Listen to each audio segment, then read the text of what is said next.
yako ni gani?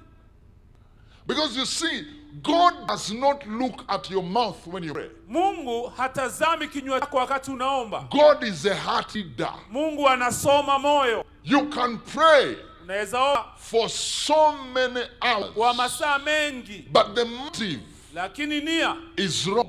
ni mbaya. The motive of your service Nia ya kutumika kwako is wrong. ni mbaya. The motive of giving, Nia ya kutoa kwako, you're doing the right thing. unafanya kitu ambacho ni sahihi. In 2007, Katika mwaka 2007, no, 2008, mwaka 2008, in the month of January, mwezi mwanzo wa Januari, I went for, the Lord spoke to me to,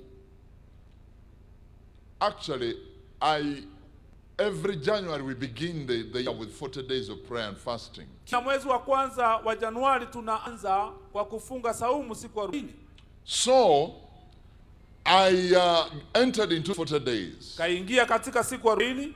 But after going for 9 days, baada ya kufikisha siku 9, the Holy Spirit spoke to me. Roho Mtakatifu akanena nami. Because you remember in 2007 December, after we had elections and you know, the outcome of those elections were announced, there was a very challenging restlessness that came upon our nation. Nakumbuka mwaka 2007 mwezi Disemba, wakati hizo matokeo ilitokea, wakati ilitangazwa, kukaanza kuwa na mambo ambayo ilinaleta tashwishwi na vurugu. So the Holy Spirit instructed me, Roho Mtakatifu akanieleza, to go and close myself niende nijifungie mahali and switch down everything na zime kila kitu and stay in the presence of God na nikae katika uwepo wa Mungu and just read the word and pray. nisome neno na niombe. So most of the time I prayed the whole day Wakati mwingine naomba mchana mzima and try to pray the whole night. naomba, najaribu kuomba usiku mzima, As long as my body could be able to do it. kama vile mwili wangu uweza kutenda. And actually Bishop Arthur Gitonga gave me place there to Huruma. Askofu akanipea nafasi pale Huruma. And you know, he has a room there where he prays from, at times he stays there. He gave me his room. Akanipea chumba chake, wakati mwingine anaombea pale, akanipa. Then I began to pray. Nikaanza kuomba.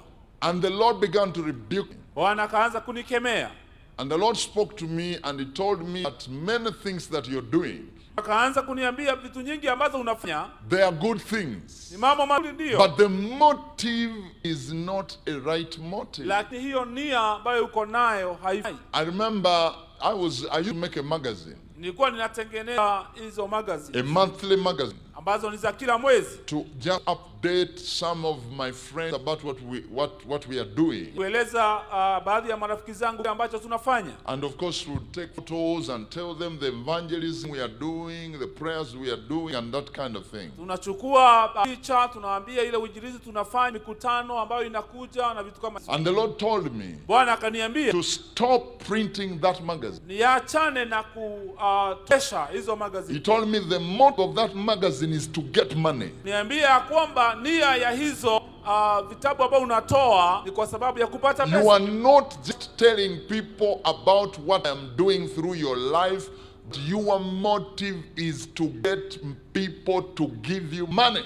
Hauambii watu ama ufanyi kile ambacho unahitaji katika maisha yako, lakini nia yako ni kutaka kupata pesa. So stop it. Kwa hivyo sana nazo. And I said, wow. And then the Lord showed me many things. Mungu akanionyesha vitu mingi that I was doing. ambao nilikuwa nafanya. People of God, watu wa Mungu, what is the motive of your heart? Nia ya moyo wako ni gani? In everything that you are doing. Kwa kila kitu ambacho unafanya. And that's where many of us pray. Na ndio maana wengi wetu tunaomba. Because your heart cannot lie. Moyo wako hauwezi danganya. Your mouth can lie. Kinywa chako ndio kinaweza. Somebody can say, mtu anaweza sema, I never stole it. Sikuiba. I never said. Hata sikusema. I never did it. Hata sikutenda. I did not. Na but when they are alone with their heart, lakini wakiwa peke yao na mioyo yao, the heart will tell them, moyo unamwambia, surely. Kwa kweli. You know very well. Unajua vizuri. You did. Ulifanya. Your heart moyo wako cannot lie you. Hauwezi kudanganya. So what is the motive? Kwa hivyo nia yako ni You can go for 40 days of prayer. Nafunga saumu siku 40 ya maombi. Remember those days when we were growing up as young men? Nakumbuka siku hizo tulikuwa tunakuwa kwa vijana. We used to Tulikuwa tunafunga saumu na tunaomba sana.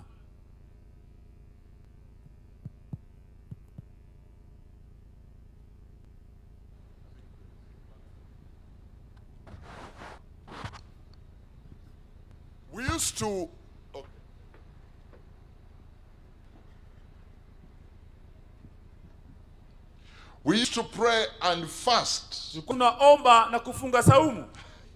But what was the motive? Lakini nia ni gani? When I appear there, Wakati nitatokezea pale, we must all fall on the floor. wote lazima wakuwe kwa sakafu. All of them. Wote. Nobody should stand in my presence. Taji kuona mtu amesimama kwa uwepo wangu. You pray for days. Unaomba kwa masiku. So that when you show up, ndio wakati unatezea. at times you can even preach. Wakati mwingine unaweza hili. But you are trying to prove to people that you are anointed. Lakini unajaribu kuonyesha watu umepakwa. Wacha waone. Let's see. Wanafikiria sina upako. They think I'm not anointed. I hosted one young preacher in my ministry. Nilialika jamaa moja mhubiri mmoja kijana katika huduma yangu Many years ago. Miaka nyingi iliyopita. And he told me. Akaniambia. When stood to preach. Wakati alisema kuhubiri. He said. Akasema. Kesho. Tomorrow. Nataka mulete wagonjwa. I want you to bring the sick. Mulete viwete. Bring also the lame. He was speaking in Swahili.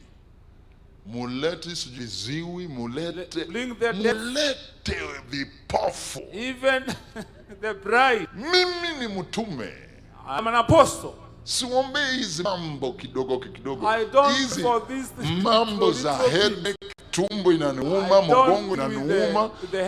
Mpatie watu kama wakina Pastor Julius Subi.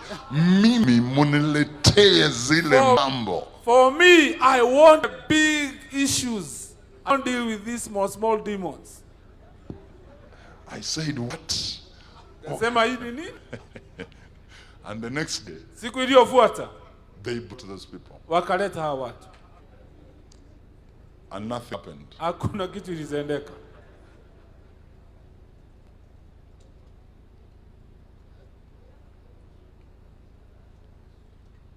You know, what is the aroma that comes of your prayer? Manukato ni gani ambayo toka kwa maombi yako? You can pray, but the aroma of your prayer is unbelief. Lakini manukato ambayo inatoka kwa maombi yako, you don't even believe the thing that you're praying. Hata ile mambo unaombea uamini. That prayer will not be powerful. It cannot birth things in the realm of the spirit. Hiyo maombi si ya nguvu na haiwezi chochote katika ulimwengu wangu. You are full of doubt whether God is going to answer your prayers. Watajibu.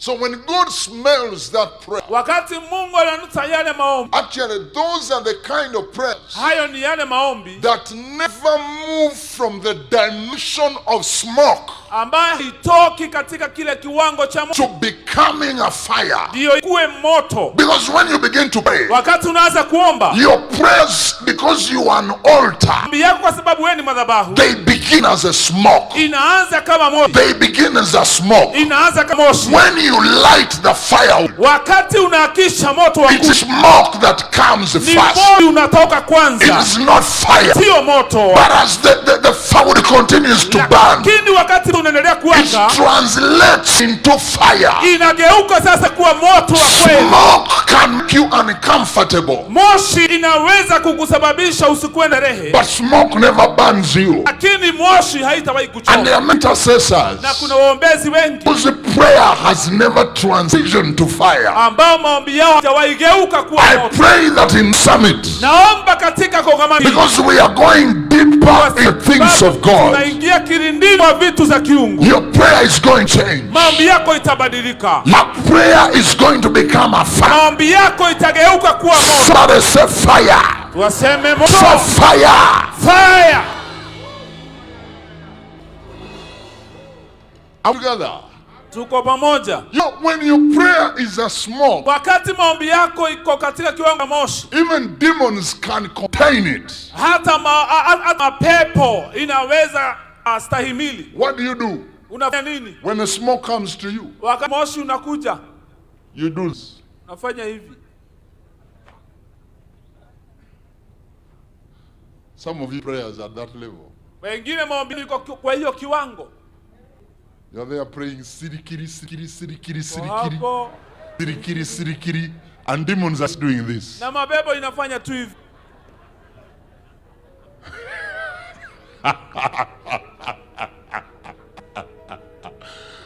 Brigandos, especially some of you Sana wengine wetu who praying ambao unaomba and mixing yourself a cup of chocolate. na hapo tunakoroga kikombe cha chocolate. I'm gonna take some chocolate. Nataka hata mimi I'm gonna take some coffee like my friends from Europe. I want coffee. Nataka kahawa.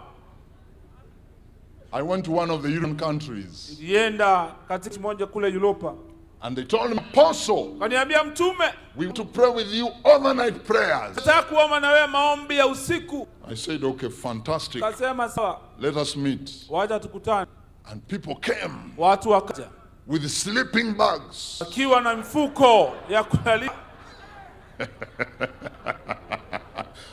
I said, what is happening? Nikasema hii ni nini? No, you know, we want pray, but we want to be comfortable. Tunataka kuomba lakini lazima tuwe na starehe kidogo. Then coffee was there, cakes were there, Kahawa ilikuwa pale, kulikuwa na keki, chocolate and everything. chocolate na kila kitu. So people just pray for a few minutes. Watu wakaomba dakika 5.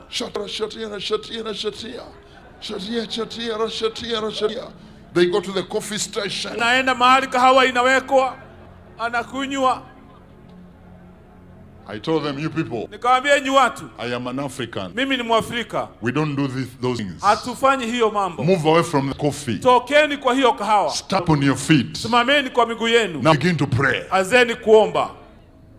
We prayed non-stop for 30 minutes. Tukaomba mfululizo kwa dakika 30. They said that was eternity. Wakasema hiyo hawajawahi kuwa na kitu kama hiyo. Eternity. Milele. Hiyo imetusongesha umilele. You want to finish us? Unataka kumaliza.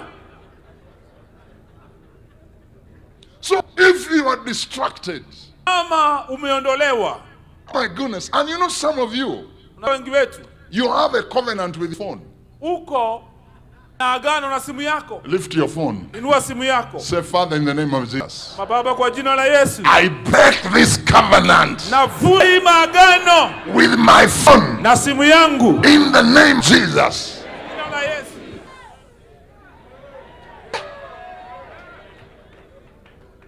You are praying. Unaomba, You're talking to God. unanena na Mungu And you're on your phone. na uko kwa simu.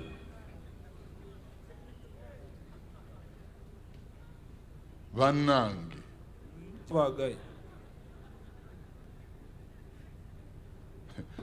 How are you going to enter in the deeper frequencies of the Spirit? Utaingiaje katika kilele katika ulimwengu wa rohoni? And that's why your prayer has no result. Ndio maana maombi yako haina matokeo. And you're just there, Uko hapo, I'm prayer warrior. mimi ni mpiganaji wa maombi. You know, some of us feel so pride to be prayer warriors. Wengine mnasikia kwa una majivuno sana ukiwa mtu wa maombi.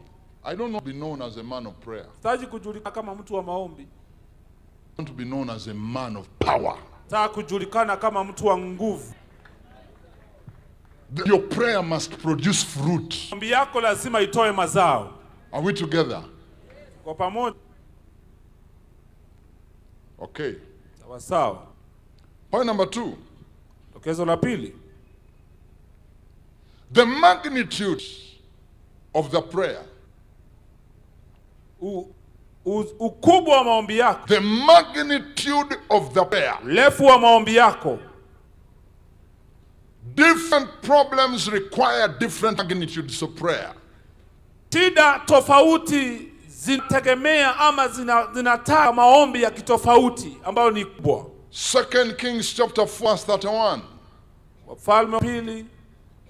And Gaz passed on before them and laid staff upon the face of the child, There was neither voice nor hearing, for he went again to meet him and told him, saying, the child is not yet awake.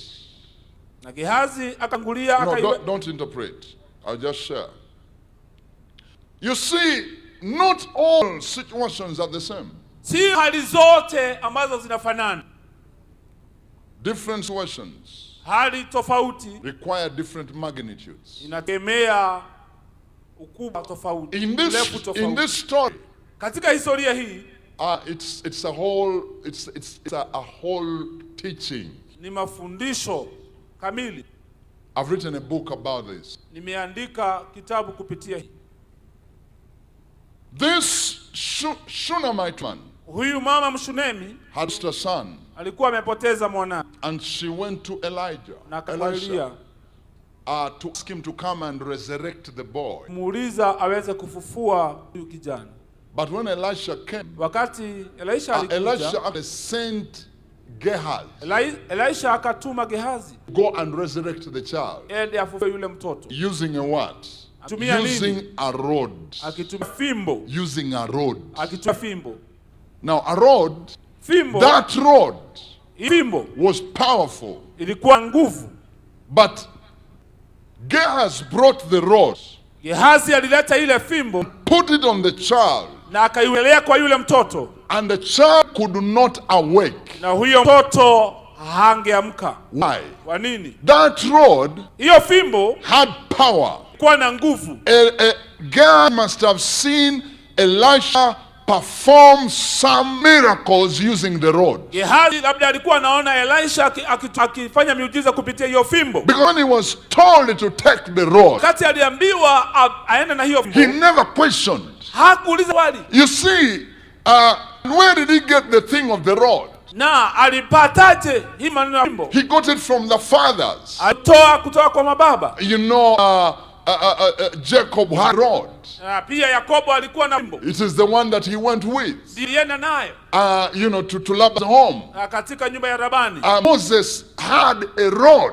Pia Musa alikuwa na fimbo. It is the one that he used to deliver the children of Israel. Ndiye alitumia kwa wana wa Israeli. And because you see the Jewish tradition, na kwa sababu maduni ya Kiyahudi, they always closely follow the traditions of their spiritual fathers. Wote walifuata tamaduni za baba zao wa kiroho. And let me tell you, na wacha niwaambie, even as we learn how to move in the supernatural, tunapojifunza jinsi ya kutembea katika haki, you have to learn from your father. Lazima ujifunze na baba yako. I can tell you, na kuambia, I learned how to pray for the sick. Nilijifunza kuombea wagonjwa by observing Master Robert Kanja, wa kuangalia mchungaji Robert Kanja as a young man. Kijana. Everything that he did, kila kitu aliyofanya, when I left, wakati nilitoka I went to the villages, na nikaenda katika kijiji, I just duplicated. Nikaenda nikaifanya vile vile. You know, some of you are too powerful. Najua wengine mko nyinyi wa nguvu sana. You always say, I don't want anybody's anointing. I want sihitaji upako wa mtu yeyote, yangu inanitosha. You will get it. Utapata ndio. But you may get it when you are 8 years. Lakini utaipata labda ukiwa miaka 80. Tuko pamoja. Are we together? I saw Pastor Robert. Niliona mchungaji Robert telling people, akiambia watu, lift your hand. Inueni mikono yenu. Breathe in. Mweni ndani. Breathe out. Breathe in. Ndani tena. Breathe out. Breathe in. Breathe out. Touch. And the people fell. I also went to Kanguru there in Uganda. Nikaenda kijijini kule Kanguru mila kule Uganda.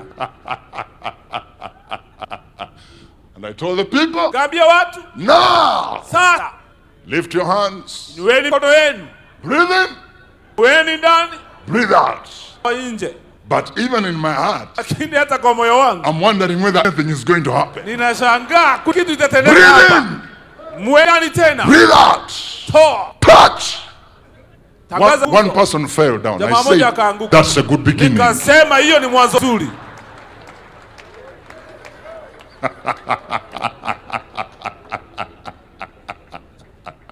Praise the Lord. Bwana sifiwe. I say, put your finger here. Nikaona akiambia weka kidole chako kwa sikio lako.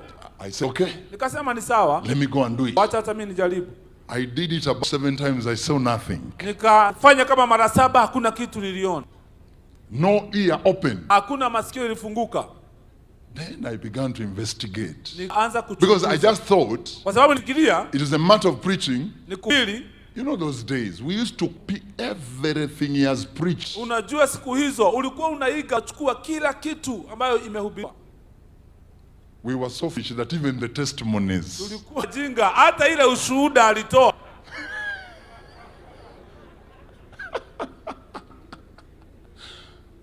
Then I realized Nikatambua there is a dimension of prayer I have to enter. kuna kiwango cha maombi lazima niingie.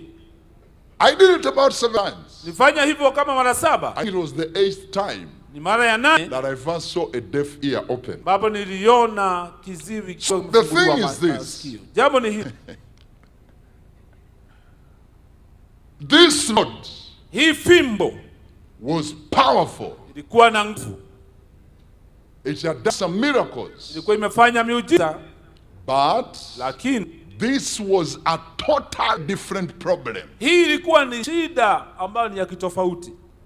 This child Huyu mtoto had died alikuwa kufa for how many days? kwa siku ngapi? About 2 days, Kama siku hivi, according to my calculation. ingana na hesabu yangu. Because the distance from Shunem to Mount Carmel Kwa sababu umbali kutoka Shunem kwenda mlima Karmeli, where Elisha was mahali Elisha alikuwa, was about 52 kilometers. ilikuwa ni kilomita 52. And remember, Nakumbuka he was not using a probox. hakuwa anatumia probe, He was using a donkey alikuwa anatumia punda to travel from Shunem. uweza kusafiri kutoka And you Shunem. know donkeys are very slow. Na unajua punda anatembea pole pole. So it must have taken this donkey the whole day Labda iligharimu huyu punda kutembea sima to get to Shunem. ndio afike Nemi. And then, time of pleading with Elisha to go. Unajua na hiyo wakati ya kuiza Elisha aende. Because how long does it take a donkey to walk for 52 kilometers? Inagharimu punda muda gani atembee kilomita It could have 52? taken the whole day. Labda ilienda mzima. And they could not come back immediately because the donkey was tired. Na hangerudi siku hiyo hiyo kwa sababu punda alikuwa amechoka. Then the next day they come back. Siku iliyofuata wakarudi. So by the time they arrive, Wakati walifika, the child is not only dead, to hajakufa tu, but he's also cold. lakini pia ameingiza ile So baridi. when a rod is put upon him, Ikuwa hata fimbo ikiwekelewa juu yake, it does not have sufficient power. hai nguvu za kutosha. Because this is another problem. Kwa sababu hii ni shida ya It kitofauti. is another situation. Hii ni hali tofauti. It requires a high voltage, Inahitaji nguvu za juu supernatural power. za kiungu. And you know, none of us, we are like that. Wengine wetu hivyo. Tumekwama You are stuck because of the things we are battling against at this level. kwa sababu ya zile tu ambazo tunapigana nazo katika hii kiwango. They require another dimension. Zinahitaji kiwango tofauti. The child of God, Mwana wa Mungu, the Bible says, Biblia inasema, let the things of this world wacha mambo ya dunia hii teach us things of the Spirit. itufundishe mambo ya honi. You know, look at fuel, for example. Angalia mafuta. Fuel is in different dimensions. Iko katika kiwango tofauti. There's the dimension called the paraffin level. Kuna kiwango cha taa. Paraffin is powerful. Mafuta ya taa It burns lamps. hivyo basi inaakisha. It is a fuel. Ni mafuta, But paraffin lakini mafuta taa cannot drive a car. haiwezi kuendesha gari. If you want to drive a car, Hata kuendesha you're gari going to need a high level. lazima uende kiwango cha juu. You're going to need diesel. Lazima uingie katika diesel. Diesel is better than paraffin. Diesel ni nzuri kushinda mafuta But taa, diesel does not burn very quickly. lakini haichomeki haraka. If you want it to burn quickly, Ungetaka ichomeki you're haraka, going to need higher level. ungetaka kiwango cha It juu. is called petrol. Inaitwa petroli. Petrol is so good. Petroli ni nzuri, But let me tell you, lakini wacha if nikwambie, you are going to fly, kama utapaa hewani, petrol cannot make you fly. petroli haiwezi kukufanya upaa. Zaga, zaga, you're going to need another level. Lazima upatane kiwango kingine. It is called jet fuel. Inaitwa mafuta ya ndege. But if you want to go to the moon, Lakini kama unataka kwenda kwenye, jet fuel is not going to take you there. hiyo ya ndege haitakupeleka. You're going to need another level. Unahitaji kiwango kingine. It is called maybe rocket fina. Labda inaitwa Am I talking to somebody? na mtu hapa. Zaga, zaga, zaga. Ask your neighbor, Uliza jirani yako, what is your level? uko kiwango gani? Is it paraffin level? Uko katika Is kiwango it diesel level? Uko katika Is it diseli? petrol Uko level? katika Is petroli? it jet fuel? Je, ni mafuta Is rocket finer? ama ndio fina? The Bible says Biblia inasema there is the glory of the sun, una utukufu wa mwezi, there is the glory of the moon, na pia utukufu there wa is the jua, glory of the na stars. kuna utukufu wa They nyota. are all lights, Yote ni but mwangaza, are different glories. lakini utukufu ni tofauti. Child of God, Mwana wa Mungu, in Seven's Fire Prayer Summit, katika mkutano huu wa Heaven's we are Fire triggered a new wave tunafungulia of mfumo the mpya supernatural. ya Mungu. Somebody is coming out of paraffin. Mtu anatoka katika mafuta taa, Somebody is coming out of diesel. mtu anatoka kwa deli. It is time to fly. Wakati wa kupaa, It is time to enter nations you never entered. wakati wa kuingia mataifa hujawahi It is kuingia. time to enter where you have never entered. Ni watu wa kuingia mahali hujawahi Am I ingia. speaking to somebody? Na mtu Zaga, zaga, zaga. A prayer anointing upako wa maombi is about to fall on you. iko karibu kukuangukia, That will cause you to pray for 12 hours. ambayo itakufanya uombe masaa 12, It will cause you to pray for 24 hours. itakufanya uombe masaa 24. Ndio, Your situation hali yako requires another dimension. inahitaji kiwango tofauti. Oh my God. Wangu, Oh my God. wangu, Listen to me, preachers. nisikize wahubiri. We are not just going to for back pains. Hatutaombea wanaumwa na migongo tu, People that have headaches watu ambao wanaumwa kichwa and shoulder problems na pia mashine ya are entering the creative anointing, tunahitaji mpako ambao unaupa. where people will come to church Watu wanakuja kanisani without legs, bila miguu, and we will tell them, na tutawaambia, what size of shoes do you want? ungetaka kuvaa kiatu namba ngapi? This is season of the Hii supernatural. ni majira ya kiungu. Zaga, zaga, zaga. This is the season of the Hii ni supernatural. majira ya kiungu. Blind eyes, Vipofu they're gonna be restored. watarejeshwa, They are gonna be restored, watarejeshwa, because we are going to another kwa dimension. sababu tunaenda kiwango kingine. Somebody say fire, yeah, yeah. Ayayayaya. Zatata. Open your mouth and speak in the spirit. Wakinywa chao na kuruka.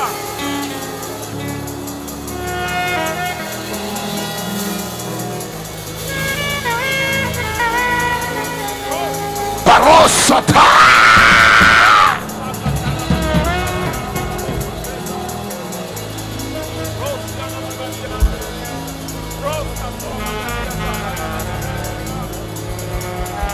Zatayata. Must shift to another dimension. The supernatural. The strong man that controls your village must come down. The strong man that controls your family must come down. Anatawala jamii yako Principalities and powers that are controlling nations, they must come down. Sishuke chini. Zayata, Zayata, Zayata, Zayata, Zayata, Zayata, Zayata, Zayata, Zayata, Zayata, Zayata.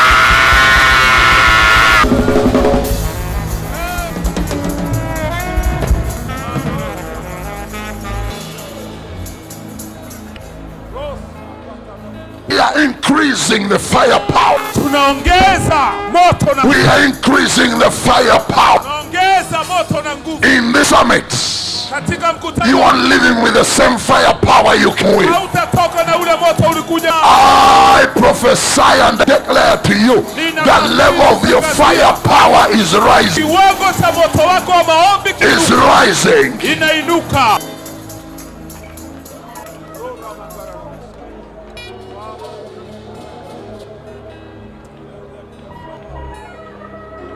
You're receiving the grace of prayer. Unapokea neema ya maombi. You're receiving the grace of prayer.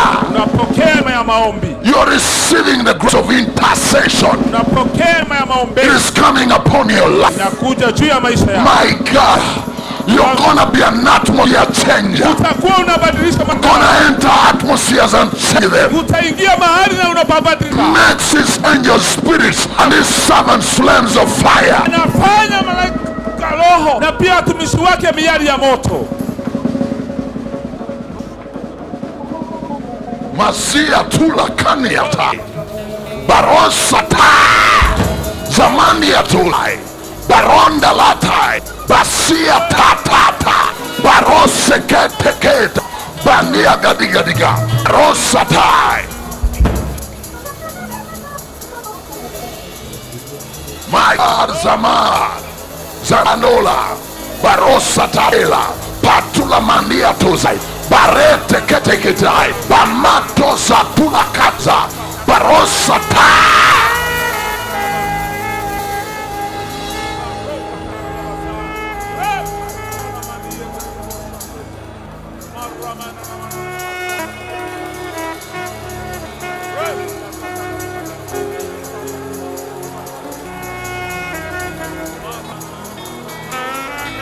Mayatia nonana Zayati na na na na Zayati na na na Zayati na na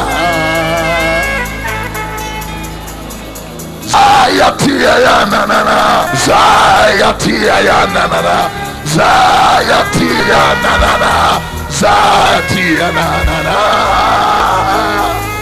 Hey, worship in the spirit. Worship in the spirit. The unction of prayer is come upon you. Zayatia ya na na na na. Zayatia ya. Zayatia ya na na. Zayatia ya na na. Zayatia ya na na. Zayatia ya na na. Zayatia ya na na. Zayatia ya na. Hey! Zayatia ya na. Zayatia ya na na. The Holy Spirit is saying, my children, come deeper. Come deeper.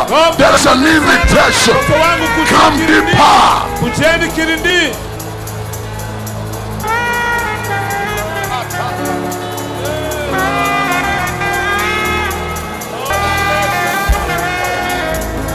Zayatia ya na na. Zayatia ya na na. Zayatia ya na na. Zayatia ya na. Zayatia ya na na. Zayatia ya na na. Zayatia ya na. Zayatia ya na na.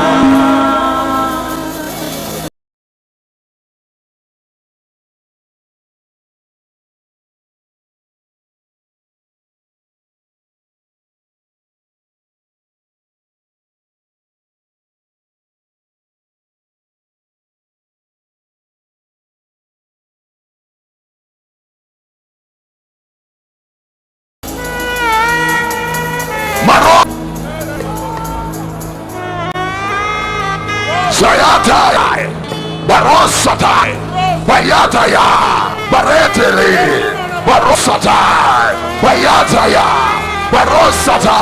The grace of God is being released.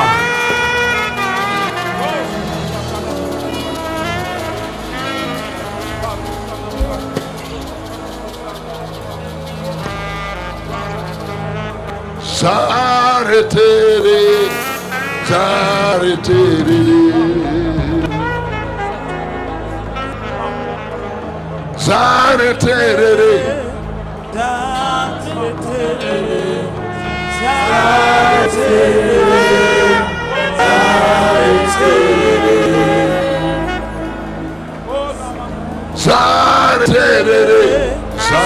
Zareteli, Zareteli,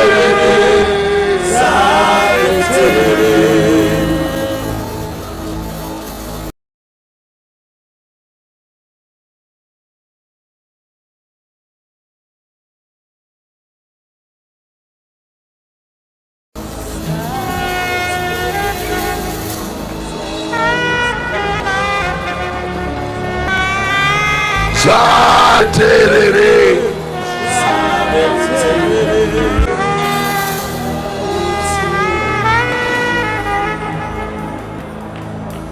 You can take your seats. That's it.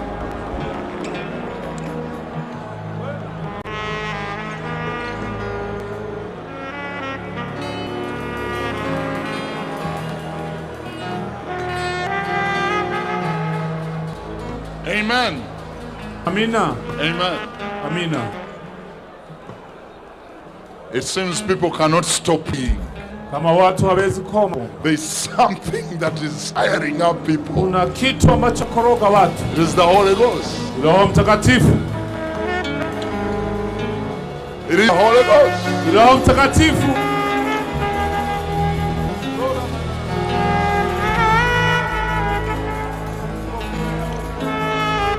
Okay, let's continue. I want to hand this. I want to handle it and finish it quickly. Nataka niweze eleza alafu nimalize. My time is really flying. You can just sit. Tunaweza keti.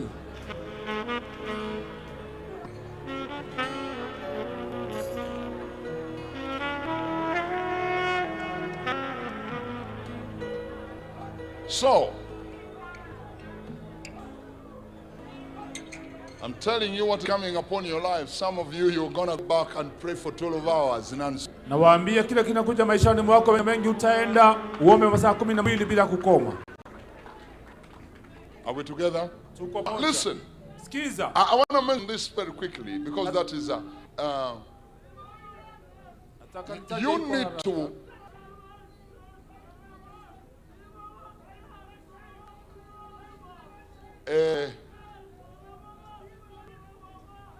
prayer. Maombi. Prayer. Maombi. Prayer. Maombi. So, the aroma of your prayer. Nukato. You see, let me tell you. Acha niwaambie. When you pray, Wakati unaomba, what is the reward? thawabu yako ndani ya malipo ni gani? Your reward Lako is supernatural power. nguvu za kiungu.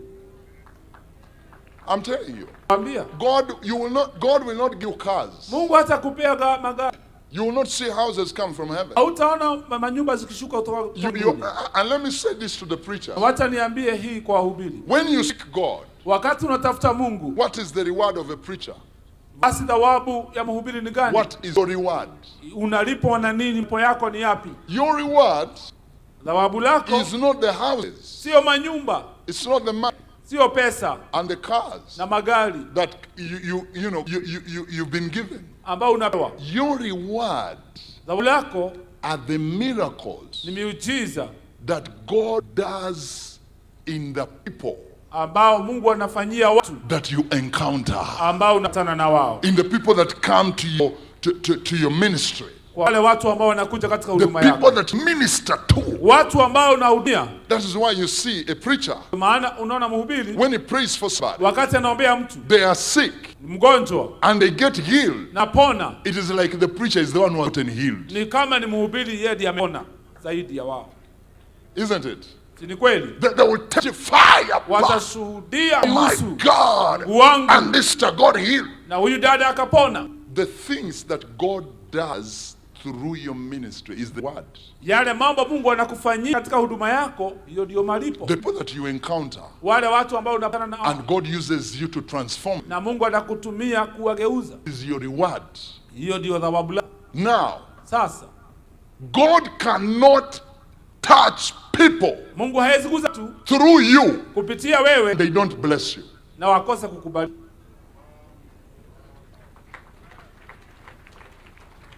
I mean, we cannot do away with the ministry. Jesus touched the Mary Magdalenes, cast out devils out of their lives, Hatuwezi tupilia hii huduma wakati Yesu aguza and Maria they Magdalene. ministered to him. Hawa mama wakamhudumia. So what are those things that God is doing in your ministry? Ni mambo gani hii ambayo Mungu anafanya katika huduma That is yako? the reward. Hiyo ndio malipo. The reward of seeking God is supernatural power. Na thawabu ya kutafuta Mungu ni nguvu za kiungu. Let's continue. Wacha Now, tuendelee. I'm going to mention this very quickly because it is not in line with my preaching. If I get into it, I will not have time to finish. But let me, because we have many bishops, pastors, and not only that, but we have many saints here. That, how many of you want to cross to other dimension? You know, the supernatural is real. You want to enter an atmosphere where God performs a miracle. It has no human hand in it. It is 100% God. Watu wamekataa kusaidia. People have refused to help you. People have refused to open doors for you. God's gonna do it. God is gonna do it.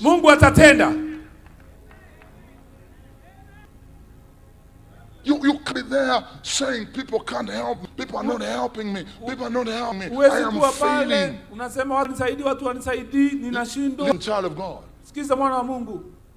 God has given you the three most important things that he had in the beginning when he was creating the world.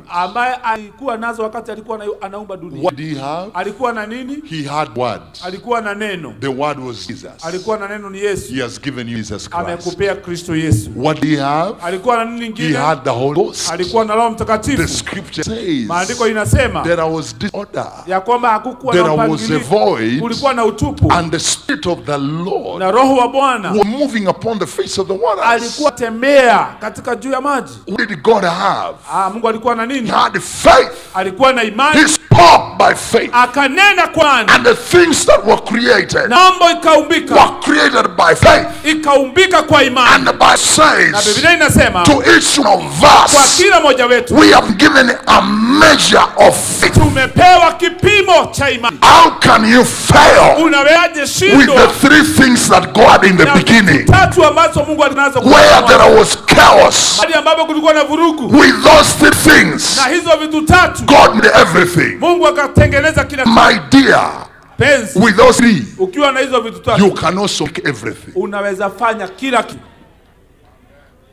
Yani, when I come to Kenya, I come to Kenya with what?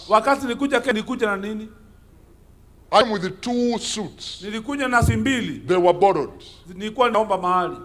Actually, one I stole.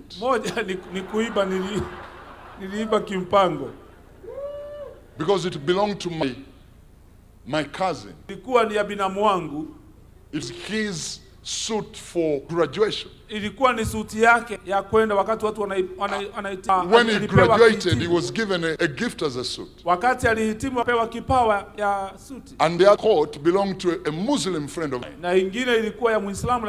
I borrowed it. It had gold buttons. I told him, I'm going to Kenya and I'll come back soon. Yet I knew I was not coming back soon.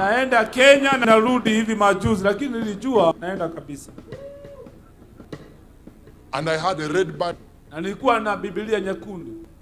when I go to this city, I had nowhere to stay. I went and stayed in Karura. That was my home. But I had the Holy Spirit. I had the Word of God. You know, some of you are just here joking with the Nairobi. Don't play around with the Nairobi. Some of us paid a big price to come Nairobi. Kama wali za Nairobi, barikiwa. If you are born here in Nairobi, lakini najua hapa kuna watu walitoka mahali. I know there are people who came from somewhere. And when you first arrived in Nairobi, you had to go take a photo at the KICC. When you are touching the roof of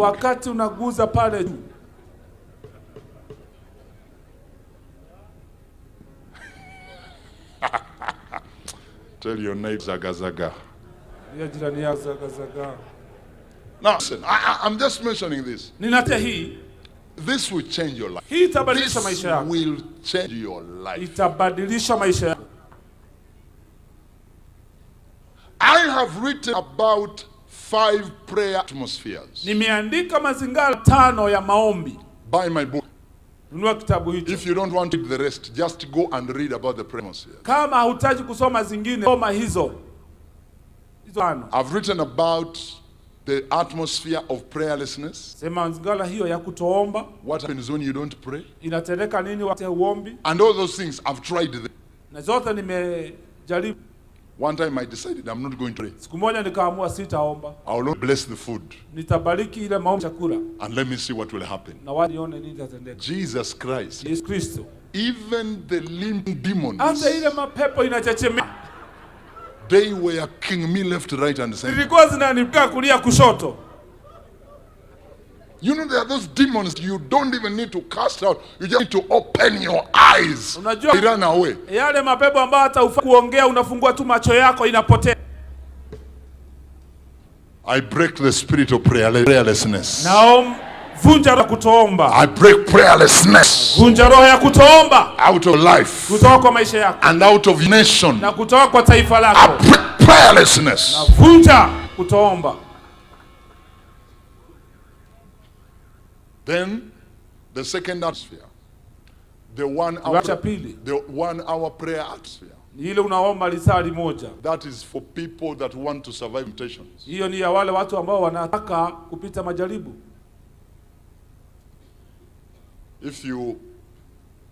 It's not for people who want the anointing. Sio ya wale watu ambao wanataka upako. You want the anointing, you have to go on that. Unataka upako lazima uwe zaidi ya hiyo. Jesus said that wouldn't you watch with me for 1 hour. Yesu akawauliza amunge kesha nami hata kwa lisali moja. If you pray for 1 hour every day, kiomba lisali moja kila siku, you are going nowhere. Hakuna mahali unaenda. But you will survive temptation. Lakini majaribu hautaingia. The 3-hour atmosphere, masaa matatu, which is a biblical watch. Bayo ni ile zamu ya Biblia.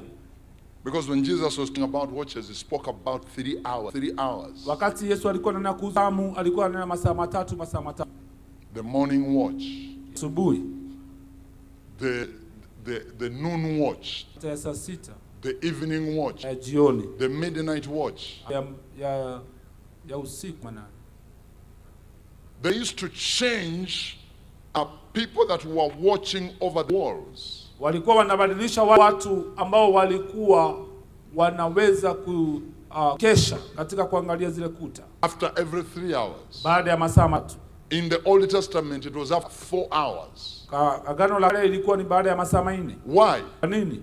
Because after 3 hours, because the security of a nation was very, very important. Ulinzi wa nchi ulikuwa wa maana sana. So people had to be alert. Watu lazima wangekuwa study. So after 3 hours, baada ya masaa matatu, they change.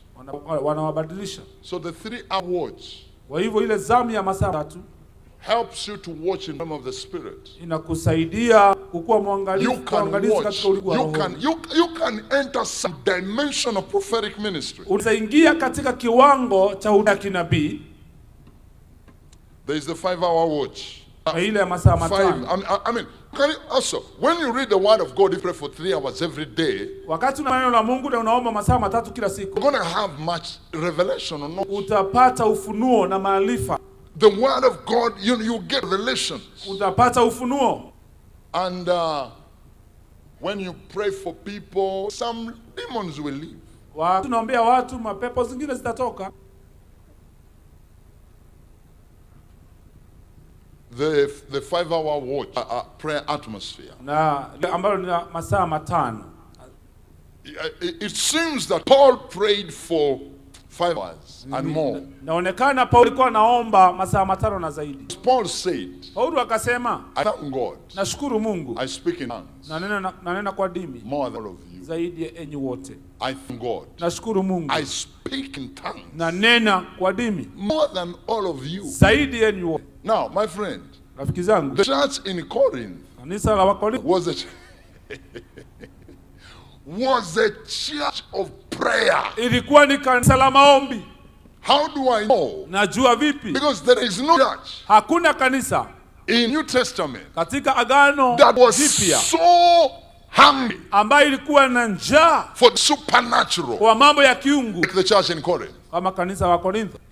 I mean, You would be preaching. Ungekuwa unahubiri. And 7 prophets run on the altar. Na manabii kama 7 hivyo nakimbia hapa kwa madhabahu. I have a word. Niko na neno. I have a word. Niko na neno. You're preaching here. Unahubiri hapa. They are busy prophesying on everybody. Kule wakitabiria moja na mwingine. Which is a characteristic. Hiyo ambayo ni tabia of praying people. Watu ambao ni wa maombi. People who spend time in prayer. Watu ambao wakuwa katika maombi. They don't even need to be prophets to prophesy.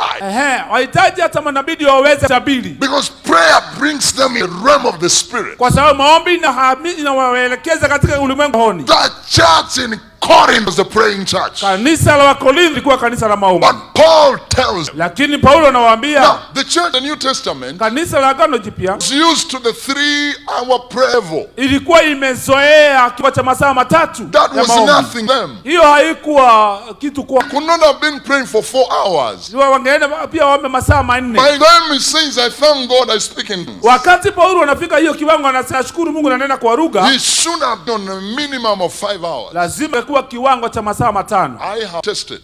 Nimeonja. A 5-hour atmosphere. Ile masaa 5. You will see a very, very strong deliverance ministry. Utaona ukombozi wa nguvu sana. You will see supernatural provision. Utaona kutwaliwa kwa Mungu. If you do it as lifestyle. Ukiifanya kama mtindo wa kimaisha wa. Spend time with God. Natumia wakati wako na Mungu. Pray in the spirit. Omba katika roho. Pray in tongues. Omba kwa lugha. You will see many things shift. Utaona vitu nyingi zikisongeshwa. Mahali okwama utakwamulukuka. You are going to move forward. Your neighbor onakwamulukuka siku ya leo. Now people from France, let me teach you some Swahili. Enyi watu wa Faransa wataniwafundisha. Can you say kwamulukuka? Say it again, say kwamulukuka. Kwamulukuka. Pinji, are you hearing? Kwamulukuka. Now, that invented by Julius Subi dictionary. Hiyo imetoka katika dictionary ya Mtume Subi. Otakwamuluku. Just penning raba raba raba raba raba raba raba raba zaka zaka ra ra ra ra ragadagada ragadagada.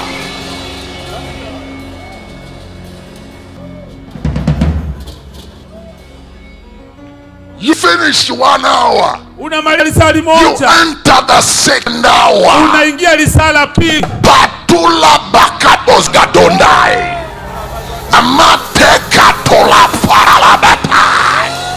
Rosa talabakata. Barondo zantayata. Zantayata. Zantayata. Zantayata. Fire begins to fall on you. Hata unaanza kukushukia. Ndio. You can slain when you are alone in prayer closet. Unaweza hata kusha ukiwa peke yako katika mahali pa maombi. Masia talabatai. Barot talabagai. Bamatoza. Ita taita la la la la. Ramata ya tata.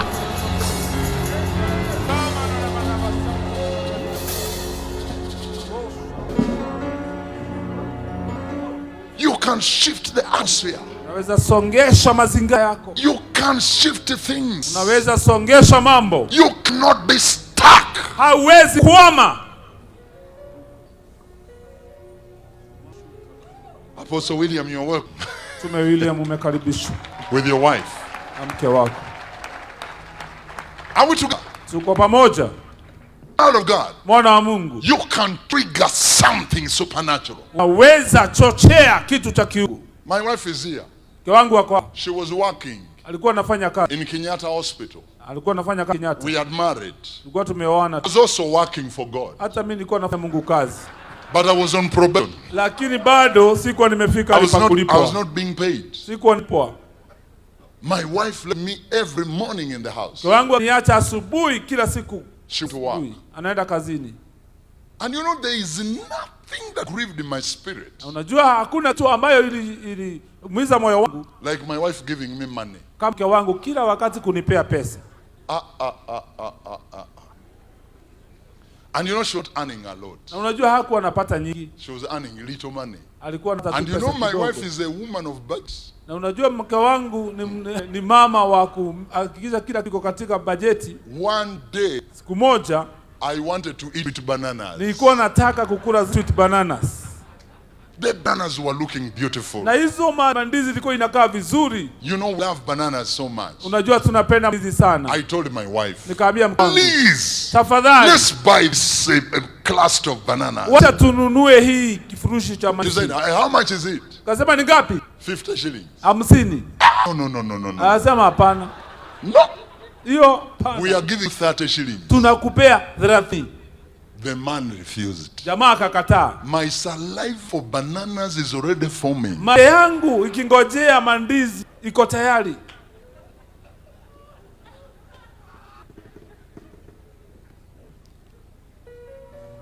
I tell you, Kwambia ukweli. my wife didn't buy those bananas. Na hakununua. Because her budget was tight. Sababu bajeti yake If we buy Ilivyo. at 50 shillings, ukinunua 50. what about the tomatoes Na nyanya and the kitungu? na vitunguu. I told God Nikamwambia Mungu in my prayer closet, katika mahali pa maombi. please God, Tafadhali Mungu. I want my money not to go through my wife. I want it to go through my hands. Nataka sasa tupitie, nataka hata mimi pitie mikononi mwangu.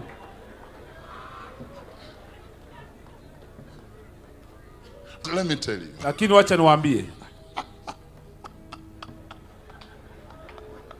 Okay, I remember one time my wife called me in the bedroom. Nakumbuka siku moja mke wangu And she akaniita asked katika chumba cha kulala My akaniuliza, dear, I want you to tell me, nataka uniambie, are you sure God called you? ni kweli Mungu alikuita? Did he tell you to begin the church? Aliambia kweli uanze kanisa? When that question came, nice to see you, Bishop Mankura. Ni vizuri kuona Askofu Mankura. I said, okay. Nikasema sawa. I mean, she was doing her best, Alikuwa anafanya yote bora, but things were very hard. na vitu bado zilikuwa ngumu. I decided. Nikaamua. Now, you see, how many of you been in a situation where you are praying and seeing if God is answering and is not answering? Umewahi kuwa kwa kiwango ambao unaomba lakini unataka kuangalia kama Mungu amejibu ama hajajibu? You pray for 3 days Unaomba siku 3 as a pastor. ukiwa kama mchungaji. On Sunday, Jumapili let's have an increase of people. wacha watu wezeke. Now, that time your church membership is 10 people. Siku hiyo labda ni washirika ni 10. On that Sunday, Jumapili inayokuja 3 people don't preach. watu 3 wanapungua. And you know how discouraged become. Na unajua vile nashusha moyo. I told my wife, Kabia mke wangu, from now, kuanzia sasa I'm going to pray. nitaomba, I'm going to fast. nitafunga, I'm going to read the word of God. nitasoma neno. And I'm not going to see whether God is answering or not. Na sitaji kuangalia Mungu anajibu For hajibu. 5 years, Kwa miaka 5 I'm going to pray nitaomba as a madman. kama mtu mwendo wazimu. And she told me, Kaniambia, supposing 5 years he has not yet come. na kama miaka 5 bado hajakuja, I said, at that time I'll know what to do. kwa wakati huu ukifika nitajua nitafanya nini. So when she leave in the morning, Wakati anatoka asubuhi, I would get into the wardrobe ningeingia katika wardrobe and put a head there na ninaweka kichwa changu ndani pale and pray the whole day. na ninaomba mchana mzima. I leave my room, I go to the toilet. Ninatoka hapo naenda I msalani, come back. narudi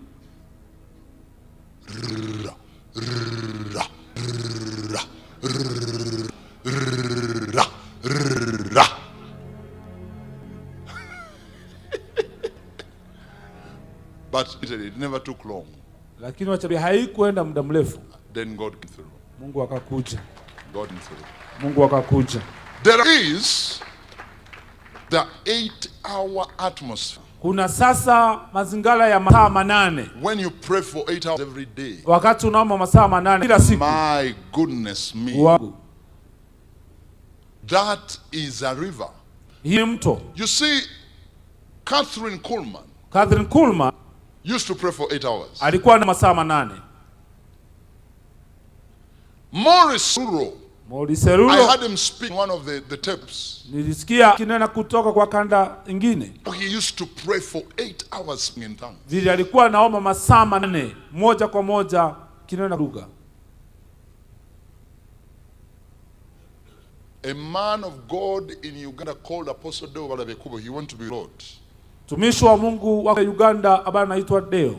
God used him. Bali alienda kuwa na Bwana. In the revival of 1994. Mungu akamtumia katika ufufio mwaka wa 94. Where many people healed of HIV. Mahali wengi ambao waliponywa kutoka kwa ukimwi. He used to for 8 hours. Alikuwa anaomba masaa 8. He used to begin his transactions at 4. Alikuwa anaanza maombi yake saa 10 ya asubuhi. And he would go up about midday. Na inaenda hadi saa 6. Every day. Kila siku. He would never meet anybody in the morning. Hangekutana na yeyote asubuhi. And when he would come of that prayer meeting. Na angetoka kwa mahali pake pa maombi.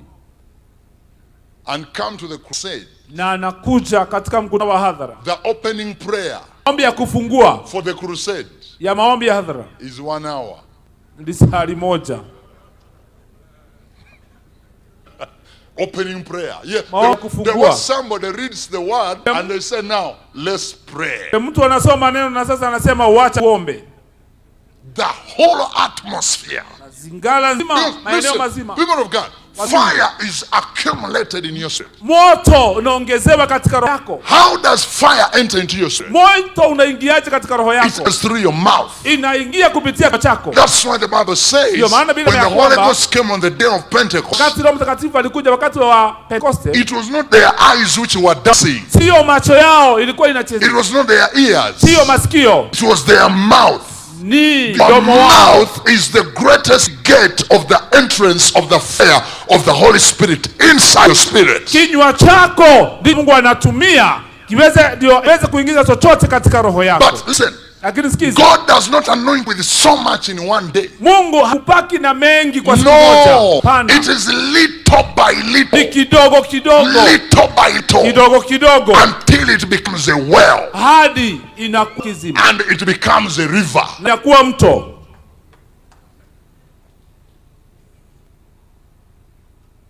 Burning.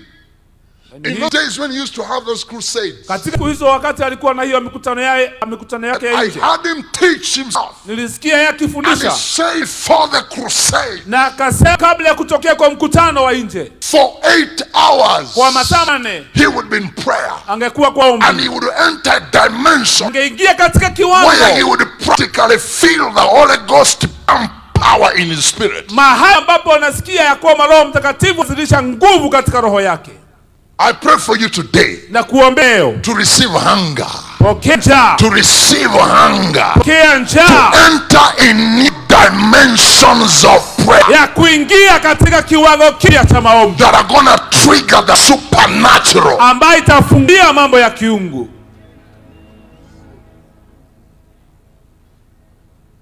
You can't be stuck. Hauwezi kuwa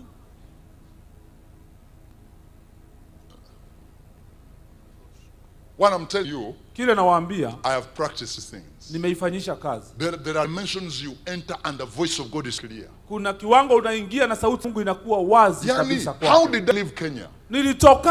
To travel to go to Hong Kong. Nilitokaje Kenya ndio niende kule Hong Kong. That was my first international door out of Africa. Hii mlango wangu wa kwanza wa kimataifa kutoka Afrika. I hapa. had no connection. Sikuwa nganiko lolote. I knew nobody there. Sikujua yeyote pale. But the Lord Bwana gave me even the name of the church. Alinipea hadi jina ya kanisa.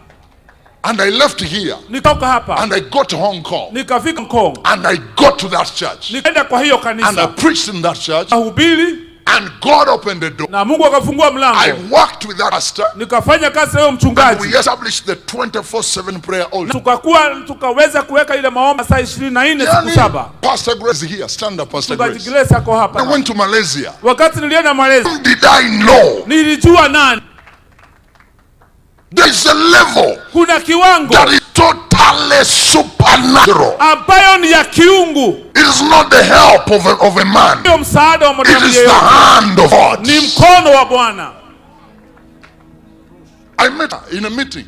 Nikakutana naye kwa mkutano. I prophesied on her. Nikamtabiria. God is going to use you. Mungu atakutumia To coordinate. Uweza kanisa. For men of God meetings that are going to come to your country. Wa watumishi wa mabao mikutano ambayo itakuja katika nchi yenu. I didn't know. Sikujua. She was going to become my coordinator. I thought I was prophesying for somebody else. Nilikuwa nafikiria kwamba ninamtabiria mtu mwingine, sikufikiria atakuwa mwenye anisaidia. And then we began doing the meetings, the prayer campaign meetings in Malaysia. Kaanza kwenye ile mikutano ya maombi kule Malaysia. They're done with 30 people. Ambayo ilianza na watu 30. And it entered in 2,000. Na ikaingia maelfu. People coming. Watu wanakuja. For what? Wanakujia nini? For prayer. Maombi.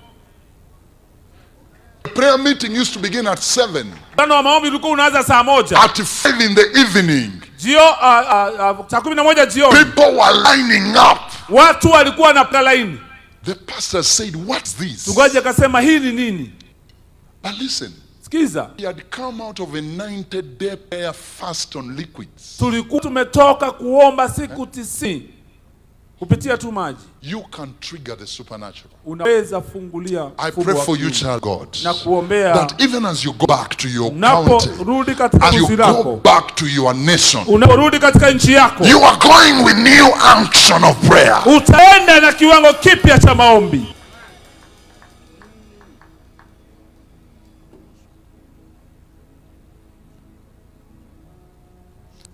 Open your mouth and speak in the spirit. Kinywa chako, nena kwa lugha. Speak in the spirit. Nena kwa lugha. Mashandi akatos. Paramashanda manane nene. Rakabosata mama mama. I know my time is gone. Wakati wangu umeenda. But I want to lead you prayer. Lakini nataka nikuongoze kwa maombi. Stand up on your feet. Mama kwa kinywa chako. Makasa kataya. Ramasha. How many of you want a new unction of prayer? Wangapi ungetaka kiwango kipya cha maombi? You say, Lord, unasema Bwana, I want to enter extended hours. Nataka kuingia masaa mengi. Extended hours of prayer. Masaa mengi ya maombi. Say the Holy Ghost. Holy Ghost. Release your fire. Release your fire.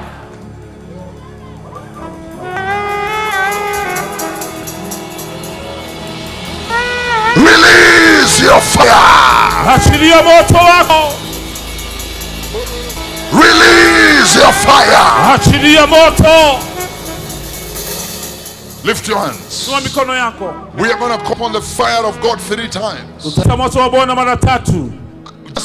You're going to call upon the fire. Taita moto. Every time you call, kila wakati ukiita, the fire will enter your spirit. Moto utaingia katika roho yako. I am specifically praying for a fire of a new dimension of prayer. Naombea maombi ama kiwango kipya cha maombi. Some of you want to receive new tongues. Wengine mtapokea dimi mpya.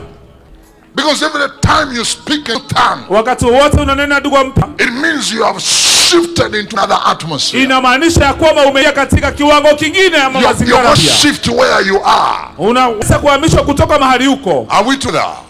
Kwa pamoja. Are we together? Tuko pamoja. Are you hungry? Wewe uko na njaa. Say, Holy Spirit. Holy Spirit. Baptize me with a supernatural hunger. Baptize me with a supernatural hunger. Baptize me now. Baptize me now. With a supernatural hunger. With a supernatural hunger. Hunger for your presence. Hunger for your presence. Hunger for your word. Hunger for your word. In the name of Jesus. In the name of Jesus. I acknowledge. My prayer level is low. My prayer level is low. I need to go to another dimension. I need to go to another dimension. To another dimension. Another dimension. Another dimension. Another dimension. Holy Ghost. Holy Ghost. The Bible says, open mouth wide, and you shall be filled. Na utazwa. Everybody say fire. Fire. To fire. Fire. Fire. Fire. Now open your mouth and pray. Pray. Pray. Omba. Pray. Omba. Receive. Pokea. Anointing of prayer. Pokea. Receive. Pokea. Some of you lost your prayer fire. wengine mlipoteza kwa maombi. You used to pray for many hours. Ulikuwa unaomba kwa masaa 9. But now, lakini you sasa have lost it. umeipoteza. You lost it. Umeipoteza. You lost the passion. Ulipoteza shughuli. You are so busy. Ulikuwa na shughuli nyingi. You are so busy. Uko na shughuli nyingi. You have been cutting down on your prayer level. Uko ukipunguza kiwango chako cha maombi. Somebody pray. Tuombe. Somebody pray. Tuombe. Some pray. Tuombe. Somebody pray. Tuombe. Zayataya. Zayatayata. Parosa. Bayayata. Parosata. Bayataya. Bayatayata. Bayatayata. Bayatayata. Bayatayata. Bayatayata. Bayatayata. Zaga. Zaga. Zaga. Zaga. Zaga. Zaga. Zaga. Zaga. Ramato zakatai. Baros katalabayanda. Bares kato zakatia. Bareka posakata. Yes, yes, yes, yes. Zamayatai, Zamayatai, Zamayatai, Zamayatai, Zamayatai, Zamayatai, Zamayatai, Zamayatai, Zamayatai, Zamayatai, Zamayatai, Zamayatai, Zayatai, Zamayatai, Zamayatai, Zamayatai, Zamayatai, Zamayatai, Zamayatai, Zamayatai, Zamayatai, Zamayatai, Zamayatai. Rasayatata, Bayatoskataya, Marosakaya. Refuse your prayer level from going down. It is time to ascend. Oh my God, remember 10 years ago how you used to pray. Now you are not praying. A backslidden. A backslidden. And you know that a backslidden in prayer. Zaga, Zaga, Zaga, Zaga, Zaga, Zaga, Zaga, Zaga, Zaga, Zaga, Zaga, Zaga, Zaga, Zaga, Zaga, Zaga, Parotalapata, Parotalapata, Parotalapata.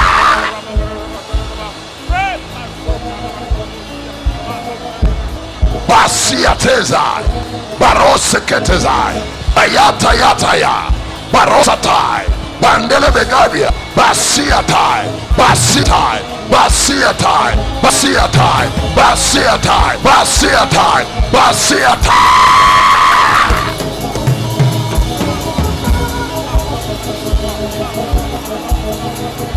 Let there be an awakening in your spirit. Kenya awake, Kenya awake, Africa awake, France awake, PNG awake, Malaysia awake, Asia awake, America awake. Basayatayatai, Barsakataya, Bandes katia katoza, Barosa talabazandia, Bareka teke brekatoza, Bayata katia bagadia, Bandos mania gadiga, Barosa tatai, Bareka poseke katoza, Bayata, Bayata, Bayata, Bayata, Bayata, Bayata, Bayata, Bayata, Bayata, Bakamdala, Rimato siata, Bareka poseke tete, Tulakatia, Bareka tia. Cross the line. Cross the line. Cross the line. Cross the line. The line of prayerlessness. The line of little prayer. The line of 1 hour prayer. The line of 3 hour prayer. Cross that line. Cross that line. Father crosser. Rabashtai. Bayatayatai, Barosatai, Bayatayatai, Barosatai.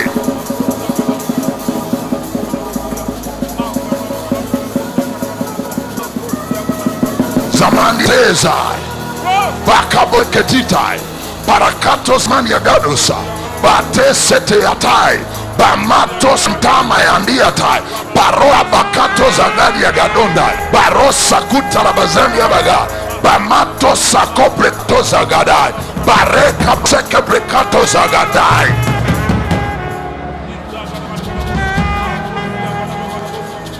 My God, Zamani yatai, Basatai, Bayata yata, Bareka poseti. Store your house as a house of prayer for nations, my God. Bayata yatai, Barosa kotezai, Bandesa maniagadai, Barosata, Barosata, Barosata, Barosata, Barosata, Barosata, Barosata, Barosata, Barosata.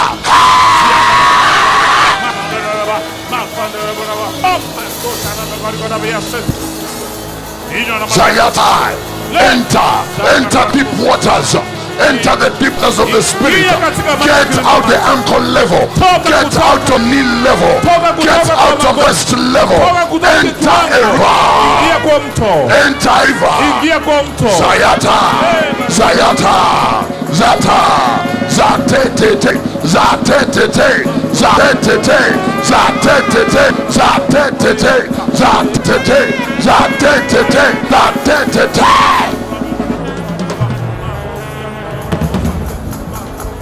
Masandiatai, Barsateta, Bayata yata, Barekata, Barekata, Rekata. This is the day, this is the hour, this is the season, this is the season for God to expand the spirit belly, your spiritually, your spiritually, your spiritual belly, the belly of intercession. My God, my God, my God, now increase our capacity, the capacity to pray. Mayata yata, Mayata yata, Mayata yata, Mayata ya, Mayata yata, Mayata yata, Mayata yata, fire.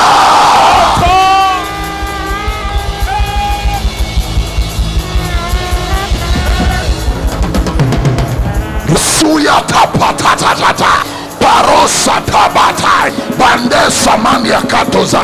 We are rising, we are rising, we are rising as a nation, we are rising as nations, we are rising as intercessors, we are rising as warriors, we are rising an army, we are rising. Zayata yata, Zagadu yata, Barosa taya.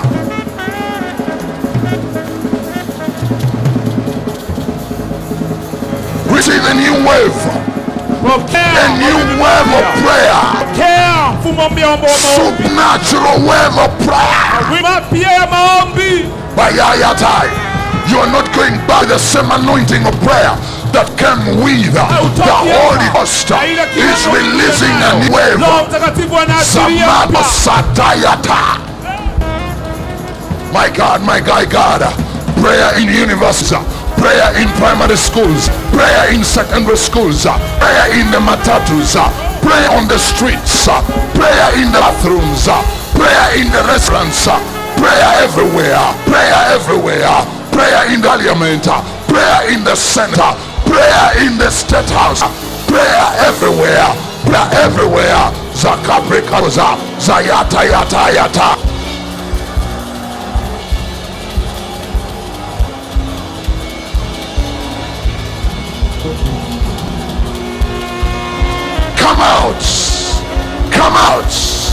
Come out of the limit of prayer. Marosa tayatai.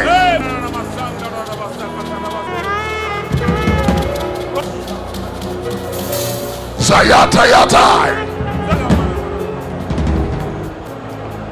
Barosa.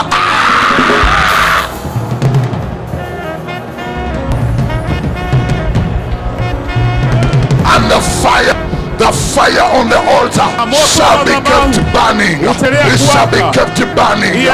I am not talking of a fire that will take you for days. We are talking of a fire that will make us for years. It will take us for decades. It will take us for decades. You will never lose prayer fire. Sayata yata.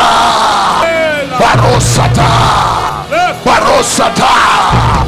Barosata.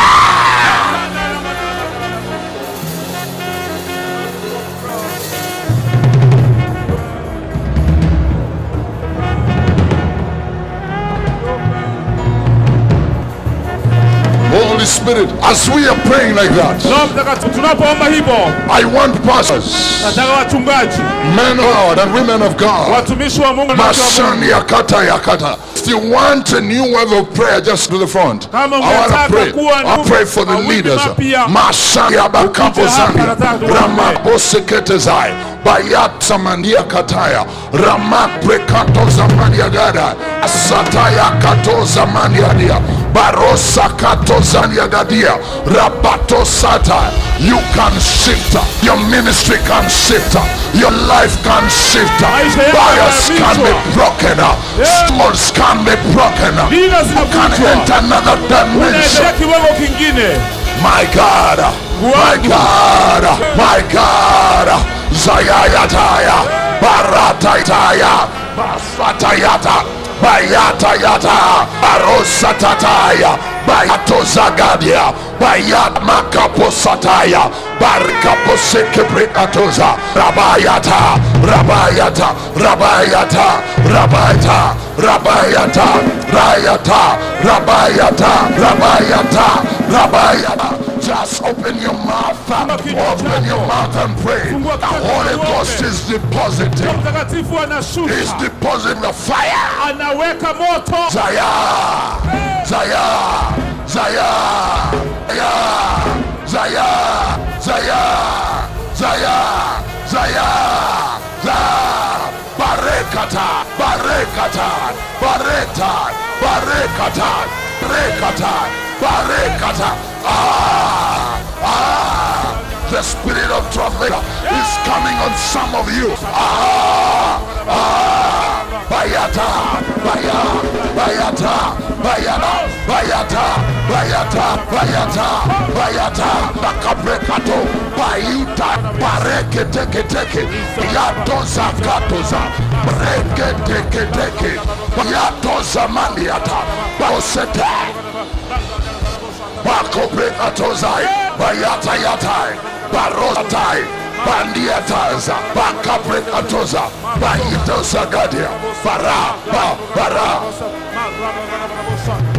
Zayatayataya, Bayato Sakat, Bamato Zakataya, Rabato Zagadia, Rabatai, Bayata. Receive the grace, receive the grace, receive the apostolic prayer anointing, receive it, receive it, receive it, receive it.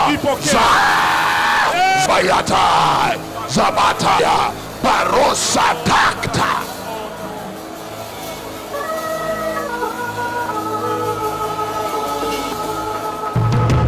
Zaga zaga zaga zaga zaga, Bandiata tarata, Barosete, Bayata tayata, Bamatoza brekatoza, Bayato sete de beyanda. You're going back to your county to infect others with the prayer. You're going to your nation to begin a Zamatayataya, Rabato Sata. You're going back to establish an altar in the marketplace. The grace of God is coming upon you. An altar in the university, an altar in the primary school, an altar in the secondary school.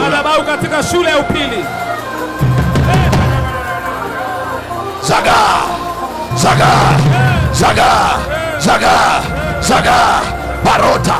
Barota, Barota, Barota, Barota, Barota, Barota, Barota, Barota, Barota, Barota, Barota.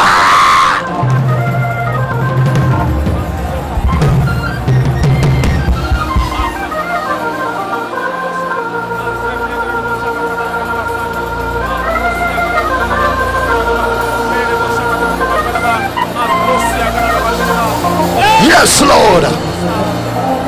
Yes, Lord. Yes, Lord. Yes, Lord. Yes, Lord. Yes, Lord. Zaya, Zaya, Zaya, Zaya, Zaya. Receive it. 8 hours, 12 hours, 20 hours in the prayer closet, speaking the mysteries. Samato sapula tatata.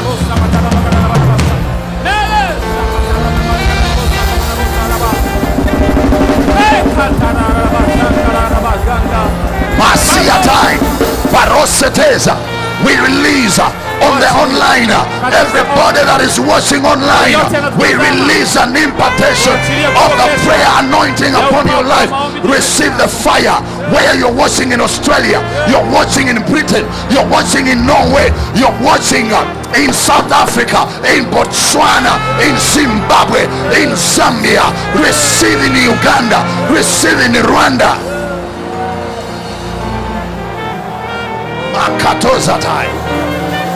Thank you, Jesus.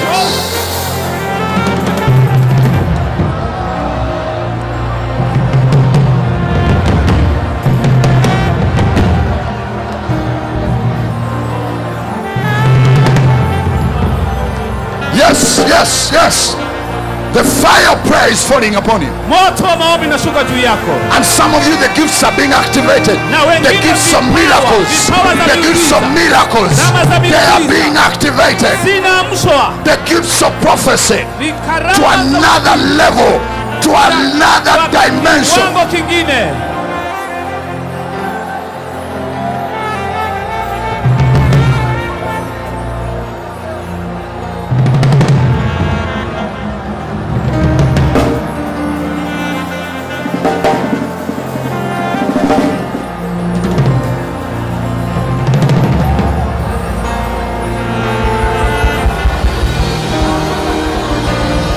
Zayatoza ta ta ta ta. Zayatoza toza toza. Zayatoza toza toza. Zayatoza. Zayatoza. Zayatoza. Zayatoza. Zayatoza, Zayatoza, Zayatoza, Zayatoza,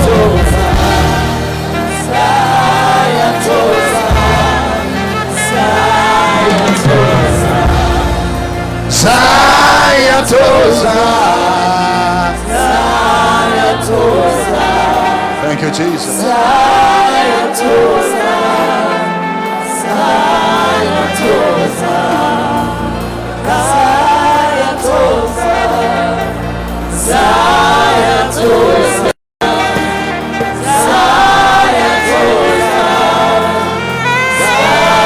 Zayatoza, Zayatoza. Come on, sing in the spirit. Zayatoza, Zayatoza. Thank you, Jesus.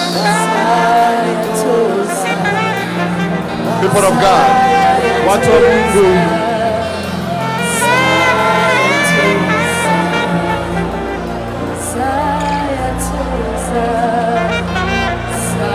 just I just release this grace on all nations that are represented here. Let there be houses of prayer in your nations. Houses of prayer in your nations. Receive the fire of prayer upon this nation.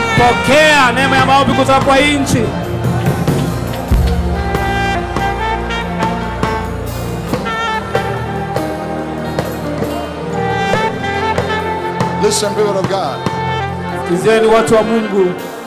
We have received the grace.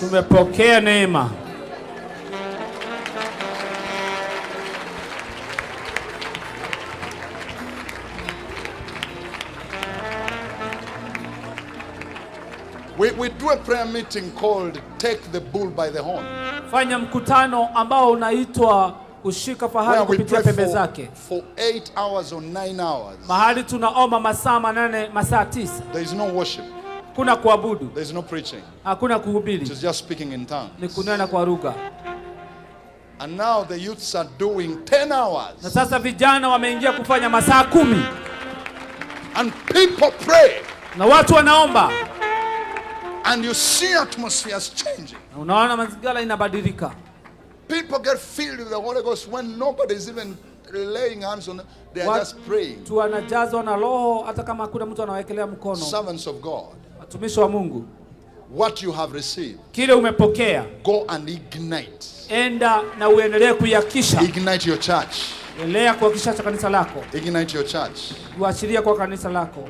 That is the way we are going to enter into a new wave of the supernatural. Hivyo ndivyo tutaingia katika mawimbi mapya ya kiungu. I have studied Pastor Robert Kayanja. Nimemsoma mchungaji Robert Kayanja. I've paid people money to tell me about his life. Na hata nimepea watu pesa waniambie siri yake ya kuwa na Bwana. What changed his ministry? Kile kilibadilisha maisha yake. He fasted for 40 days on a cup of water every day. Alifunga siku 40 akikunywa tu kikombe moja cha maji kila siku. Coupled with the many hours of prayer. Weza kuingia katika masaa mengi ya maombi. Prayer. Maombi is work. Ni kazi. You can earn a living by just speaking in tongues. Unaweza pata mapato kwa kunena tu kwa lugha. I can tell you. Nakwambia. I hear people saying speaking in tongues, speaking in tongues. Nasikia watu wakisema kunena kwa lugha, know the mystery of speaking in tongues. Unajua mafumbo ya kunena kwa lugha wewe? Anybody who has never prayed for many hours in tongues, mtu yote ambaye hajaomba masaa mengi kwa kunena kwa lugha, does not qualify to tell you that tongues are useless. haitimu kukuambia kwamba kunena kwa lugha ni bure. Because I can tell you. Kwa sababu naweza kuambia. I have done it. Nimefanya. If you do 8 hours every day, ukiomba masaa 8 kila siku, you're going to see many miracles in your ministry. Utaona miujiza mingi kwa huduma yako. Things that money cannot do. Tungetaka kuona vitu ambazo pesa haziwezi fanya. Yeah. Ndio. We want to see things that money cannot do. You see, the power of God nguvu za Mungu can do inaweza tenda what money can do. Kile pesa inaweza fanya. But there is a level, lakini kuna kiwango where what money cannot do. Mahali ambapo pesa haiwezi fika. The power of God will do it. Nguvu za Mungu itatenda. Money cannot open a mute. Pesa haziwezi fungua mtu ambaye haongei. It can't. Haiwezi.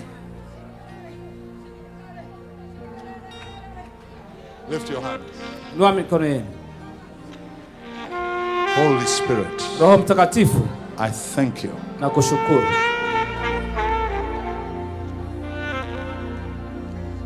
For the wave of prayer anointing. Sababu ya mawimbi ya upako wa maombi.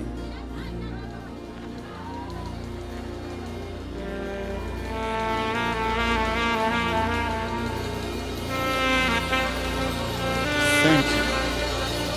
Thank you for that fire. Asante kwa moto huo.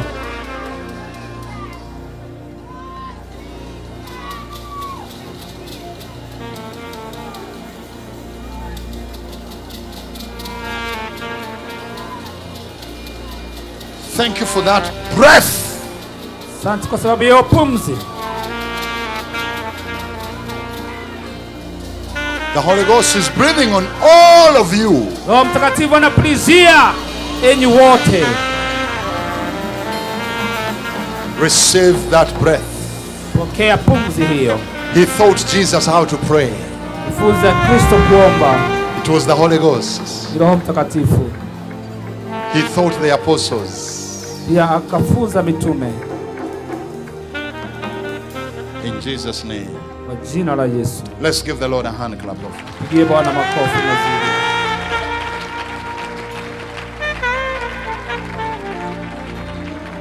You can go back.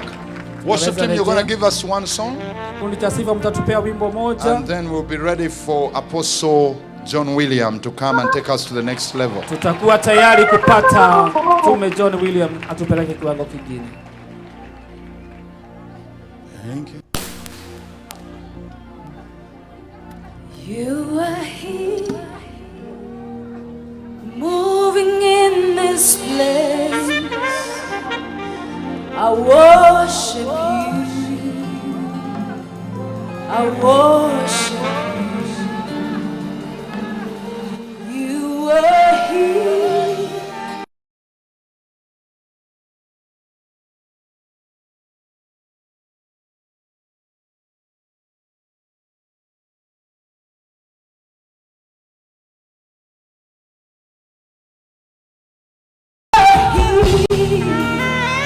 Working miracles,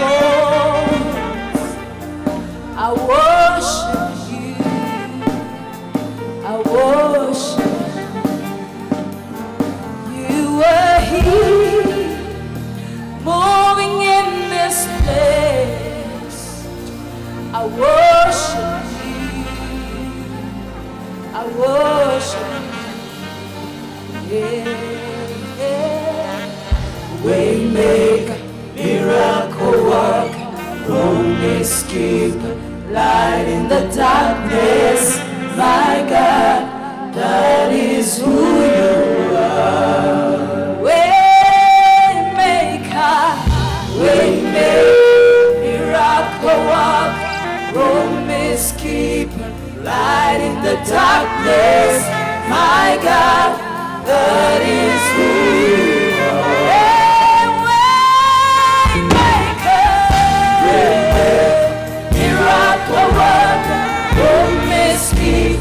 Light in the darkness, my God, that is who you are.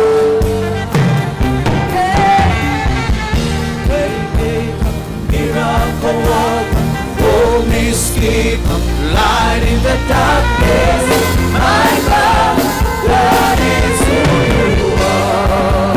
You are here, you are here, moving in this place. I worship you.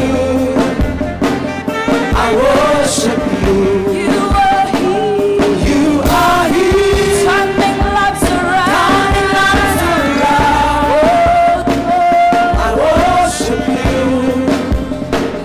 I worship you. You are here.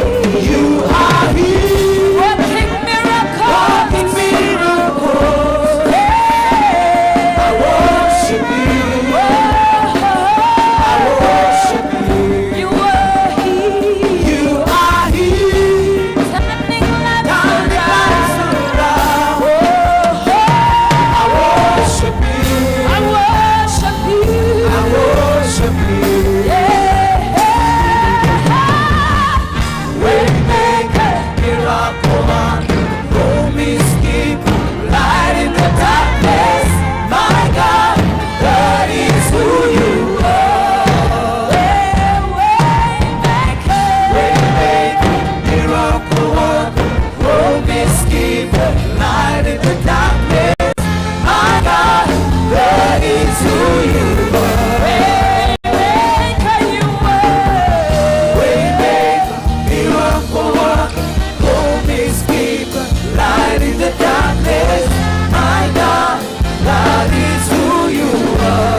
You're working, even when I don't feel it, you're working.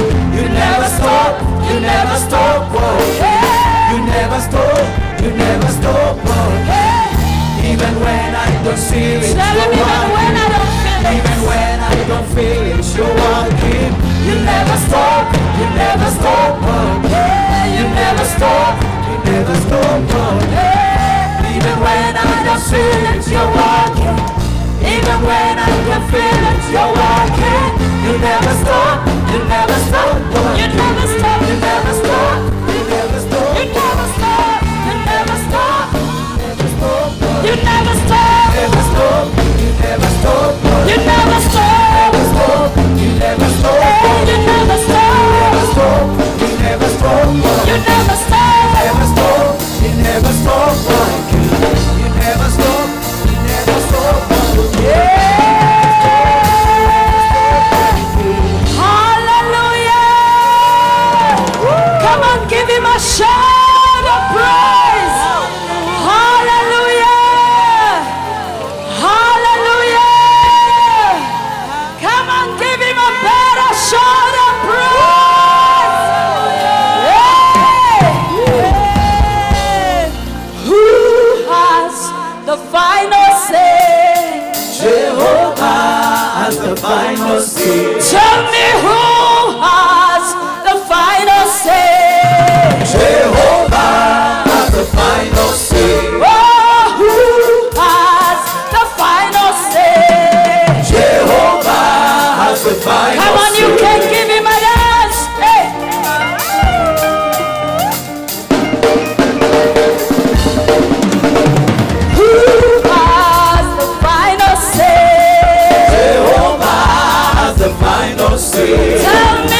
mfalme wa wafalme.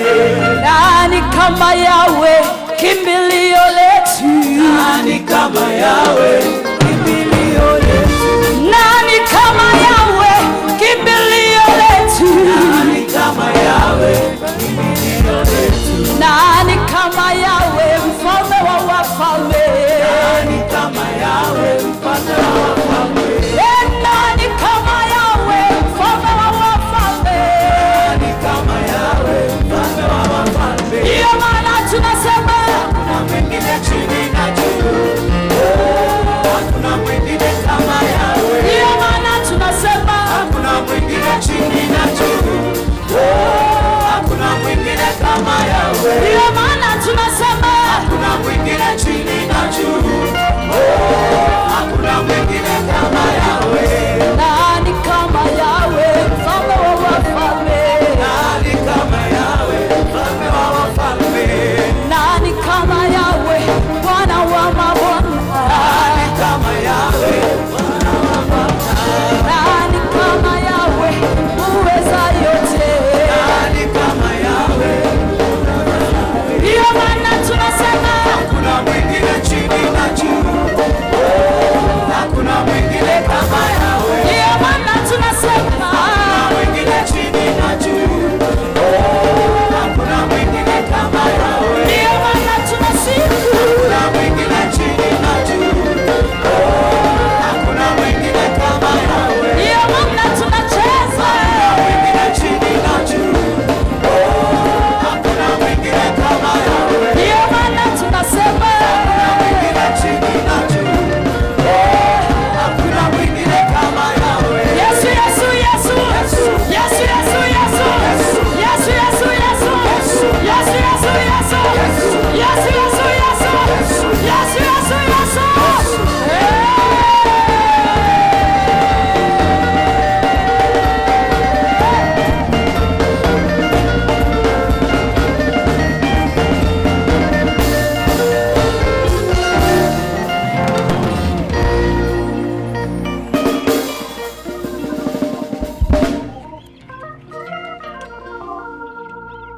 Praise. Let's give him praise this wonderful morning, and allow me to request us that we do it in this manner. The Lord has been so good. The Lord has been so faithful. We have seen miracles. We have seen signs. We have seen wonders. The Lord has been together with us. And because the Lord has been together with Kwa us, sababu Bwana amekuwa pamoja nasi, we need to give him praise. tunahitaji tumpe sifa. Actually, we were on finalizing a few things up there, and the report is so amazing Tulikuwa tunamazia kitu pale nyuma na kuambia ripoti ni ya ajabu sana. of what God is doing amongst us, Yale Mungu anafanya katikati yetu. of what God is doing together with Kwa yale us, Mungu anafanya pamoja na to the sisi. glory of his Kwa name, utukufu wa jina lake. physically and online. Kimwili na kwa wale wanaotutizama. Thousands and thousands Maelfu na maelfu receiving the good news of the kingdom. wanapokea habari njema ya For ufalme. about 1 full minute, Katika dakika mzima sasa. at the count of 1, 2, 3, Hesabu moja hadi tatu. we will shout to the Piga Lord. kelele kwa Bwana. We will praise his name. Sifu jina lake. The worship team will shout from their microphones Wanasifu watapiga kelele kwa vinasa as we sauti. give him the praise. Tunapompa yeye sifa. Remember, it is 1 full minute. Kumbuka ni dakika moja nzima. So are you ready? Wewe uko tayari? Oh, you are not ready. Are you Je, ready? uko tayari? Are you ready this Je, way? uko tayari upande huu? This side, are we ready? Uko tayari? So 1, 2, 3, let's go! Let's go! Let's go! Let's go! Oh yeah! Let's go! Let's go! Let's go! Let's go! Let's go! Let's go! Jesus! Jesus! Yesu! Jesus! Yesu! Jesus! Yesu! Jesus! Yesu! Jesus! Yesu! Receive the praise, Pokea sifa. receive the glory, Pokea utukufu. and receive the honor. Pokea heshima. And all of us, can we say amen? A louder amen. Can we try it even without the equipment? Let's go. A louder, the loudest amen. Let's go. 1, 2, 3. We can even raise it higher. Another one. Yeah, let's do a third one. Now all of us. Amen and amen. To the glory of God. The Lord has done it again. The Lord answers prayers. And I was telling Apostle Subi yesterday, this meeting is a sign that God answers prayers. It has been years of investments, 40 days of prayer, 21 days of prayer. One time he even had 90 days. God is faithful and God answers prayers. And yet we are in another day that the Lord has given to us. Why don't you turn to your neighbor on your right, on your left, in front and back, give them a high 10 and tell them, this is another day of miracles, of signs and of wonders. Can you tell them welcome? Greet the bishop next to you, tell them welcome. The minister next to you, tell them welcome. And the neighbor next to you, tell them welcome. To the glory of God. Thank you so much. I believe everyone is set for the next level. Even the minister is set for the next level. It gives me great joy and honor to first of all bring to us Apostle Julius Subi, to bring us the minister. Can we receive him? Can we receive him with a very good hand? Let's receive him with a very good hand. To the glory of God. And Apostle, thank you for hearing God. And thank you for the years of investment in prayer. Amen. Thank you. Amen. Amen. Thank you so much, Reverend Kamau. Praise the Lord. It's another hour of a spiritual buffet. And we are blessed to have one of the bulldozers of prayer. One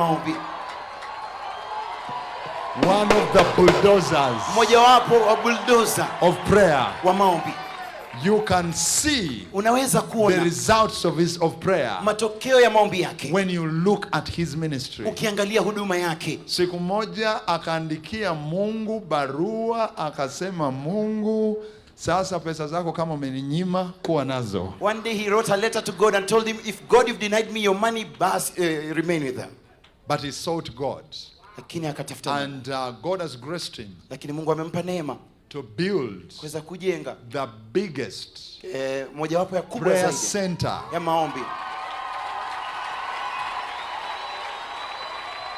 in East and Central Africa.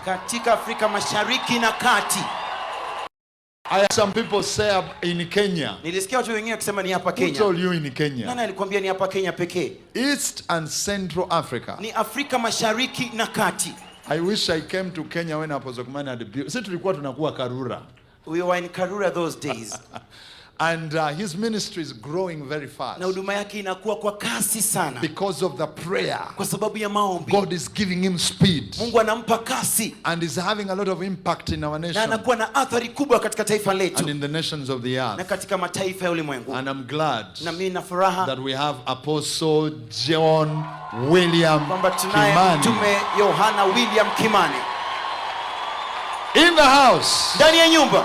And come on, let's celebrate him.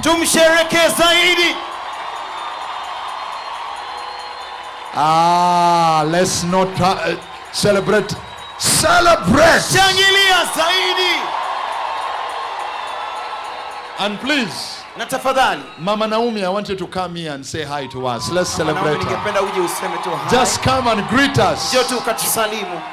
I know you've paid a big price. Najua umelipa gharama kubwa. Maybe your story is like my story. When you got married to Apostle, you had no money. I don't know. Labda hadithi yako na yangu zafanana, labda uliolewa akiwa hana pesa. But Sijui. we are honored to have you and we celebrate you because Tumeheshimika kwa nawe we na know you kukushangilia have sana. paid a big price. Najua umelipa gharama kubwa. Thank you so much. Asante sana. Amen. Bwana asifiwe watu wa Mungu. Tusalimiane hewani. Amen. God bless you so much. I thank God for this opportunity. Asante kwa dakika hii. And I thank God because of his servants Apostle Subi. Namshukuru Bwana kwa sababu ya watumishi wake Subi. Pastor Mother. Pia mchungaji Mother. And even all the servants of God in this place. Na watumishi wote wa Bwana mahali hapa. And even those that are from other nations. Pia wale wametoka katika mataifa mengine. I continue to give God praise and glory. Nampa Bwana sifa na utukufu. So I'm happy to be in this place and in this meeting. Ninayo furaha katika mkutano huu. Because I'm being challenged in different ways. Sababu natiwa changamoto kwa njia kadhaa. And just to say what Apostle Subi is saying. Naseme vile baba mtume Subi anasema. We found him giving the testimony. Nimpata akitoa ushuhuda. Of how Pastor Mother used to support him. Vile mchungaji Martha alikuwa anamshikamana ama anamshikilia. And our story is like their story. Basi hadithi yao ni kama yao. Yeah, I used to start with the ministry, to start with the servant of God. Mama mtume amesimama na baba mtume sana. And even at times I could ask God, are you usually served like this? Na pia saa zingine alikuwa anauliza ama kweli Bwana umemaanisha hivi. But I thank God because our God is not a user. Lakini namshukuru Bwana maana Mungu wetu hatumii. He is not a user. Yeye hatutumii. He is a blesser. Ni baraka. And the word of God says that they that sow in tears, neno la Bwana lasema wapandao kwa kilio will come back rejoicing, basi watarudi wakiwa na furaha, bearing the sheaves, wakiwa wamebeba zile mavuno. So if at all it could be that you are here and your pastor's wife, na kwa hivyo kama wewe uko hapa na mchungaji, and your husband does not have any money, mume wako hana kakitu, and the calling of God is upon his na life, mwito wa Bwana uko juu ya maisha yake, support him with the whole of your heart. Shikilie sana moyo wako wote. For one day, one time, maana siku moja, the seed that you sow in tears, panda kwa kilio,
Bwana tu. Thank you because God is faithful. In the fullness of time He makes everything beautiful. Asante kwa sababu wakati ukifika Bwana afanya mambo yote kwa sawa. And a time came that my wife had to resign. Wakati mmoja mama mtume akatoka kazi from a senior position in Kenya Power. Akatoka kazi katika Kenya Power. And joined me in ministry. Na akaingia katika huduma kama baba mtume. And we thank God for His grace. Shukuru Bwana kwa sababu ya neema yake. Wow.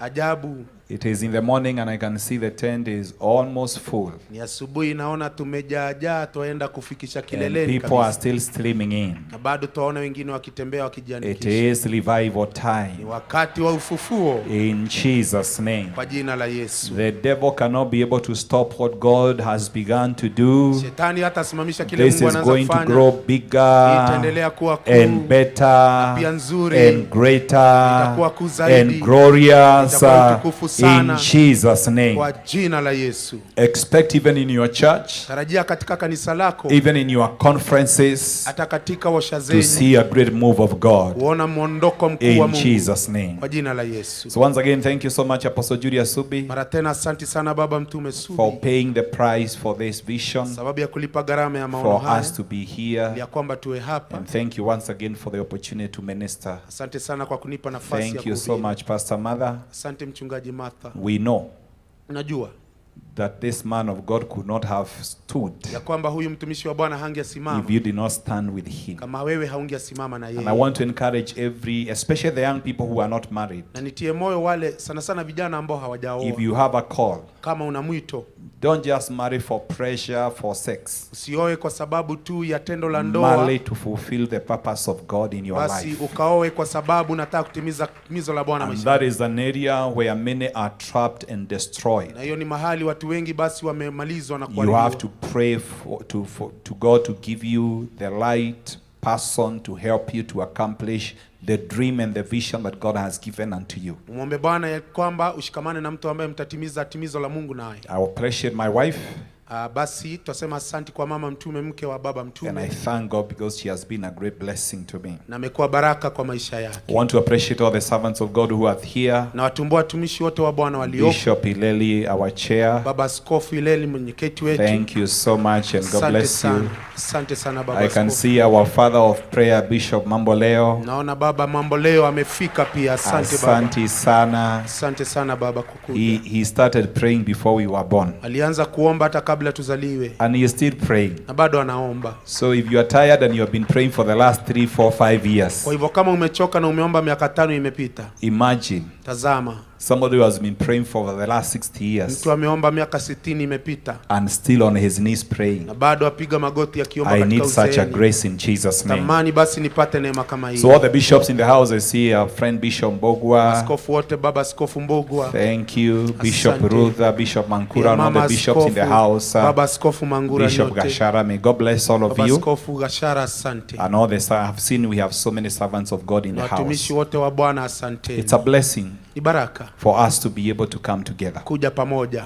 This morning, Asubuhi ya leo I want to appreciate all the guest speakers napenda basi nitambue wale watu in wamehubiri, absentia. wale ambao hawako Can we hapa. celebrate all of them in Jesus' Tuwafurahie name? wote kwa jina la Yesu. They have been a great blessing. Wamekuwa baraka kwetu. And I know the Lord has ministered to you Pia Bwana amewahudumia the way He has ministered to me. vile ambavyo amenihudumia pia. In this session, Katika kipindi hiki I thank God for what Apostle Subi has shared. nashukuru Bwana kwa kile Baba Mtume Subi I ameshiriki. love that. Napenda hiyo. And it's my prayer that God is going to give us more grace in the area of prayer. Ombi langu ya kwamba Bwana atupatie neema katika maombi. John Wesley said, John Wesley I akasema, put myself on fire najiweka kwa moto and people come to see me burning. na basi wengine waje wakaniona nikiteketea. You must put yourself on fire Lazima ujitie motoni jamani, and people will be coming to see you burn. na watu watakuja kuona ukiteketea. If you are not burning, people will not come. Kama wewe basi hauchomeki, watu You hawatakuja. must be like the burning bush. Lazima basi uwe kama kichaka In kilichoungua Jesus' name. kwa jina la Yesu. Paul told Timothy, you have to fan your gift into frame. Paulo akamwambia Timotheo, koroga kipawa Some ulichopewa. of you have a gift, but your gift is very cold. Kipawa chako unacho lakini ni baridi sana. Let your gift be on fire. Wacha kipawa chako kipate And the Bible moto. says in the book of Proverbs, without firewood, a fire goes out. Mithali yasema pasipo kuni moto May wazimika. God give you the wisdom to look for spiritual firewood. Mungu akupe hekima ya kupata kuni za kiroho. Praise the name of the living God. Bwana asifiwe. Hallelujah. Amen. To keep your fire burning. Ili ya kwamba moto wako uchomeke. So spiritual fires don't just burn. Mioto ya kiroho haichomeki They tu. burn because there is firewood. Yaonekana kwa sababu kuna The fire of prayer kuni ya maombi and fasting na pia and the word of na God, neno la Bwana. walking in holiness, Tembea katika utakatifu, removing the ashes. kuondoa majivu. The fire of the altar was supposed to be kept burning, Moto katika madhabahu and the uliendelea priest was to remove the na ashes. kuhani akatoa majivu. May God give you the wisdom to remove those ashes in your life Mungu akupe hekima ya kutoa ile majivu that can hinder your fire to burn, ambayo inaweza kufanya moto wako the uchomeke. ashes of sin. Ile majivu ya dhambi In the name of katika Jesus jina la Yesu must be removed in our lives, lazima iondolewe maishani so mwetu that our fire may be kept ili ya burning. kwamba moto wetu uendelee In the kuungua mighty name of kwa jina Jesus. tukufu la Already Yesu. the fire of God is upon us. Moto wa Bwana ujuu yetu jamani. Let us continue to burn the whole day. Tuendelee kuchomeka siku In zote Jesus' kwa name. jina la Yesu. Let us celebrate Her Excellency, Tumkaribishe mama yetu wa the taifa, First Lady, mama wa taifa, our mama, Mheshimiwa mama Rachel Ruto. Rachel Ruto. We love you. Tunakupenda. Welcome. Asante mama, Thank you for karibu. coming to be with us. Asante mama, karibu kiti mama. Amen. Amen. I am blessed that you have come in the beginning of my session, Nabarikiwa kwamba umekuja tu kabla nihubiri, and God will give me the grace na Mungu atanipa neema to share what He has put in my heart. ili ya kwamba nishiriki kile amenitilia moyoni. I want to share a message with us Nataka nishiriki ujumbe nasi as one who has a burden kama mmoja aliye na mzigo for the nation, kwa sababu ya taifa, and as one who has been laboring in this nation na mmoja ambaye amefanya kazi katika to taifa see hili the purposes of God fulfilled. kuona kusudi za Bwana zikisimama. This is a message that God put in my heart Ni ujumbe Bwana alinipa a few weeks ago, wiki chache zimepita, and it was when I was looking at what is happening in Kenya, na ni wakati niliona vile kunaendelea Kenya, what was happening in Sudan, kile kinatendeka Sudan, when I saw our soldiers being sent to Congo, nilipoona jeshi wetu wakitumwa Kongo and other nations of Africa, na mataifa mengine ya Afrika, and I felt this na message nikahisi huu ujumbe is a call to prayer ni mwito wa maombi for Kenya sababu ya Kenya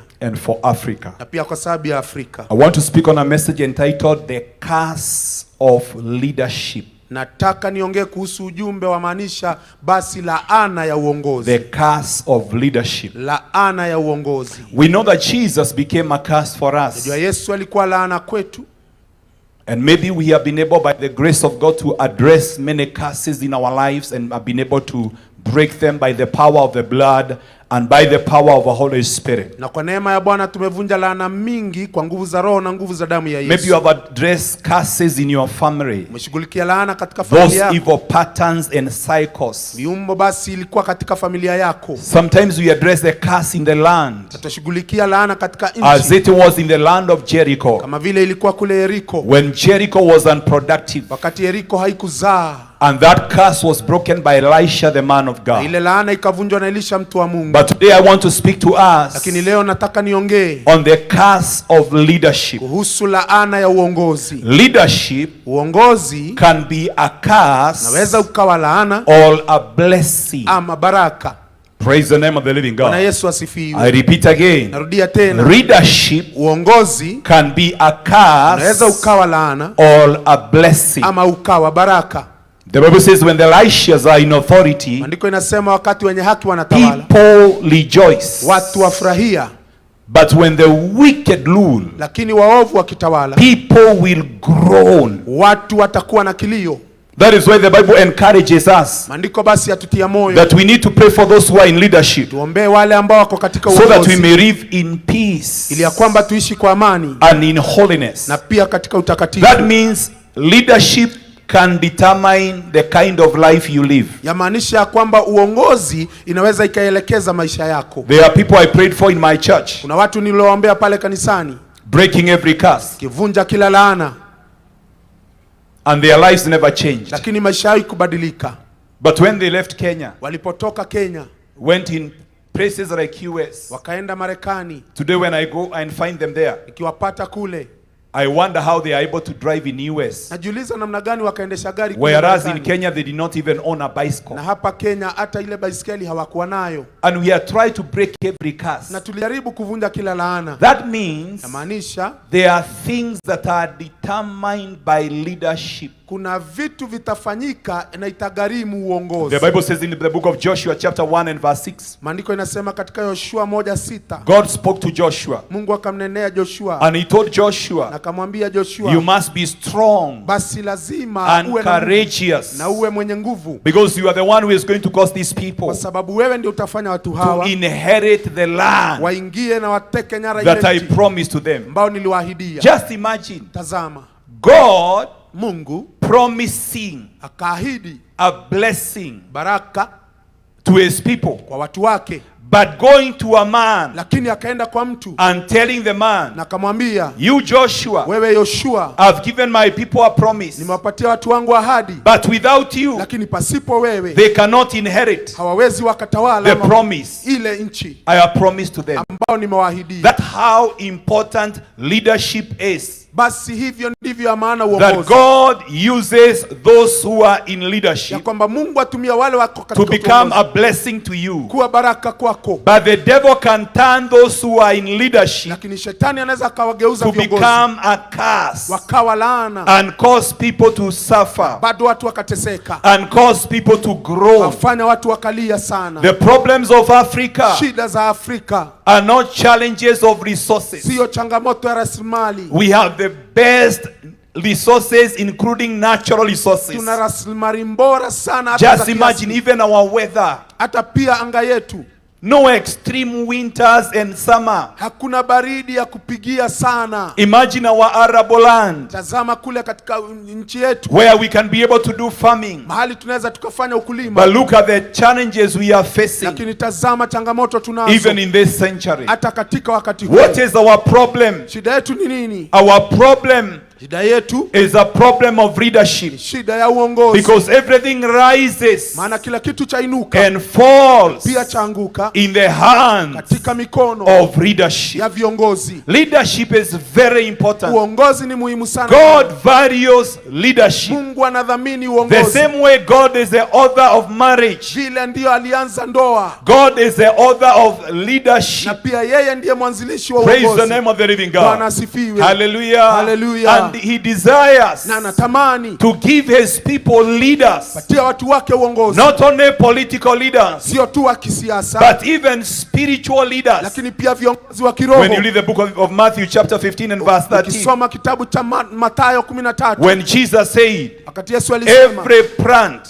kila mti that was not planted by my father na baba yangu shall be uprooted with the roots. Utangolewa na mizizi. Jesus was addressing Yesu alikuwa anasema the leadership of the Pharisees. Kuhusu uongozi wa Farisayo. He was addressing the religious leadership. Alikuwa anaongelesha wale waongozi. And he was saying, alikuwa anasema, this kind of leadership uongozi kama is a hindrance basi ni changamoto to my purposes, kwa kusudi langu, to the purposes of God. Kusudi za Mungu. You cannot be ushered into the next move of God katika mwondoko wa Mungu with this kind of leadership. Na uongozi kama huu. It must be uprooted. Lazima ungolewe. If you are going to be ushered kama utainuliwa into the next dispensation. Katika kiwango kingine. Today we rise. Leo twainuka and cry to God. Tulilia Mungu. And we are going to tell God, namwambia Bwana, the same way you have taken every other curse. Vile umeondoa laana zingine. Jesus could not have died any other day. Yesu angekufa kifo kingine. He was to be crucified on a tree. Wasulubiwe msalabani. Because cast, kwa sababu laana, as he was crucified imempata on a tree, he became a curse for us. Laana kwetu. And he took away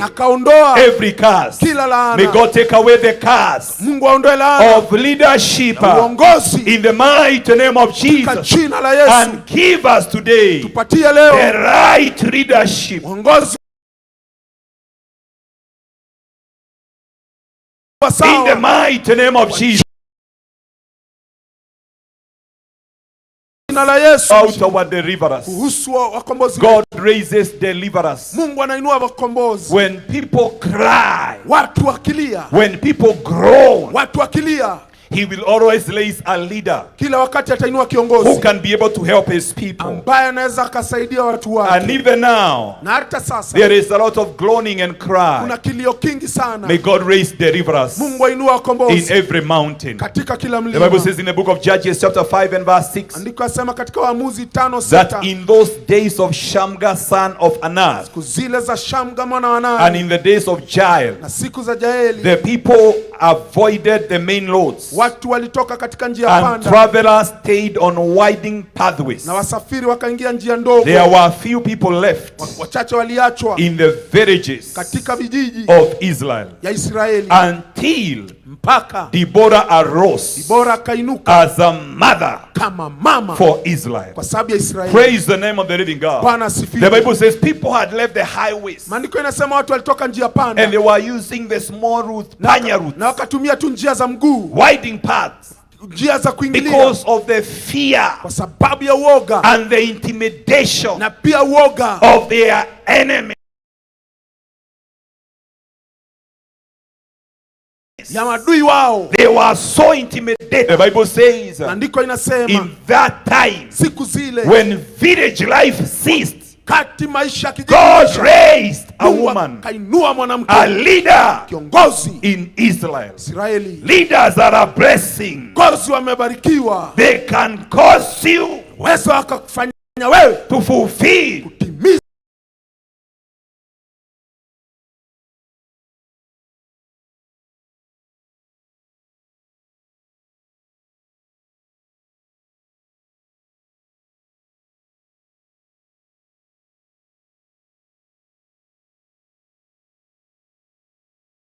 your divine purpose. kusudi lako la They kiungu. can call. Ndio nuru na We injili. must seek the face of God Lazima tafute uso to wa give Mungu, us good leadership atupatie viongozi sawa that is able to help us ambao wanaweza in wakatusaidia this season. katika majira In the haya mighty name of kwa Jesus. jina la Yesu. The book of Judges, Kitabu cha Waamuzi chapter 9, mlango wa 9 is one of the books we can be able to see ni kitabu kimoja tunaweza tukaona how this curse of leadership can come upon a people vile laana hii ya uongozi inaweza kujia watu and affect them na pia ikawapiga in many ways. na ikawaondoa katika njia ambazo zinafaa kwa njia mingi. In the book of Judges chapter 9, Waamuzi mlango wa 9, if you can open there, fungue pale tafadhali. we read concerning a man called Abimelech. Tutasoma kumhusu jamaa anaitwa Abimeleki. Judges chapter 9 from verse 1. Waamuzi mlango wa 9 Then mstari wa Abimelech the kwanza. son of Jerubbaal Abimeleki mwana wa Yerubali went to Shechem akaenda Shekemu to his mother's brothers kwa ndugu za mama yake, and spoke with them akanena nao and with all the family na wote of the house of his mother's father, waliokuwa wa nyumba ya baba ya mama yake. 70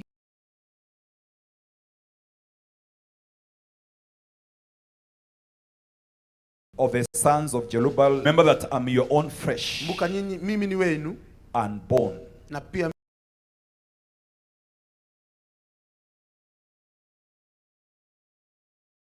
mimi ni ndugu yenu. Jerubbaal is another. You read in chapter 8, Gideon said, Mlango wa 8 Gideoni asema, I'm not going to be your leader. sitakuwa kiongozi wenu. The Lord Bwana is going to be your leader. atakuwa kiongozi wenu. Praise the name of the living God. Bwana asifiwe. But after the death of Gideon, Baada ya kifo cha Gideoni, Jerubbaal or Gideon had 70 sons. Jerubbaal ama Gideoni alikuwa na watoto 70. Obviously, these 70 sons were not from one woman, Wana hawa kiume 70 hawakuwa kutoka kwa but mwanamke they all mmoja, belonged to him. lakini wote walikuwa wake. And one of these sons was Abimelech. Na mmoja alikuwa Abimeleki. Abimelech is said to be a son of a concubine or a slave girl. Abimeleki alikuwa mtoto wa kahaba ama wa mtu ambaye ni mtumwa. So he was just there, Kwa hivyo alikuwa tu pale. and he was not necessarily the one who was supposed to inherit the kingship. Na yeye basi hangepata urithi wa ufalme. And God had not even established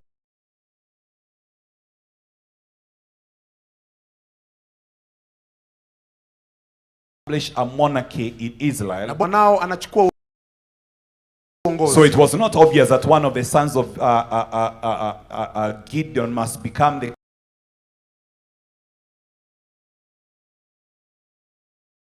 king. Haikuwa basi nini akaanza campaign. You know, some of these things that we think they are not in the Bible, mambo mengi tunafikiria iko katika they Biblia. are in the Bible. Iko katika Biblia. There is a lot of politics that you can read in the Bible. Kuna siasa mingi sana katika Biblia. Praise the name of the living God. Bwana asifiwe. We celebrate one of our mothers, Mama Mwai, who was Bwana kwa sababu yake. God is raising mothers in this nation. Mungu anainua kina mama katika taifa hili. In the name of Jesus. Kwa jina la Yesu. The same way he raised Deborah. Vile alivyomwinua Deborah. I said politics are in the Bible. Nasema siasa ziko katika Biblia. You know, in the national prayer, unajua katika maombi ya kitaifa, we always help churches on how to pray for the nation. Mingi sana ya kusaidia watu vile wataombea taifa. And I remember about 3 years ago. Nakumbuka miaka 3 imepita.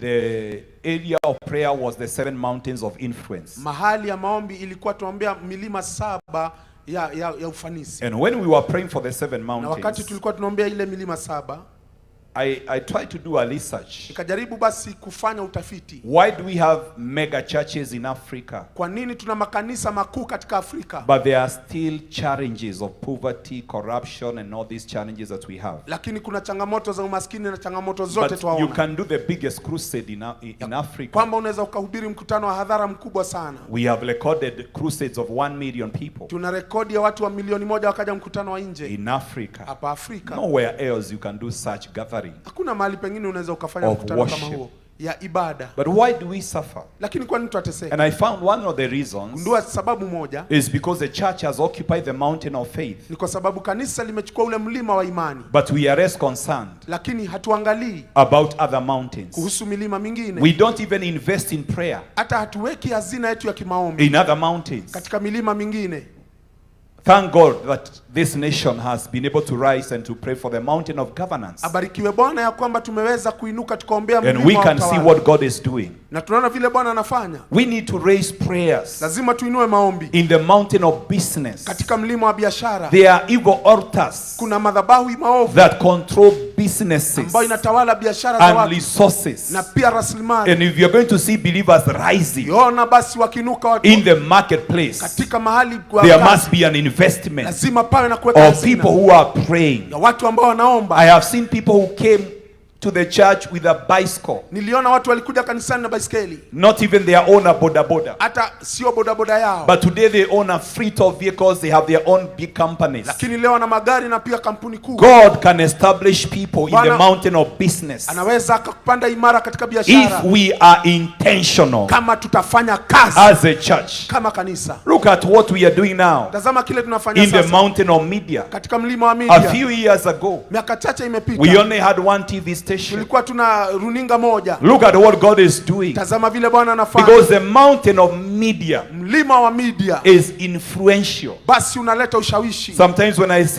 I see I'm grieved when I see some of the things that are done by media. Because I understand. Kwa sababu naelewa. You know, people think media is just there as media to give you news. Watu wanafikiria kwamba wanakuja tukupea habari. But if you understood the corruption, ukielewa ufisadi, if you understood the high level of wickedness to manipulate communities, ukielewa uovu wa juu wa kufanya jamii ziangalie, and even nations, na pia mataifa, you would pray for the mountain of media. Utaombea ule mlima wa media. So the church kwa hivyo kanisa has taken the mountain of faith in Africa. Imechukua mlima wa imani. But we have left the other mountains. Lakini tumeacha milima mingine. But God is bringing a shift. Lakini Mungu analeta muondoko. And he is helping us now. Na anatusaidia sasa. We are going to rise in every mountain. Tutainuka katika we are rising in the mountain of governance. Tutainuka katika utawala. Praise the name of the living God. Bwana asifiwe. Hallelujah. Bwana tukuzwe. If politicians are preparing for 2027, kama wanasiasa wanajiandaa mwaka 2027, the church must prepare for 2027. Lazima lijiandae kwa on our knees we shall pray. Kwa magoti yetu tutaomba. And we shall continue determining the destiny of this nation. Taifa itaenda wapi? That which is not of God must be uprooted with the roots in the mouth, in the name of Jesus. May God cause us to rise in the mountain of business. Receive the grace of virgin ideas. Hey, Shamaganda, we are going to be founders kuwa wanzilishi of the new multinational companies ya kampuni kuu za in the mighty name of Jesus. katika jina la Yesu. Because the grace of God neema ya Mungu is multifaceted inaweza and ikafanya is kazi able to help us to rise ikatusaidia kwa in all these mountains.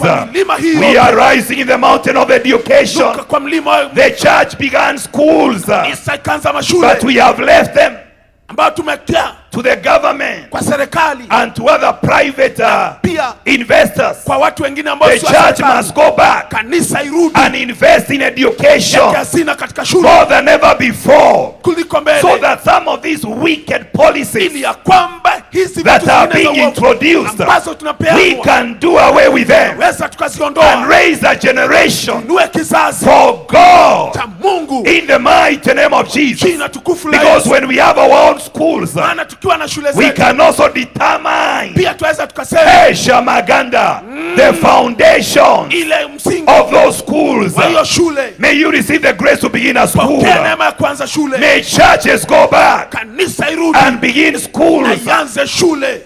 Praise the name of the living God. Bwana asifiwe. In the last 2-3 years, our church has begun 2 schools. Kwa miaka 3 imepita kanisa letu limeanza One shule. is a TVET. Moja. And another one is a Kingdom, we call it Kingdom International Premier School. Moja yaitwa Kingdom International Premier School. From PP1, PP2, grade 1 to 6 and junior secondary. Wale watoto wachanga ikipanda hivyo mpaka and wale we desire to go to the university. Na sasa tuenda katika chuo vikuu. We must become strategic as a church. Tufanye kazi usawa. Praise the name of the living God. Bwana asifiwe. We must shape the next generation of leaders. Sima tuongoze viongozi wa We are not just going to open Bible schools. Tutafungua tu vyuo No. hapana. People are not just called to preach. Watu hataitwa tu wahubiri. Some people, they are career. Watu wengine kazi yao is their calling. Na mwito wao. We must be willing to send career missionaries watu ambao watafanya to go out there kwenda kule as they work. Wakifanya they are kazi, preaching wanahubiri the gospel of our Lord Jesus Christ. Bwana Yesu. Hey! We are taking the mountain of media kuwa mlima wa vyombo by fire, by force, kwa lazima. In the name of Jesus. Jina la Yesu. Give us 10 more years patia miaka 10 tu, and you are going to see us rising na utaona tukiinuka in the mountain of media, katika mlima wa vyombo vya in the mighty name of Jesus. Jina la Yesu. Hey! Hey! A few years ago I thought it's not good to be in the social media. Miaka 5 iliyopita nilifikiria kwamba sio vizuri kuwa katika These mitandao ya things of kijamii. Facebook and YouTube. Facebook na Instagram na YouTube. They are worldly. Hii ni ya dunia. Until God spoke to me in the beginning of the year 2019. Mungu akanena katika mwaka 2019. And he told me, na kaniambia, begin. Anza Live services. Anza kufanya watu waone ukihubiri katika on runinga, Facebook, katika mitandao ya kijamii, Facebook, YouTube. Na pia YouTube. I didn't know COVID was coming. Sikujua COVID inakuja. But God knew it was coming. Mungu alijua inakuja. Praise the name of the living God. Bwana asifiwe. And that is how the church without walls began. Na hivyo ndivyo kanisa pasipo kuta ilianza. Praise the name of the living God. Bwana asifiwe. Sometimes it's good to hear from God. Ni vizuri usikie Mungu. God can prepare you for what is coming. Mungu anaweza kukuandaa kwa kile kinakuja. Praise the name of the living God. Bwana Yesu asifiwe. We don't have to leave social media to the devil alone. Tumwachie shetani mitandao ya kijamii namna gani? Let's dominate. Tutawale.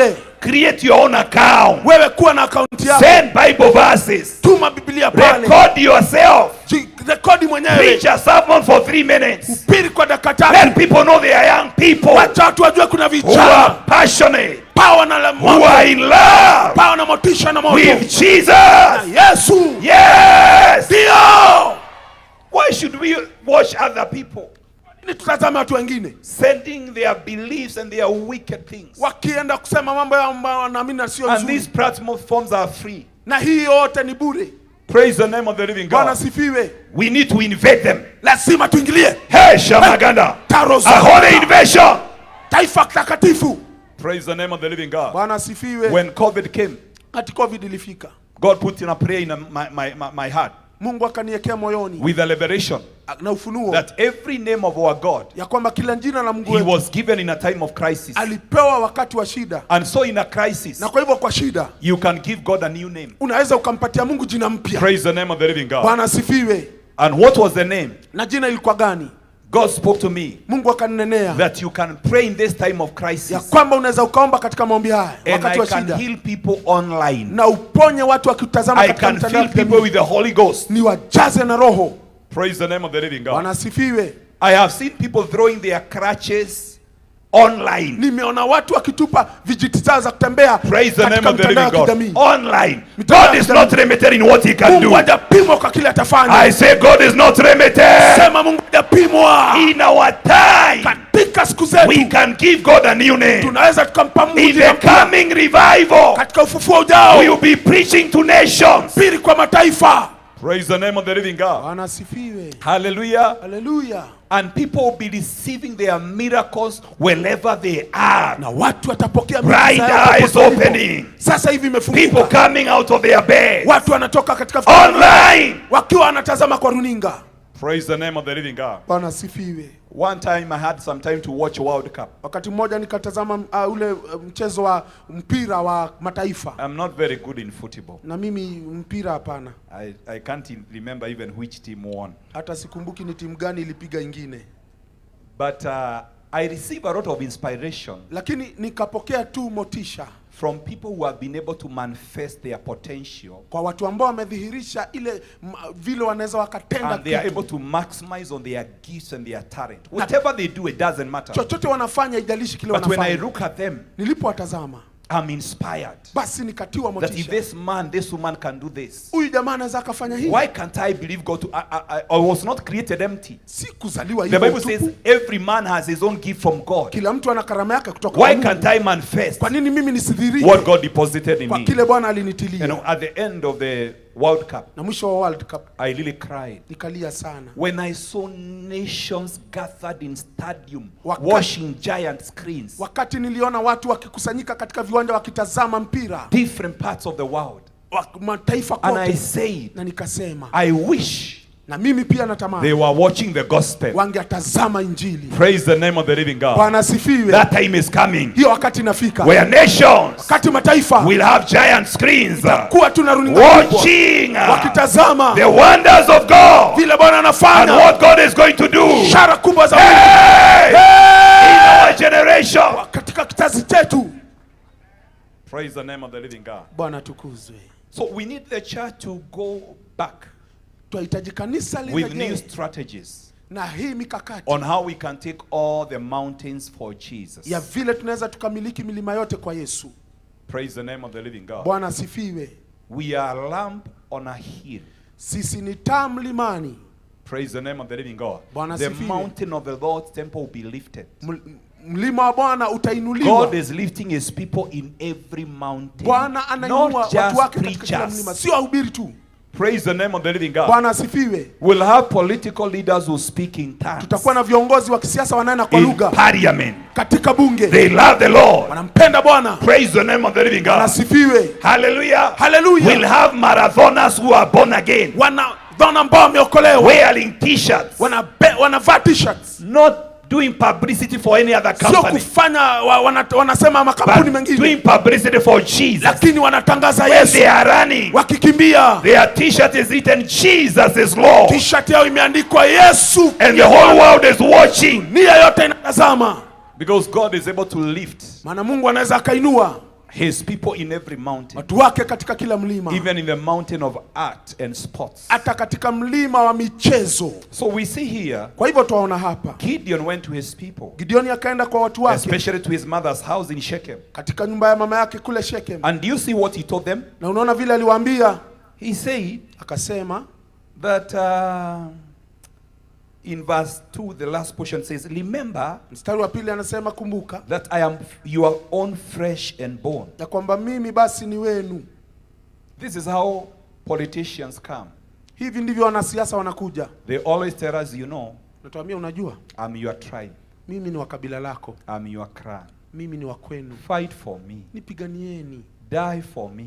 Kufa. Support me. Nishikeni mkono. Even when they are corrupt. Hata wakiwa basi ni wafisadi. He'll say, atasema, you know it is their tribe they are looking for. Unajua ni kabila lao wanatazama. They don't like us. Hawatupendi. Somebody want this position to be given to another tribe. Mwingine anataka hii basi piano kwa mwingine. But look at the story of Abimelech. Tazama hii ya Abimelech. As we continue in the verse, the Bible says,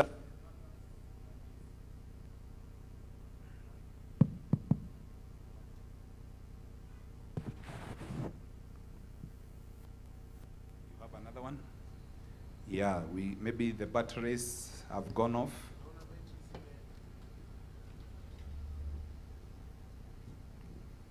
Check. Amen. Verse 3, the Bible says, and his mother's brother spoke all these words concerning him in the hearing of all the men of Shechem. And the Bible says, and their heart was inclined to follow Abimelech. For they said, look at this, he is our brother.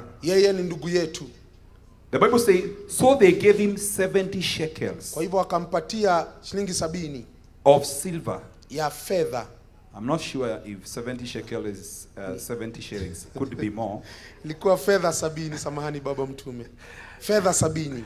was a lot of money to do a campaign.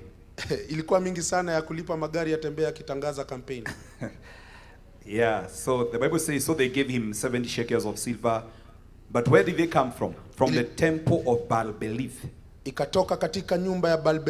which Abimelech hired worthless and lecherous men, and they followed him. So two things. The money came from a temple. So it is having some spiritual power. So when you are given 200, it is equal to your own soul.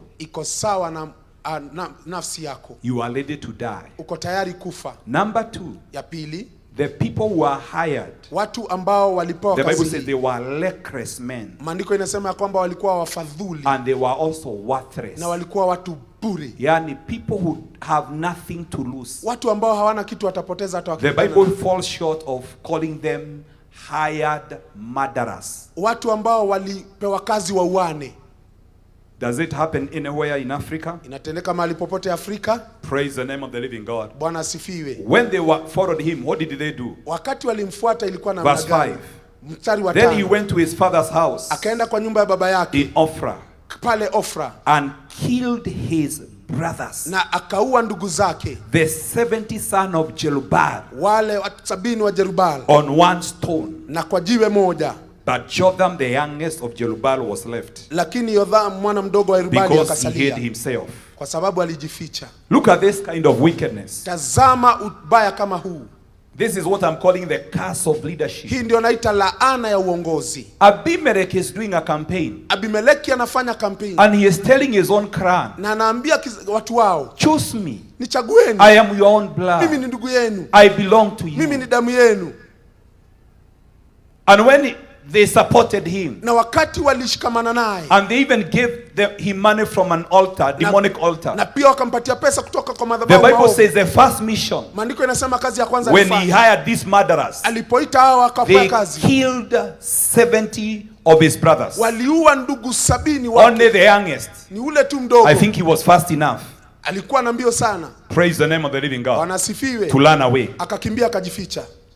You see, sometimes we may think politically, the people who belong to our tribe are the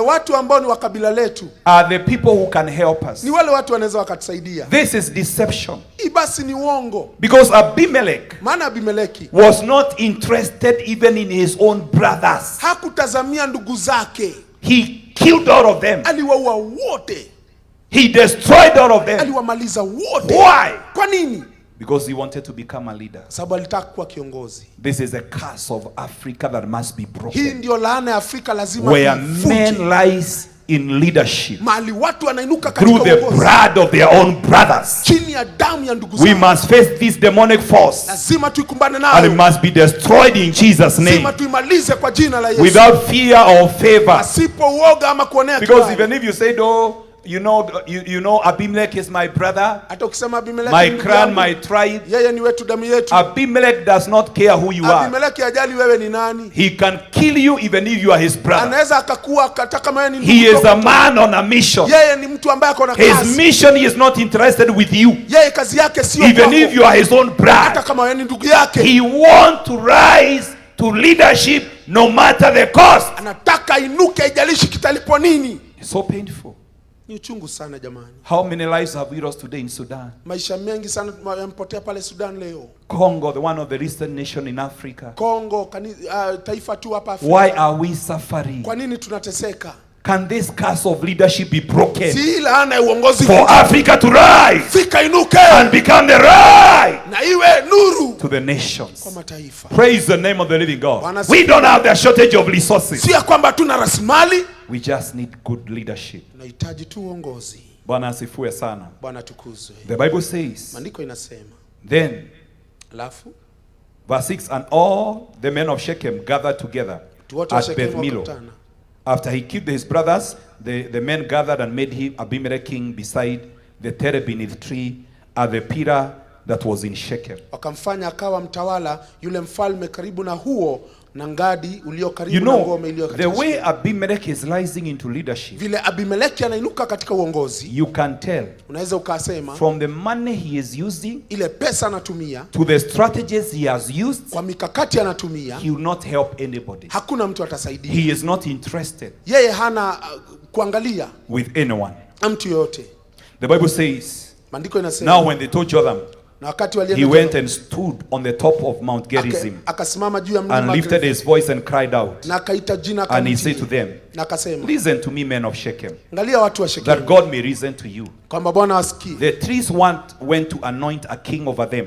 Kaenda miti And ilienda they kumwagia said to maji. the olive tree, Akasema kwa mti reign over us. njoo utawale. But the olive tree said to them, Lakini mtini should ukasema, I cease giving my oil, niache mno wangu with which they honor God na ile ambao walienda wakamtii Mungu and men, na pia wanadamu, and go to sway over the trees? naenda basi You see, ukainame chini ya miti. trees in the Bible represent people. Miti katika Biblia They yadhihirisha represent wanadamu, men. yadhihirisha watu. When even Jesus said of a tree that was taking fertilizer and was not bearing fruit, Hata wakati Yesu alisema kuna mti ambao haukuzaa matunda, he was speaking about people alikuwa anaongea kuhusu who watu, are not fruitful. watu ambao hawana A matunda. tree planted by the waters. Mti ambao umepandwa So kule Jotham majini. is giving them a parable Jothamu that the anawapatia trees were choosing a methali leader, ya kwamba alikuwa anataka and they mtu, went to the olive tree, na wakaenda mtini, and the olive tree said, na mtini ukasema, for me, kwangu mimi I cannot cease giving my oil, siwezi nikaacha kutoa with mafuta which they honor God and men, kwa ile ambao wanaheshimu wanadamu na watu, because the olive tree produced oil that was good for men, kwa sababu mtini ulitoa mafuta ambayo ilikuwa and it nzuri was kwa Mungu, also used for sacrifices. na pia ikatolewa kwa dhabihu, It was also used to anoint people into the different offices. na ikatwaliwa basi So iwaambie the watu olive tree mafuta. said, Kwa hivyo anasema I cannot leave my position. siwezi nikaacha mali nakaa. I can tell you, because of the two other trees, we may not be able to go into detail. Hatutaingia katika miti ingine, Because the Bible says the trees went to the fig tree, you come and reign over us. kaenda kwa mzabibu, But the fig tree said to them, should I cease my sweetness and my good fruit Mzabibu and kasema, go mimi to sway sitakubali. over trees? Then the tree said to the vine, you come Mzeituni, and reign over us. njoo But the tutawale. vine said to them, Mzeituni should I ukasema, cease my new wine niache when kutoa we cheers both God and men, mvinjo wangu and kwa go watu, and sway over the trees? na niende nikanyonganyonge mbele ya I watu. want to say that leadership Nataka niseme uongozi takes a lot of sacrifice unachukua kujitolea in your personal interest. katika maisha yako mwenyewe na nia yako. Anyone who has a lot of personal interest Yeyote ambaye ana nia yake cannot be able to rise hawezi akainuka and become a true leader. na akawa kiongozi That is sawa. why the three trees Ndio maana miti hii tatu could not be able to leave haingeatoka their oil, mafuta their yao, wine, mvinyo wao, whatever they produced, chochote wanatoa, and go yaende and lead ikaongoza other men. watu wengine. They felt what they are doing Wakahisi kile walifanya is more important. ni ya muhimu zaidi. I said here, Nilisema hapa, for me the work I do ile kazi in ninafanya ministry, katika huduma I cannot do it for any amount of money. siwezi nikaifanya kwa pesa zozote, It is sacrificial. ni ya kujitolea. I have sacrificed a lot Nimejitolea sana for me to be a religious or a spiritual leader. ili ya kwamba niwe kiongozi wa kiroho. If I was pursuing my own destiny and my personal interest, Kama nilikuwa na nia zangu na hatima yangu, I can tell you I cannot do the same in the same position I am. nitakwambia singefanya hiyo nikiwa I katika cheo can do changu. better in business. Niweza nikafanya vyema katika biashara.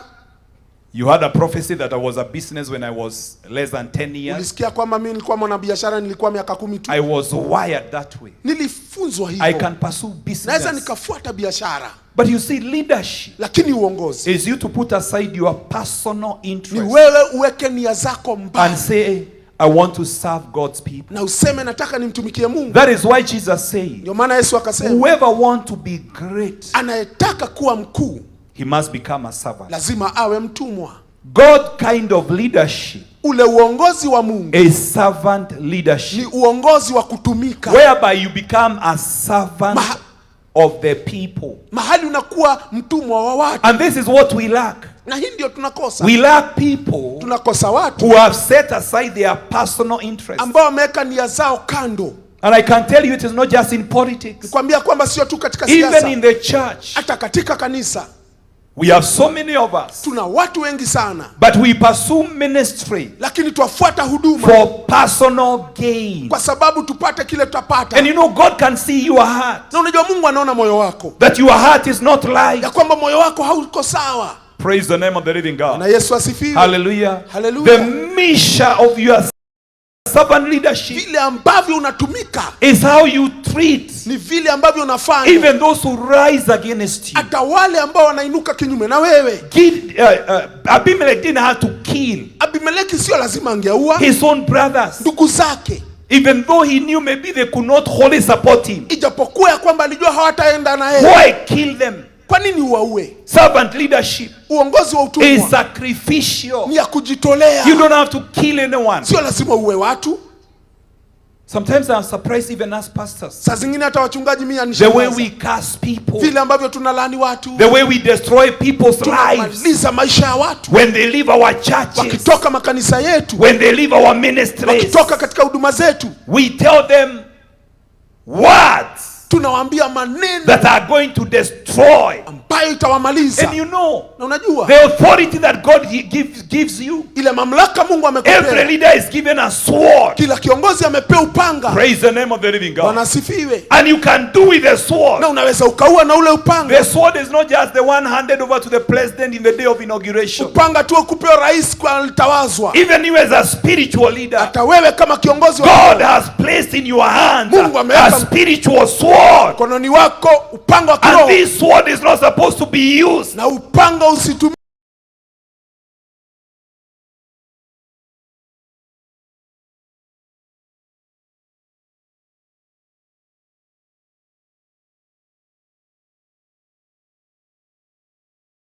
to destroy God. In the name of the living God. Bwana Yesu asifiwe. Hallelujah. Hallelujah. Personally, I do not curse people when they leave my ministry. Mimi silani watu wakitoka katika huduma yangu. Even those who left when we had disagreements, I always call them back and I tell them, I bless you. Waliotoka kwa sababu tumekosana na waita basi nawaambia kwa maana wabariki. Praise the name of the living Bwana God. asifiwe. Because Kwa sababu the kind of leadership of Abimelech, ile uongozi wa the Abimeleki, reason he is destroying even his own kwa brothers, sababu anaua ndugu zake, is because his interests ni kwa sababu ya kile anataka ni are a yake. selfish interest. Ni nia ya He kujipenda. is full of greed. Yeye ni mlafi. Praise the name of the living God. Bwana asifiwe. May God break the curse of Mungu leadership avunje laana hiyo ya in the uongozi. mighty name of Jesus. Jina tukufu la May Yesu. God raise leaders everywhere Mungu ainue viongozi kila in the mahali mighty name of Jesus. katika jina la I Yesu. give you a burden. Naona ukiwa na Pray mzigo, for the principal where your children go to school. ombea kiongozi wa shule mahali watoto wako wanaenda. Leaders are gates. Viongozi ni milango. They can allow things to come into that school, Naweza wakaruhusu vitu vingia katika nyumba or they ile, can close the gate. ama wanaweza wakafunga malango. Praise the name of the living Bwana God. asifiwe. We have seen the other 3 trees. Tumeona ile miti ingine 3. And then the Bible says, Andiko pia inasema, then all the trees say to the bubble, miti yetu ikote Blabu. ikasema, you come and reign over us. wewe kuja utawale juu And the yetu. bubble said to the trees, Na ule mti mzabibu if in ukasema, truth you anoint me kama kabisa mtanimwagia as mafuta king over you, kama mfalme juu yenu, then come and take shelter in my shade. basi kuja mkae chini yangu. But if not, Lakini kama mtaweza, let fire come out of the bramble wacha basi itoke katika and moto huu, devour the cinders of Lebanon. na basi malize kuteketeza miti ya Lebanoni. Praise the name of the living God. Bwana sifiwe. You know this. Now therefore, verse 16, if you have acted in truth and sincerity in making Abimelech king, and if you have dealt well with Jerubbaal and his house, and have done to him as he deserves, For my father fought for you, risked his life, and delivered you out of the hand of Midian. But you have risen against my father's house this day, and killed his 70 sons on one stone, and made Abimelech, the son of a female servant, king over the men of Shechem, because he is your brother. Praise the name of the living God. So Jotham, the brother of Abimelech, compared his own brother Abimelech with a bramble brush tree. Praise the name of the living God. In Exodus chapter 22 and verse 6, the Bible says about the bramble brush or the thorn bushes, or thorn brush. If a fire breaks out and spread into the thorn bushes, so that it burns shocks of grain, or standing grain, or the whole field, then one who started the fire must make restitution. So in Israel, it was known that the thorn brush tree is good for fire. That is why the thorn brush tree said, you truly want to anoint me to be king, then come under my shade. The thorn brush does not have any shade. It cannot cover you. Praise the name of the living God. Abimelech is a leader who cannot help you. He has nothing to cover you. Praise the name of the living God. Then the thorn brush said, if not, let fire come out of the bramble and devour the cinders of Lebanon. Oh, you are good for fire. Praise the name of the living God. So he said, let fire come out. Praise the name of the living God. We break the curse of leadership in our nation. We break the curse of leadership in Africa. Mighty name of Jesus. We break the curse of leadership in the church. We break the curse of leadership in our higher institution of running. Everywhere. We need good leaders who can be able to usher our nation, our people to their divine destiny. That is why Paul told Timothy, when you gather, the first thing you need to pray. It's not even in your life. It's not even in your family. Pray for those who are in leadership. Leadership determines the road. Your pastor can determine how far you go in your destiny. That is why you need to pray for him. Praise the name of the living God. That is why the Bible says the enemy will attack the shepherd, and the sheep will be scattered. The enemy is also seeking for the leader. The shepherd is not just a pastor. The shepherd is in a leader. Is the attack of the enemy. The enemy is always seeking who is the leader in the family, who is the leader in that school, who is the leader in that mountain, who is the leader in that ministry. The enemy is seeking for those who are in leadership, because when they are under attack, we are going to be scattered. All those who are following, those who are in leadership.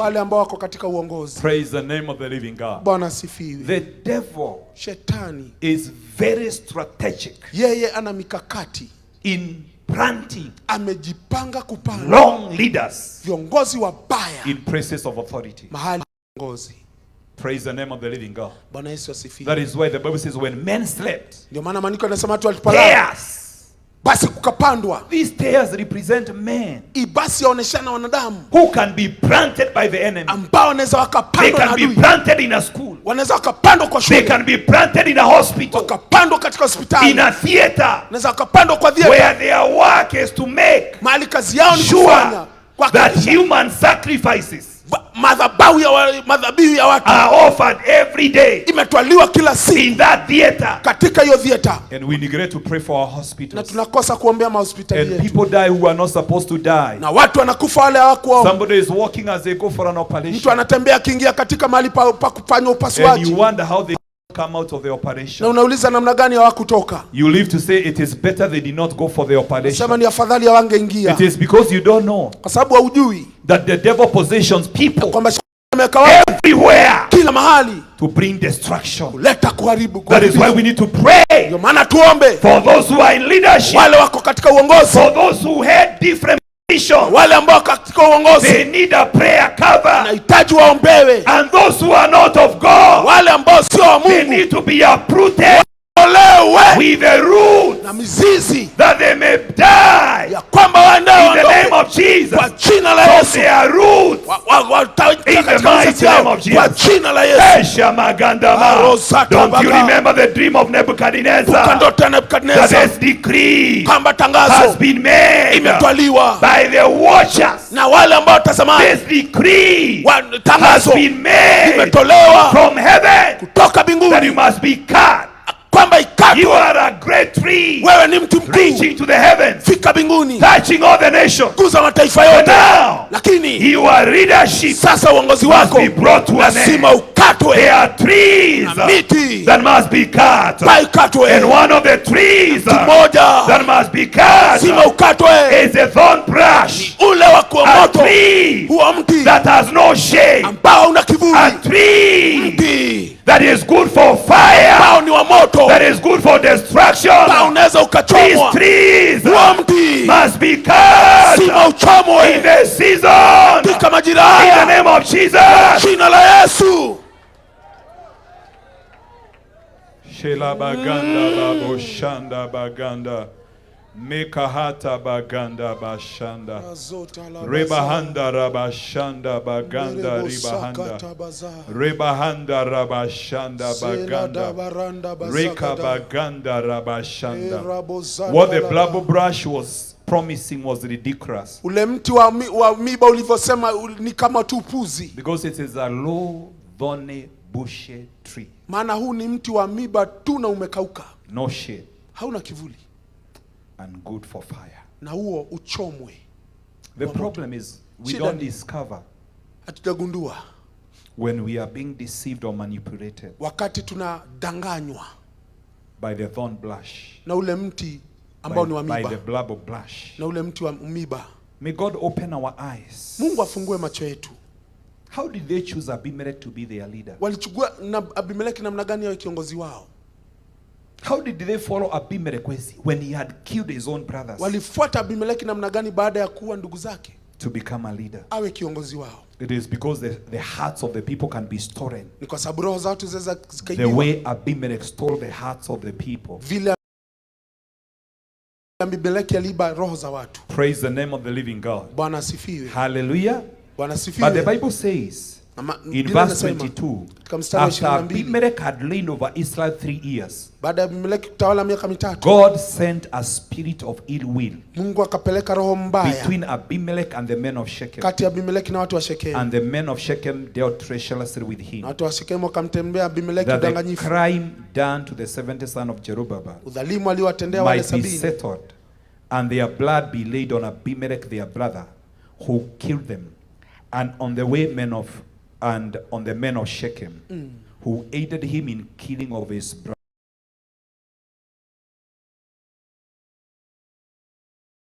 brothers. Praise the name of the living God. Bwana, ukiinuka kwa uongozi katika kudanganya It is a seed.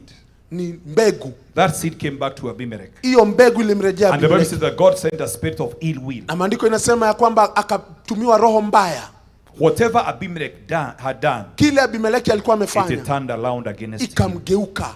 Can God help me to be a sincere leader? Mungu anisaidie kuwa kiongozi sawa, A genuine leader kiongozi msafi who is interested ambaye ana in nia the well-being of his ya people, uzuri wa watu wake, in the mighty name of kwa Jesus. jina tukufu la That Yesu. when I have a position of authority, Nikiwa na cheo cha mamlaka, even as a spiritual leader, hata kama kiongozi wa I am kiroho, not going to use it sitaitumia for greed kwa sababu ya ulafi and selfish gain, na pia kujipenda, but I'll use it lakini nitaitumia for the best interest of the people kwa nia nzuri kwa watu that I am leading. ambao naongoza. May God cause me to become a tree Mungu anisaidie niwe mti that can provide shade. ambao unaweza leta kivuli. Praise the name of the living God. Bwana Yesu asifiwe. From the scorching sun, kutoka kwa ile people jua, can come under a leader. watu wanaweza kuja chini ya They can kiongozi, find protection. wanaweza wakapata They ulinzi, can find nourishment. wanaweza wakapata chakula Their kizuri, destinies can be empowered zao sasa zikapata nguvu because of the influence you have as a sababu leader. ushawishi unao katika Somebody kiongozi. can rejoice Mtu anaweza that akafurahia because of this man of sababu God, ya mtu huyu wa Mungu, because of this woman of sababu ya God, mtu huyu wa Mungu, I was able to rise weza kuinuka and become what I am. kawa kile May nilicho. God raise leaders Mungu ainue viongozi who be destiny ambao helpers watasaidia wengine in the mighty name of Jesus, jina tukufu la rather Yesu, than destiny destroyers kwa asiharibu in hatima the ya watu mighty name kwa of Jesus. jina la Yesu. May God raise men and Mungu ainue women watu kwa who are touched ambao wanaguswa by the need na shida of his people. mahitaji ya watu. Praise the name of the living God. Bwana sifiwe. Hallelujah. Hallelujah. Leaders Viongozi who have gone through suffering. ambao wamepitia mateso. You know, there is something that happened when you go through suffering. Unajua kuna kitu kinakutendekea ukiteseka. Praise the name of the living God. Bwana Yesu asifiwe. Hallelujah. Hallelujah. There are wells that are dark kuna chemi ambayo inachimbwa in times of suffering. wakati wa mateso, The wells of mercy. basi ya rehema, So that when you see people suffering, ili ya kwamba ukiona watu you wakiteseka know where the shoe pinches. unajua mahali kiatu kinauma. That is why God raises leaders from Ndio the maana dust Mungu anainua viongozi kutoka who have mchangani, felt the pinch ambao wamesikia uchungu and they know the suffering of the na people. wanajua mateso ya watu. And because you know the suffering of the people, Kwa sababu wanajua mateso ya watu, many a times even when I'm driving mara mingi hata nikiendesha gari and I see school children walking, maybe from primary or secondary, naona watoto wa shule wakienda nyumbani, and some of them have patches on their clothes. na saa zingine wana viraka katika nguo zao, They don't have even shoes. hawana hata viatu. I cannot tell you how many times I have stopped to carry school children Siwezi nikakwambia ni mara ngapi nimesimama nikawabeba, because I was once kwa sababu siku moja like them, nilikuwa kama wao, having patches nikiwa na viraka everywhere, kila mahali, without shoes, sipo viatu, being a laughing stock, nikiwa nachekelewa, with no one to help. hapana mtu alinisaidia. When I see such, Nikiona vile I feel nasikia tears in my eyes, machozi yamenijaa, and I ask myself, na pia najiuliza how can I help such a one? nitasaidia namna gani watoto hawa, Because I know sababu najua where the shoe pinches. mahali kiatu cha uma. When I see somebody in a mud house, Nikiona mtu katika nyumba ya matope, I know ninajua there are people who live degrading lives. kuna watu wanaishi maisha mabaya, They live like animals. wanaishi kama wanyama. I know where the shoe pinches, Najua mahali kiatu kinauma, and I desire to help. na natamani kusaidia. I desire to become a shade Natamani niwe kivuli for such a one kama kwa yule who is suffering. ambaye anateseka. Praise the name of the living God. Bwana Do asifiwe. you know the world does not have a shortage of resources? Dunia si ya kwamba kuna I rasilimali. read an article some years ago, Nilisoma tu karatasi mahali, and I found that everyone in this world is a millionaire. ndio ya kwamba kila mtu hapa ni The milionea. resources in this world are enough for each one to become a millionaire. Rasilimali dunia hii imehakikisha kwamba kila mtu anaweza kuwa milionea. But you see, Lakini tazama, some people have taken a lot of money watu wengine wamechukua pesa zote just for themselves. kwa sababu ya wao wenyewe. They have taken a lot of land Wamechukua miji mingi just for themselves. kwa wenyewe. Some people have holiday homes Wengine wana nyumba za kwenda kupumzika everywhere they want. kila mahali wanataka, When you are still paying your house rent, wakati wewe unalipa kodi yako. somebody has about 5-7 homes. Mtu ana nyumba 5-7, Some of them they can even stay for a year, zingine hata zinakaa mwaka mmoja, and there are servants who are working na there. kuna watu wanafanya kazi pale na Praise the wanalipwa. name of the living God. Bwana May asifiwe. God raise leaders. Mungu ainue viongozi. May the curse. Laana, You know, one of the encouragement I found to share this message in what Apostle Kayanja was saying. unajua basi nimepata changamoto ya kushiriki vile Apostle Kayanja When he said alisema. we have orphans, Asikama kwamba tuna but we yatima, have to wait for people lakini tungoje watu from other nations to come mataifa mengine and waje help the orphans here. wasaidie watoto wetu. Whereas we have people who are able to adopt Kuna watu ambao wanaweza or to wakachukua support a family, na wakashikilia to familia be able to moja, educate a child pia kupeleka mtoto You have shule. the capacity. Una uwezo. But where are the wells of mercy Lakini kwa wapi and visima vya rehema compassion na pia in rehema our lives katika maisha yetu? that we are not willing to help? Hatutaki kusaidia. May God have mercy upon Africa. Tusaidie Afrika. May the curse of leadership be broken. Laana uongozi In vunjike. the mighty name of Jesus. Jina la Yesu. Hey, Shakabaganda. If Africa is going to rise Afrika itainuka to a place of leadership hadi ya uongozi and become a light na iwe to nuru the nation, taifa, we must pray sima for tuombe the right leaders viongozi to sawa rise wanatainuka in places of authority. mahali ya mamlaka. Praise the name of the living God. Bwana Yesu atukuzwe. The last portion of scripture I read so that I finish Maandiko ya mwisho nisome nimalize. is in Isaiah chapter 24. Iko katika Isaya 24. Oh my God, Mungu wangu, have mercy. Baba tuonee huruma. I have a burden Nina mzigo to mimi see the light leadership rising. kuona uongozi mkuu mzuri. Isaiah saw this. Isaya aliona hii Is the end time. katika siku za 24:20.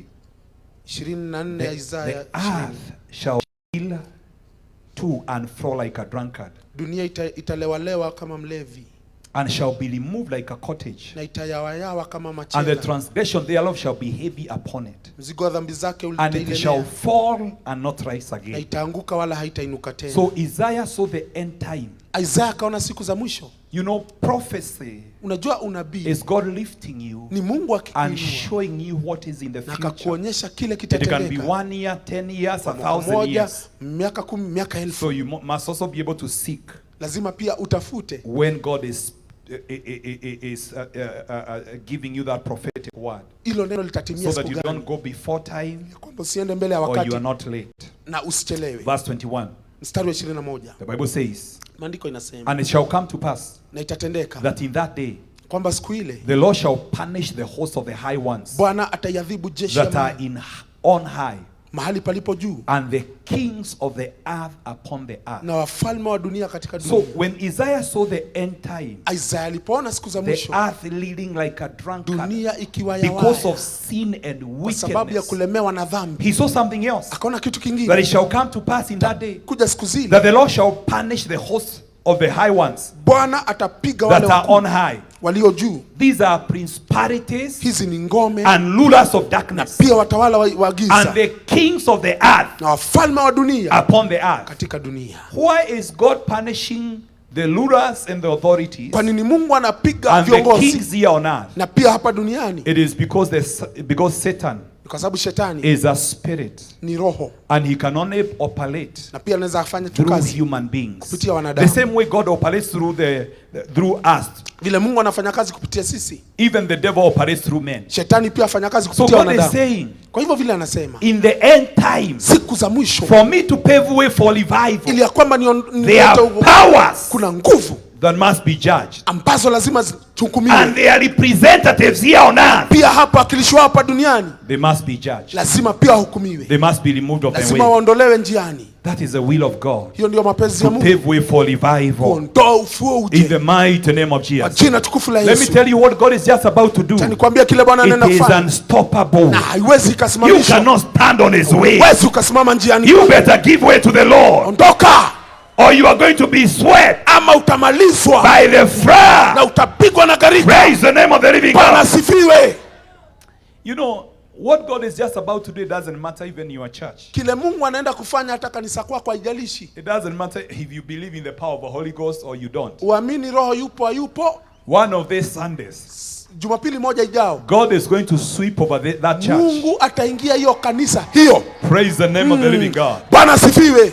And you know, and you'll know Na unajua that the owner of the church ya kwamba zile mikate ya kanisa has come, imekuja, mwenye and he kanisa is coming. mwenye kanisa anakuja. Praise the name of the living God. Bwana asifiwe.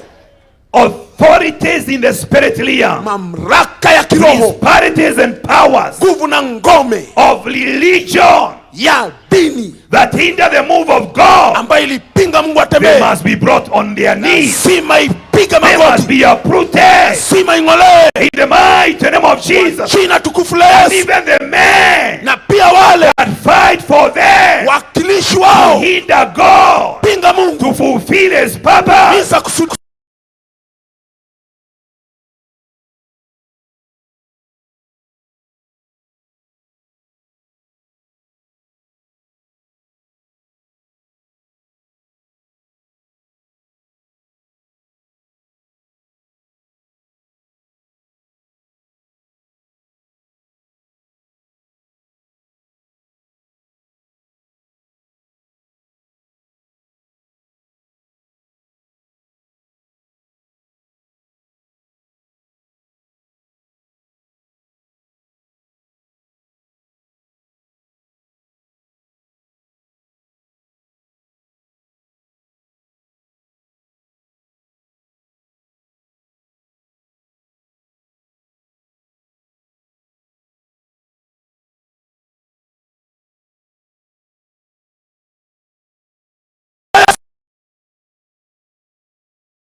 Shatarabaganda rabashanda. 39 mstari wa 21. The Bible says that, and it shall come to pass Na ikatendeka hivi, in those days, siku zile they shall say no more, watasema the imepita, fathers have eaten a sour grape, and the children's teeth are set on the edge. na meno ya watoto iko ndani. Jeremiah saw our days, Jeremiah akasema and he hivi, said, in those days, siku zile they shall no more say, hawatasema the fathers have eaten a sour grape, baba wamekula ile mizeituni and ambayo the ni children's kali, teeth na meno ya are watoto set on the edge. basi imeuma I pia. thank God for what we did here yesterday, Namshukuru Bwana kwa kile tulifanya hapa jana, that whatever our fathers did, kile baba zetu walifanya, although personally I stand between two generations, ijapokuwa mimi nasimama katika vizazi viwili, they are not going, if the fathers eat sour grapes, kama baba walikula mizeituni they ambayo ni did wrong mikali, things. walifanya mambo mabaya. The wrong things they did, Mambo mabaya walioyafanya they are not going to affect haitashika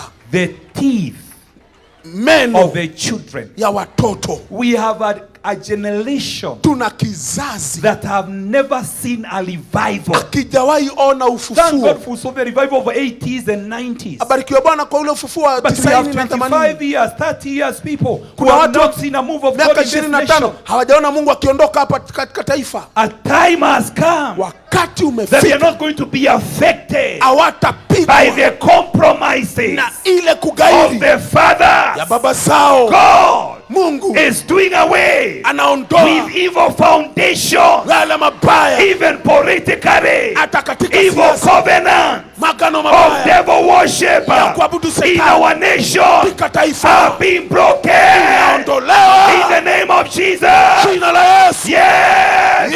Whatever our fathers did, Tote baba walifanya if they ate sour grapes miaka iliyopita in the mighty name of Jesus, kwa jina la they are Yesu not going to affect the next generation. haitatufikia. We have a generation Tuna kizazi that is hungry for ambacho God, kinapenda Mungu, that is hungry for the move of ambacho kinataka God. Mungu. Oh my God, Bwana. we have a generation Sisi ni kizazi. without the move of God.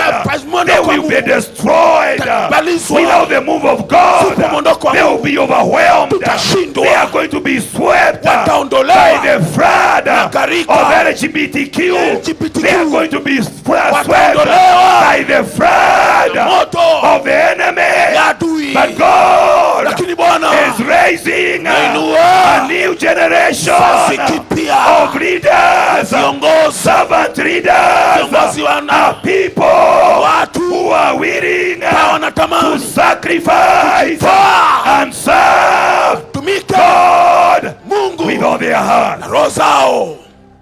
That time has come. Hiyo wakati imefika. That time has come. Hiyo wakati imefika. That time has come. Hiyo wakati imefika. God is helping people. Mungu anasaidia watu.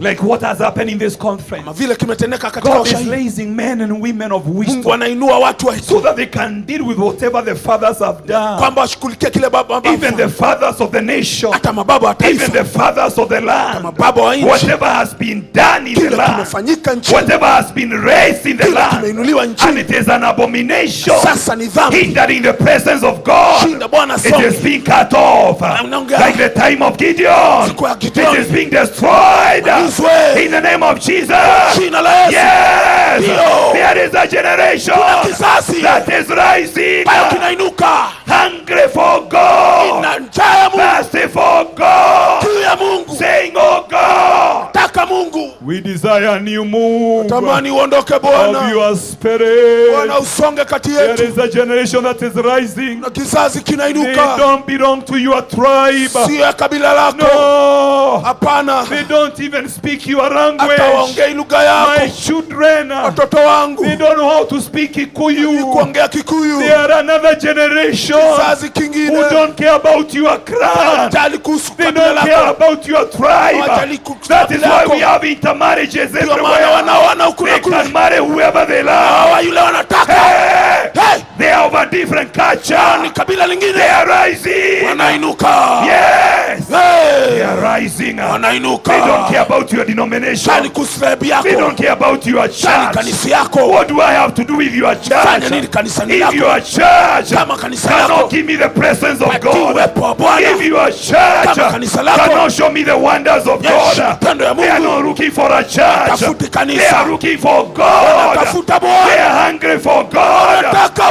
It is the time Bwana.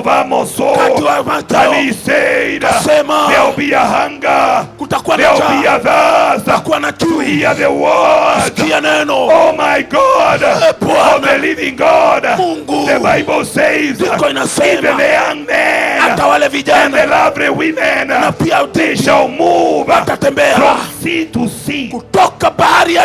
We have a generation that is moving from one congregation to the other. They don't care about your church. That is why there is a lot of movement from one church to the other. They come to your church. If they don't find God, they go to another one. They go to another one. Amos aliona the time will come. There will be a hunger. There will be a thirst. And they are lovely young men and women. They will be going everywhere. They will be seeking. Where is God? I don't care about the church of my father. I desire God. I don't need the leader of my tribe. I don't need the leader of my clan. What have they done for me for years? We still don't have water. We don't have roads. And then you tell me I need to choose a leader of my tribe. There is a generation that is rising. Yes. I am here to release them. I am here to release that generation. It is a mighty army. You better change your mindset. If you are going to feed in this generation, the old has gone and the new has come.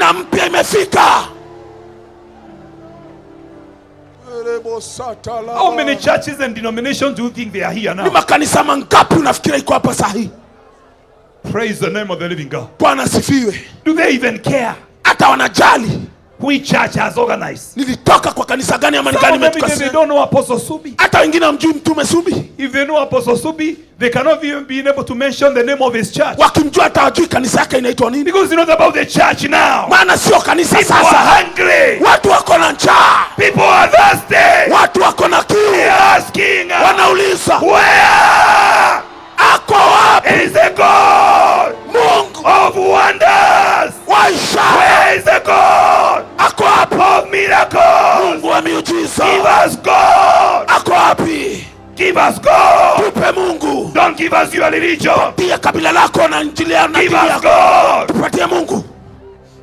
Don't tell us about the church of my father.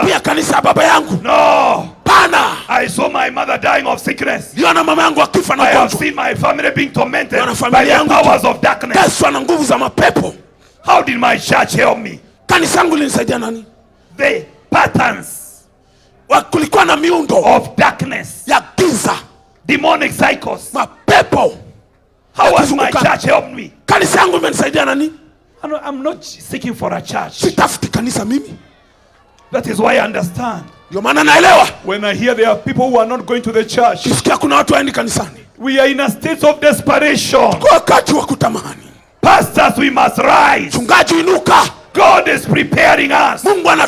He has promised in Isaiah chapter 2 and verse 2 that the mountain of the Lord shall be lifted. A nation will stream to the mountain of the Lord. Hey! Haggai 2:7. I'll shake all nations and then my glory will come. God is preparing a church that carries the glory of God.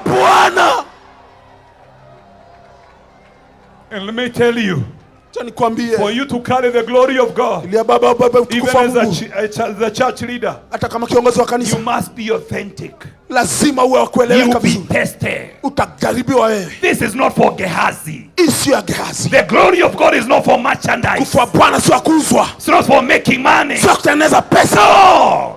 Gehazis cannot receive the glory. The glory is for the selfless. People who have a desire. When they see the sick, They are full of compassion. wamejawa na They huruma. are asking, oh God, Wauliza Mungu, why should these people die of cancer? kwa nini hao watu wakufe na Are you sida? not able to heal? Kuna mtu kuponya. Yes. Ndio. It's not about money. Sio pesa. It's not about position. Sio mali. It's not about titles. Sio vyeo. Yes. Ndio. There is a generation. Ni kizazi. There is an army. Kuna jeshi. There are people who are rising. Na watu wanainuka. They are going to become great readers kwa wazuri wakuu of the next move of God. Toka mzuri wa In the Bwana. mighty name of Jesus. Kwa jina la Yesu. They may not carry big titles. In the mighty name of Jesus. Kwa jina la Yesu. But they have a heart Lakini wana for moyo. God's people. Watu wa Mungu. They have a heart Wana moyo. for the purposes of God. Kusudi la Mungu. They desire to Wanatamani shepherd wana Mungu. God's people. Watu wa Mungu. Koriba shanda baganda. Rebahanda rababu shanda. Father, won't you raise for us, oh God, Baba, inua kati yetu leaders viongozi who are going to cause us to inherit the land, ambao atafanya tuingilie nchi, even the spiritual land. hata nchi ya kiroho. People who have a revelation, Watu wana ufunuo, oh Shamaganda, of the possibilities that are in Christ. uwezekano ndani ya Kristo. This spirit of religion Hii roho wa dini huu must be judged. lazima hukumiwe. Come out of the way. Toka njiani. In the mighty name of Kwa Jesus. jina la Yesu. In the mighty name of Kwa Jesus. jina la Yesu. You are not going to hinder the next move of God. Utatupinga tena. Shatarabaganda. There are remnants everywhere. Kuna mabaki kila mahali. Shatarabaganda. Don't call them mainstream churches. Usiwaite makanisa There are leo. people there who are hungry. Kuna wale wako pale Oh, you are going to marvel wewe when utashangaa. you see the move of God Ukiona mwondoko wa Mungu. where you do not expect Pale ukuitarajia. God to move. Mungu atembee. Shatarabaganda. When you see men and women rising in Ukiona wake leadership, na waume wakiinuka katika men you did uongozi. not expect, Watu kutarajia. they are going to rise Watainuka. because it is a new season. Maana ni majira mapya. Can you rededicate your life to God Itoe tena kwa Mungu. and tell God, Mwambie Mungu. I don't want to miss what you are doing. Sitaki nikose kile I unafanya. align myself. Mimi nalingana. I align myself. Ninalingana Bwana. I align myself. Ninalingana I Bwana. align my ministry, Ninalingana huduma my yangu. career. Maisha yangu. I align my nation. Nina My taifa langu. nation will not be left out. Taifa yangu haitaachwa. Yes. Ndio. I align my political leadership Na pia uongozi wetu in wa the name kisiasa. of Kwa Jesus. jina la Yesu. Rebahanda Rabashada. That we are going to have the right men and women in authority. Watu ambao In the wanafaa. mighty name of Jesus. Kwa jina la Yesu. Rebahanda Rababoshanda. Rekabaganda Rababoshanda. Rekabaganda. Divine alignment. Divine alignment. Katika ulingo. Divine alignment. Basi katika ulingo. Align yourself. Kana katika maisha. Align your heart. Kana moyo wako. Kemahanda. Let the Lord test your heart. Remahanda Rabashanda. Let the Lord test your heart. Anajaribu moyo wako. Omahanda Rabahanda. That he may position you. Kwamba kuweke.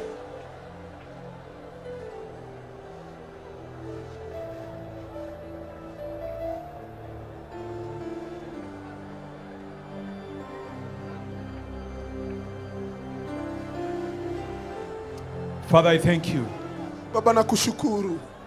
because you are raising the next generation of leaders. Sababu unainua kizazi kingine cha Because you are viongozi. positioning men and women in authority. Unaweka wake kwa waume katika mamlaka. In the name of Jesus. Katika jina la Yesu. You have found David. Baba umempata Daudi. He who is going to shepherd your people. Ambaye atashemanzi watu wako In na the integrity kuwachunga. of heart. Katika moyo wake. Arise, our God. Inuka Mungu wetu. Arise, my Father. Inuka baba yangu. Arise, my King. Inuka baba yangu. Let the powers be judged Wacha nguvu zihukumiwe. that has been holding back Ambazo zimeshikilia your purposes kusudi lako in this season. katika majira haya. Let men be removed out of the way. Baba watu waondolee njiani. Oh my God. Bwana. Those who are like principalities of darkness Wale waliosimama wakaleta here giza on earth, hapa duniani. let them be removed out of the way. Ondolewe njiani. In the name of Kwa Jesus. jina la Yesu. In the name of Kwa Jesus. jina la Yesu. In the name of Kwa Jesus. jina la Yesu. In the name of Kwa Jesus. jina la We Yesu. cannot afford to miss Usikose what you are just about to do kile ambacho Baba unafanya in this season. katika majira haya. Have your way, Lord. Baba pata njia yako. Have your way, my Pata Father. njia yako baba yangu. Have your way, my Pata King. njia baba yangu. Have your way, Jehovah Pata God. njia yako baba yangu. Have your way. Pata njia yako. Have your way. Pata njia yako. Have your way. Pata njia yako.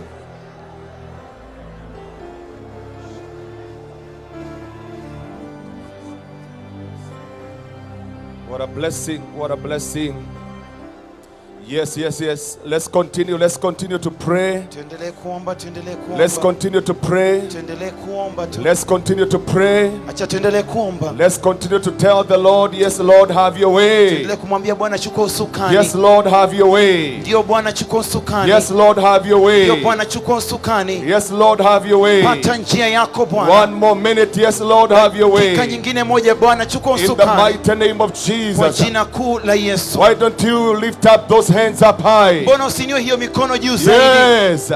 And tell the Lord, yes, Lord, have your way. Yes, Lord, have your way. Let the curse of leadership be broken today.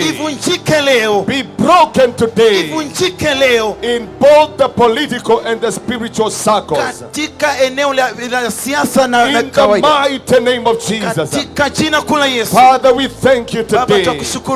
We thank you today that this curse shall be broken. Shall be broken. Shall be broken. In the name of Jesus. Just a quick conviction here. Why don't you hold the hand of your neighbor and we lift it up high?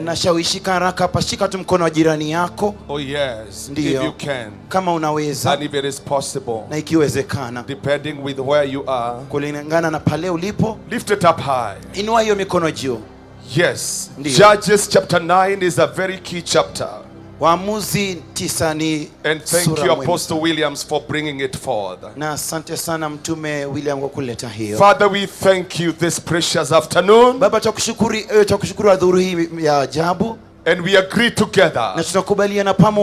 May the curse of leadership be broken entirely. In the mighty name of Jesus. The curse of Abimelech upon the nation of Kenya, upon every county, let it be broken. And wherever they have gotten the money from, Abimelech got it from the altar of Baal. Wherever they have gotten the money, Father, from all the agents, from the globalists, wherever they have gotten it from, Father, we agree as a church. We agree as a church. The curse of leadership is broken today. And we release Kenya and our churches to the next level. To the next level. To the next level. What a move, God. What a move, God. What a move, God. What a move, God. You were able to remove Abimelech.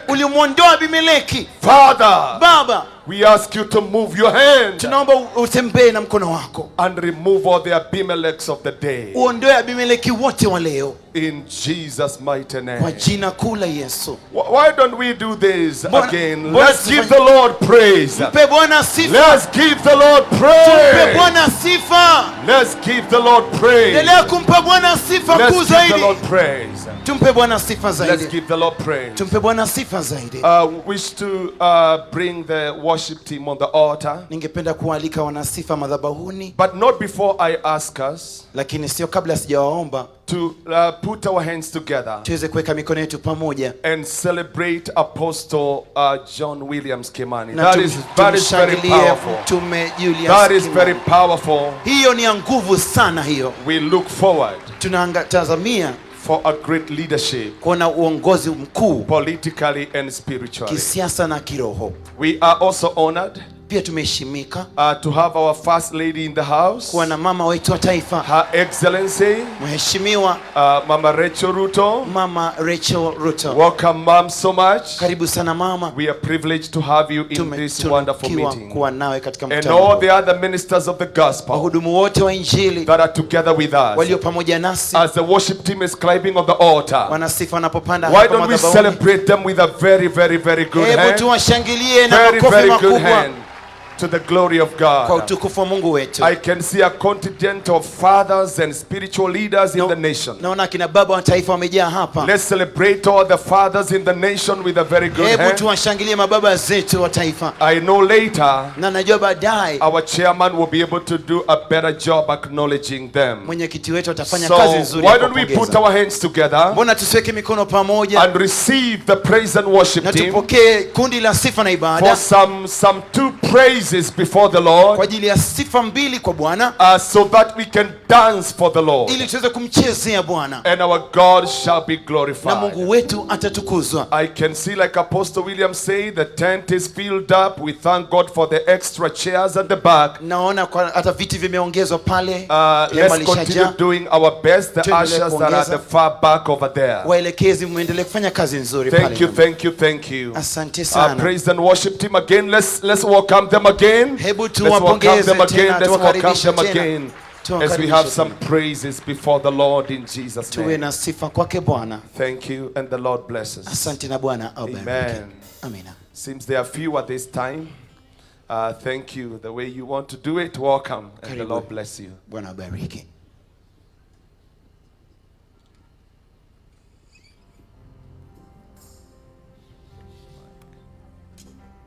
Hallelujah.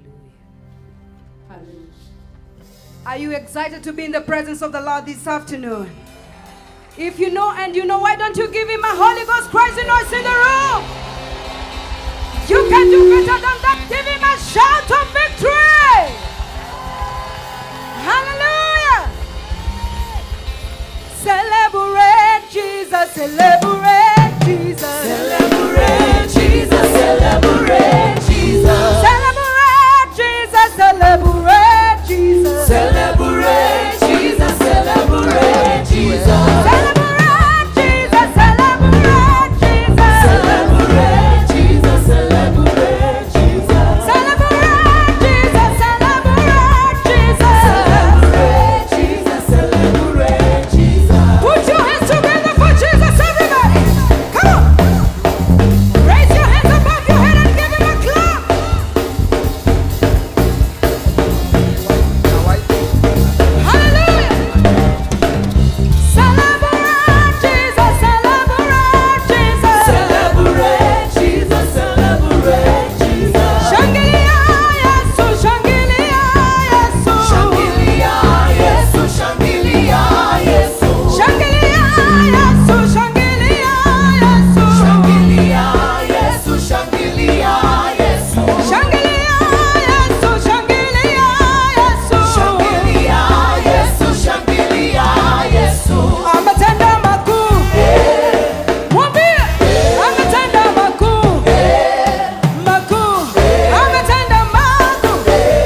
a shout of triumph.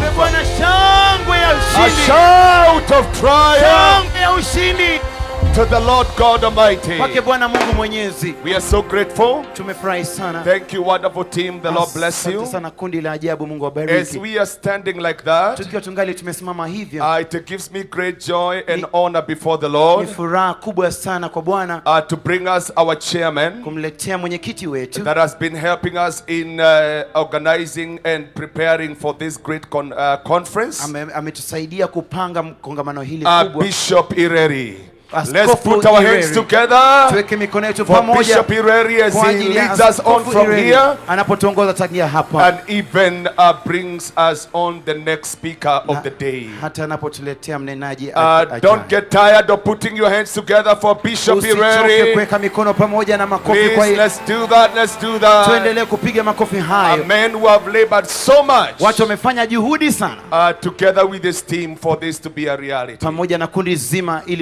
Thank you so much. Maybe you can use these as they get ready. Bwana Yesu asifiwe. Praise the Lord. Useme vizuri. Bwana Yesu asifiwe. Praise be to the Lord Jesus. Angalia mtu mwingine umwambie Bwana Yesu asifiwe. Look at your neighbor and tell him praise Jesus. Simsalimie hivyo. Kitambo kama ungesalimia mtu Bwana Yesu asifiwe. Long ago if you won't say praise the Lord, hatungefikiria umeokoka. We won't imagine you are born again. Alafu naongeza testimony ya 2 kilometers. And then you add a testimony of around kilometer 2. Anasema vile umeokoka ile maandiko ulisoma leo asubuhi vile ulipata maono. You say whatever you've done from morning, the scriptures you've read, and how much you're born again. Now that's the time we could know you are saved. Na hapo tungeweza kujua umeokoka. These days unasema Bwana asifiwe. Nowadays you say praise the Lord. Kuna kitu nimeona kwa Facebook leo. There's something I've checked on Facebook today. No, I don't know whether we are talking about Jesus or the Facebook. And sijui kama tunazungumzia Yesu au kitabu. Anyway, tell somebody Jesus is in this place. Mwambie mtu Yesu yuko mahali hapa. Look at another one, tell them Jesus is in this place. Mwambie mwingine Yesu yuko mahali hapa. And then we can have our seat. Kisha tunaweza keti. We want to use this time because it's lunch hour, and lunch hour we have several televisions that are on. Tunataka kutumia muda huu maana ni wakati wa makuli ya mchana na runinga nyingi zinafanya kazi sasa. Which we are using live. Ambazo tunatumia moja kwa moja kufikia watu. And for that reason, because most of them come over lunch hour and people are used to watching them over the lunch hour. Na kwa sababu watu wengi huja kukongamana katika wakati wa chamcha, we want to use that time with the minister. Tunataka kutumia huo muda na mhudumu. There are many people who are coming and studying on this side. Kuna watu wengi wanaokuja na kusimama sehemu hii because it seems nearer the preacher than the other sides. Maana inaonekana ni karibu sana na mhubiri kuliko pande ule mwingine. But ask everybody and the ushers help us. Lakini naomba kila mmoja na waelekezi mkatusaidie. We have a lot of space on this side. Kuna nafasi nyingi upande huu. So those who are staying outside, sometimes it's drizzling and you are running away. There's a very comfortable place on my left hand side. Kwa hivyo wale ambao mko kule nje na labda inanyunyiza na unanyeshewa kidogo, kuna nafasi nyingi huko upande wangu wa kushoto. So you can move that side in Jesus name. Kwa hivyo unaweza sogea upande huo kwa jina la Yesu. And ushers assist us that people know we have a lot of space this side. Kisha waelekezi katusaidie watu wajue kwamba kuna nafasi nyingi upande huu. The other announcement I want to make is, tangazo lingine ningependa kufanya ni Jesus is here. Yesu yu hapa. And you should be ready to meet with him and to be ministered to by him. Nawe uwe tayari kuwa naye na kuhudumiwa naye. And it's going to be very, very powerful. Na itakuwa ni ya nguvu sana. This is a move that has begun. Huu ni mwondoko ulioanza. This year we had Maradonando in this nation. Mwaka huu tumekuwa na marathoni katika taifa hili. No, a preacher called Maradonando, Apostle Maradonando. Samahani sana, mhubiri anaitwa Maradonando. Asante sana. He was here this year. Amekuwa hapa mwaka huu. And then also we had the bishop, the leader of the Yoido Full Gospel Church, that is former the church of our late Yongisho. Their leader was here doing a meeting also. Tumekuwa pia na kiongozi wa kanisa la marehemu Yongisho na kiongozi amekuwa akifanya mikutano hapa. We had also a minister from Ghana. Tumekuwa na mnenaji pia kutoka kule Ghana. Apia Kofi, who was here also. Apia Kofi ambaye pia amekuwa hapa. And now we are here. Na sasa tuko hapa. We have 3 more lined before the end of this year. Tunao wengine 3 wanaungana nasi kabla mwaka hujaisha. We are in a process of bringing up revival for this generation. Tuko katika mchakato wa kuleta uvuvio katika taifa hili. So we are using every meeting to build on the other. Kwa hivyo tunatumia kila mkutano kujenga juu ya nyingine. Even though some of us are not involved in one meeting, but all of us are building towards a mighty revival in this nation. Hata ingawa hatutahusika wote katika kila mkutano, lakini sote tunajenga uvuvio mkubwa sana katika taifa hili. I shall give more of the details of what is coming here after this year. Nitawapa maelezo zaidi ya yale yanayokuja mwaka huu. But now, lakini sasa, I want us to go to the word of God. Ningependa tuingie kwa neno la Mungu. We are live on Elevate TV. Tunakujia moja kwa moja katika runinga ya Elevate. We are live on Faith TV. Tunakujia moja kwa moja kwa runinga ya Faith. We are live on MBCI TV. Tunakujia moja kwa moja kutoka MBCI. We are live on several social medias. Tunakujia moja kwa moja katika mitandao kadha wa kadha. Apostle Julius Subi. Mtume Julius Subi. Facebook is there. Naangalia pale Facebook. Exploit Center is there also. Exploit Center iko pale. But before I leave that point, let me say we had some people trying to use our meeting to solicit money. Lakini kuna wale watu ambao wamekuwa wakitumia mkutano wetu kutafuta pesa. If you find any Facebook, ukipata ukurasa wote wa Facebook, whether having the name of any of us, ikiwa na jina lolote la mtu yeyote wetu hapa, and is asking for money, naye anaomba pesa, our Facebook page of Apostle Supi, Apostle Kimani, Bishop Ireri, or any of our Facebook which is asking for money, somebody has just created his own page. That's not our page. Uwe ni ukurasa wowote ambao unapata mtu anaomba pesa, huyo ni mtu amefanya binafsi na hiyo ni gushi, sio yetu. Our page is preaching. Ukurasa wetu ni wa kuhubiri. And when our page asks for money, it's asked from the pulpit. Na ukurasa wetu ukiomba pesa unaombewa hapa madhabahuni. It's not asked on the Facebook. Hauombewi pale Facebook, Instagram or anything like that. Au kitu kama hicho. So it's going to clarify that. And all those who are watching us on live, just know that it's so. Kwa hivyo ni vizuri kuweka wazi hiyo. Na watu wanatazama. Now, the far we have come. Tulipofika sasa, we have known one another. Tumejuana tena. We have known every preacher. Tumejua kila mhubiri. We have known every person sent here by God. Tumejua kila aliyetumwa hapa na Mungu. After the minister who is coming, I'll give a summary of some of the things that God has spoken to Kenyans and to the church. Baada ya mnenaji aje nitanena mambo ambayo Mungu amepeana kwa ajili ya kanisa na taifa la Kenya. In this meeting. Katika mkutano huu. But right now, lakini sasa hivi, I want us to receive a gift of God. Nataka tupokee kipawa cha Mungu that has been sent to this nation. Kilichotumwa kwa taifa hili to come and speak to us. Kuja kunena nasi what God is saying. Yale Mungu anasema. The days that prophetess and apostle Francina Norman has ministered here. Siku ambazo nabii mtume Francina amehubiri hapa. It has been prophetic. Imekuwa ni kinabii. Guiding the church. Akielekeza kanisa. Guiding the nation. Akielekeza taifa. Guiding individuals. Akielekeza mtu binafsi. And I believe na naamini this hour wakati is going to be more. Utakuwa zaidi. And God na ninaamini is going to speak to us. Mungu ananena nasi. To me. Kwangu, to you, kwako wewe, to your family, kwa familia yako, to this nation, na kwa taifa hili, in the name of Jesus. Kwa jina la Yesu. Having said all that, nikisema haya yote, why don't we rise on our feet mbona tusiinuke kwa miguu as yetu, we receive this woman of God, tunapopokea mtumishi full of wa the Mungu, power of God, amejaa nguvu with za a Mungu, prophetic word, neno la all the kinabii, way from America, toka kule Marekani, prophet, nabii, and apostle, na mtume, Francina Norman, to bring us the word of God. Neno la Give him a Kenyan welcome. Mpe Bwana Give a Kenyan welcome. Mpe makaribisho Let me see some Kemi. Nione watu Let me hear wakishangilia. some Kemi. Watu Let me hear some Kefwani watu there. wakishangilia. Everybody. Kila moja. We receive endelea kupiga shangwe kwa Yesu. We've been blessed by your ministry. Tumebarikiwa na huduma yako. And we know you are loaded for another move right now. Welcome in Jesus' name. Karibu sana kwa we jina love la you. Yesu. So much. Hallelujah. Hallelujah. Come on, let's give God a hand praise. Upate Bwana sifa ya makofi. Okay, that one right there is on life support. Let's give God a hand praise. Tumpatie sifa Bwana. Come on, shout unto the Lord with the voice of triumph. Pasa sauti katika sauti ya Come on, open up your mouth and give the Lord a praise. Patie Bwana sifa. Oh, come on and shout unto the Lord. Mshangilie Bwana. Oh, mama, shake it a Thank you, Jesus. Asante Yesu. Glory to God. Utukufu kwa Mungu. I just want to honor Apostle Julian. I had a word for him. Is he around? Okay. Let's just honor him and his beautiful wife. Hebu tumpigie makofi pamoja na mke wake mrembo. That one was on that's past life support. I don't know what that's on. Come on, let's just honor the visionary. Come on. Apostle.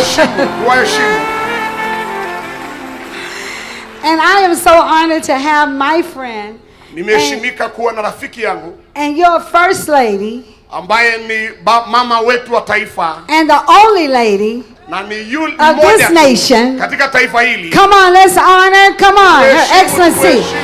Come on, let's give the Lord hallelujah. Hallelujah.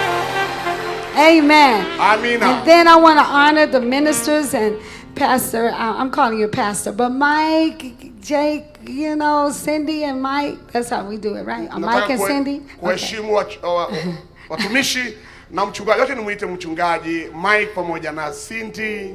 And Mama Teresa, who did an awesome job on yesterday. Mama Teresa alitenda mambo ya ajabu jana. And all the speakers. Na hata wahubiri wengine. Can y'all help me do something? Can y'all help me honor my husband? I miss him. Naomba mnisaidie nimheshimu. Pastor Michael, no, I miss him. Come on, come on, come on. Y'all help me honor the man of God. Amen. I miss him. Hallelujah. Thank you, Lord. And I honor my daughter, Prophetess Unique, and my daughter, Latai, and my son, Dirk, and also my grandson. And I'm just thanking God. I want you to have your seat. I got a prophetic word. I want to give this. And naomba tuketi. Anaheshimu binti yake pamoja na mjukuu wake na mtoto wake. I'm getting used to the interpreters now. Ninajaribu kuwazoea wakalimani sasa. Something I want to share this with you in this word that I have, because one of the things that God told me is that God has shifted the economic system in Kenya. Ninataka kushiriki neno hili kwa sababu mojawapo neno ambalo Mungu amenipa ni kwamba anaibadilisha mfumo wa kiuchumi hapa Kenya.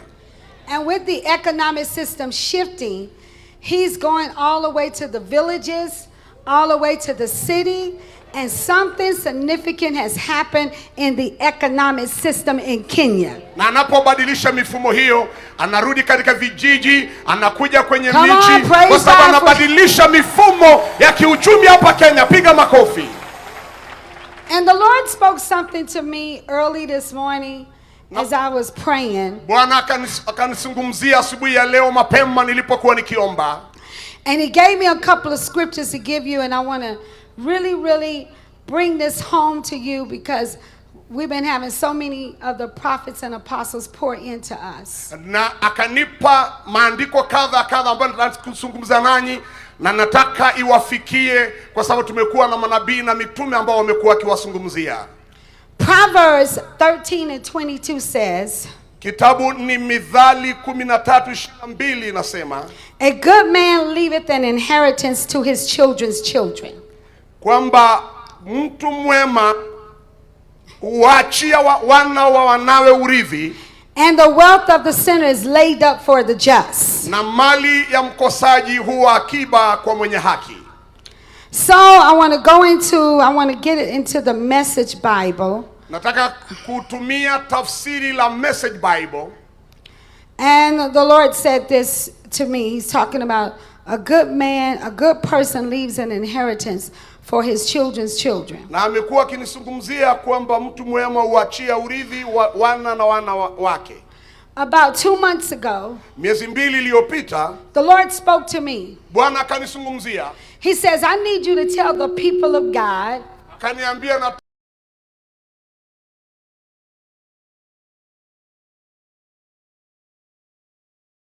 Akawaambia watu wa Mungu that I'm getting ready to bring record. Miaka 70 iliyopita, 70 years ya miaka 70 iliyopita, in your lineage, katika uzao wenu, that God is about to bring it to your now moment. na Mungu anataka kukuletea sasa. So I didn't know what that meant. Mimi sikujua inamaanisha nini. And so I was notified Na nikajulishwa by this app that's called Ancestral. Ya neno hili ambalo linaitwa vizazi. And this app, what it does, na vile linafanya, is that you buy it and you take your DNA. Unainunua, inachukua chembe chembe yako. And then it goes into the system. Hiyo app inaingia katika mwili wako. And it lets you know who you match with. Na inakujulisha wewe unafanana na nani.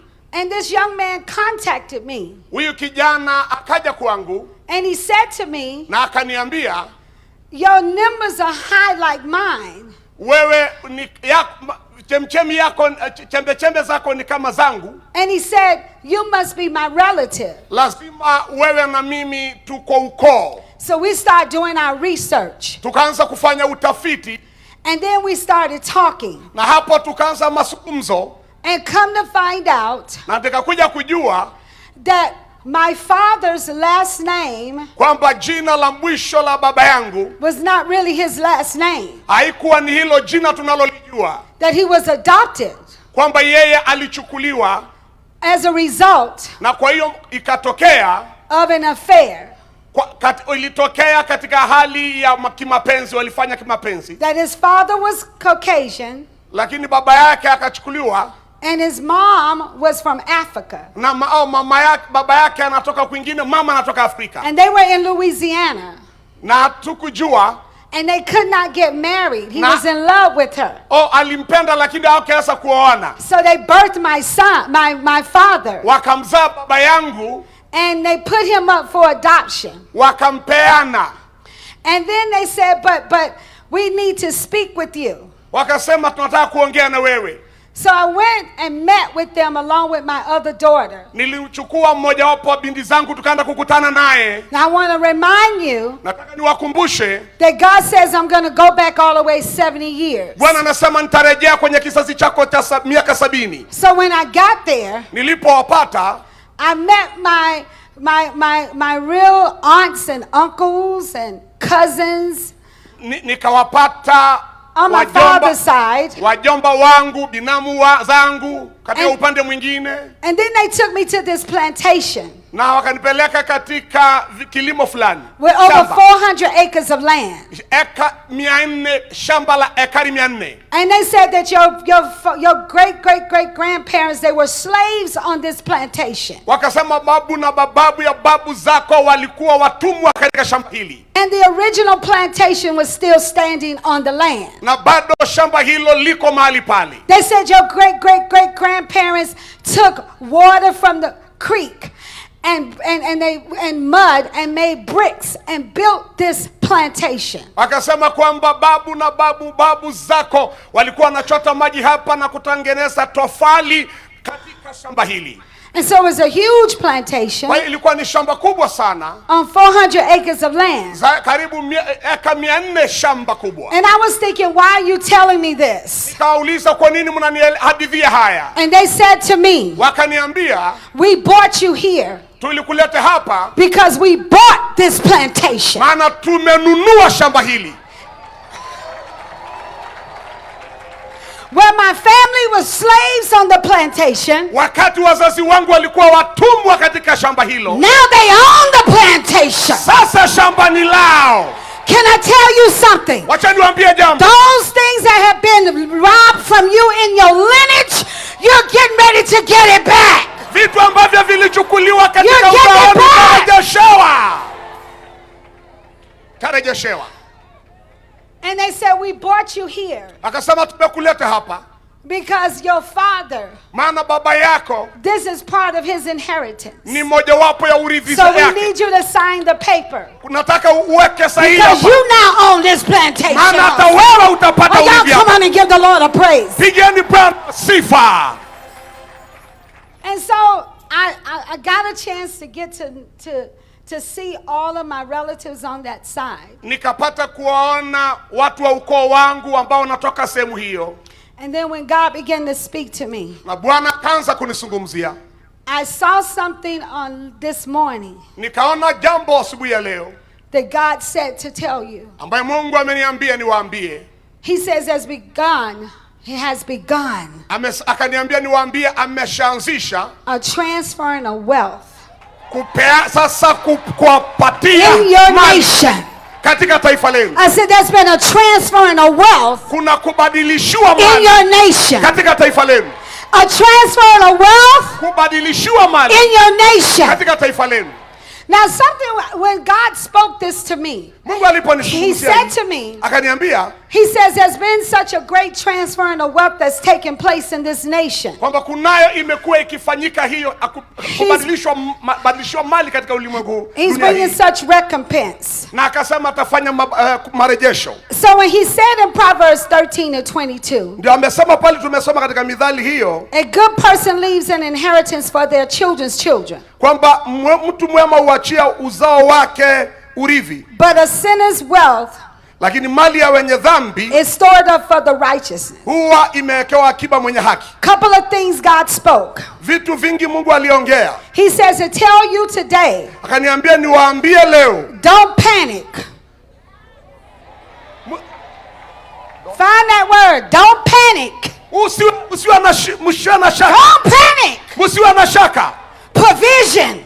Kupeanwa. Provision. Kupeanwa. Is on the way. Inakuja.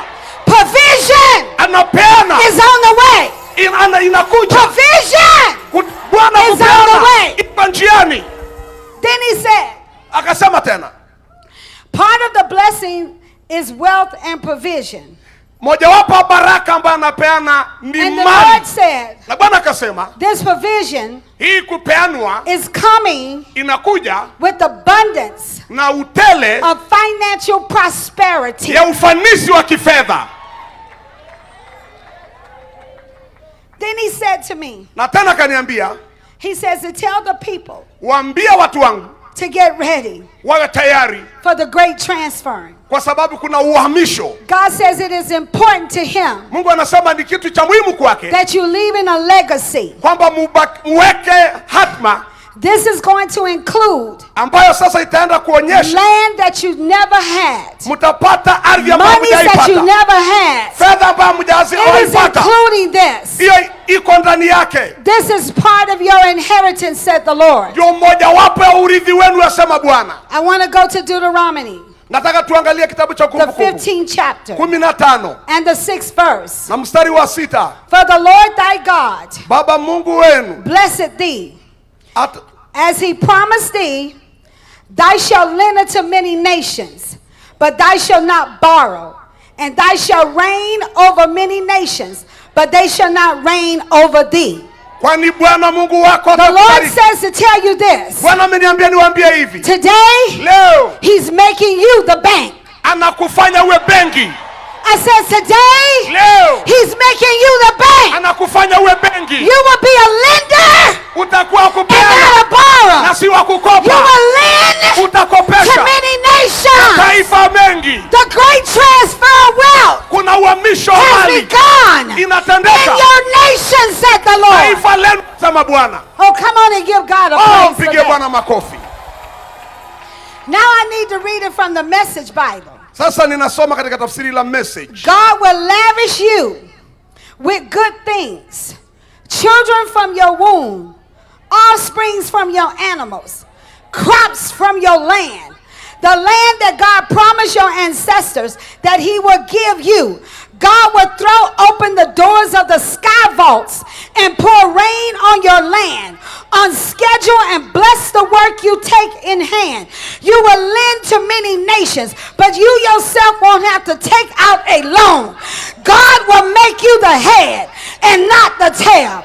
He will make you that you will always be the top dog, never the underdog. And as you obediently listen to and diligently keep the commandments of God, your God, that I am commanding you today, don't you swerve or inch to the right or to the left. from the words that I have commanded you this day by going off, following and worshiping other gods. Don't worship any other gods. Trust me, because the transferring of wealth has begun. I know that was a lot, so don't worry. Then he says to tell you this in Amos 9:13. Akaniambia niwaambie hivi katika kitabu cha Hesabu 13. From the Message Bible. Katika tu tafsiri hilo hilo la Message. Yes indeed. Come on. Yes indeed. Ndio. It won't be long. Itakuwa refu. God's decree. Bwana anatangaza. Things are going to happen. Vitu vitafanyika so fast. Kwa haraka. Your head will swim. Na mkono wako utashangaa. One thing fast. Kitu cha kwanza on the heels of the other. Na nyingine itafuatilia. You won't be able to keep up. Everything will be happening at once. Kila kitu kinafanyika kwa ghafla. And everywhere you look, na kila pale utaangalia, blessings and blessings and blessings and blessings and blessings and blessings and blessings. Kila upande. So, kwa hiyo, when God spoke this word, Bwana aliponena maneno haya, and told me, na akaniambia, that there was getting ready to be a great transferring of wealth. Kwamba muwe tayari kupokea uhamisho wa mali. And he said, na akaniambia, the sinner's wealth, na mali ya wenye dhambi, in the past, ya pale awali, has been laid up for the just. Imewekewa wenye haki. But it's unlaid today. Na sasa inawekwa. It's not laying up anymore. Haiko tena kwao. You might as well put your hands out. Lazima muweke mikono yenu. Because it's getting ready to be put in your hands. Iweze kuwekwa kwa mikono yako. It's getting ready to be put in your hands. Tayari wekwa kwa mikono yako. So I have to tell you this. Nataka niwaambie, lazima niwaambie hivi. I was taking care of my elder sister. Ilikuwa nikimwangalia dada yangu. And she was diagnosed with cancer. Na alikuwa ako hali mahututi kwa ajili ya ugonjwa saratani.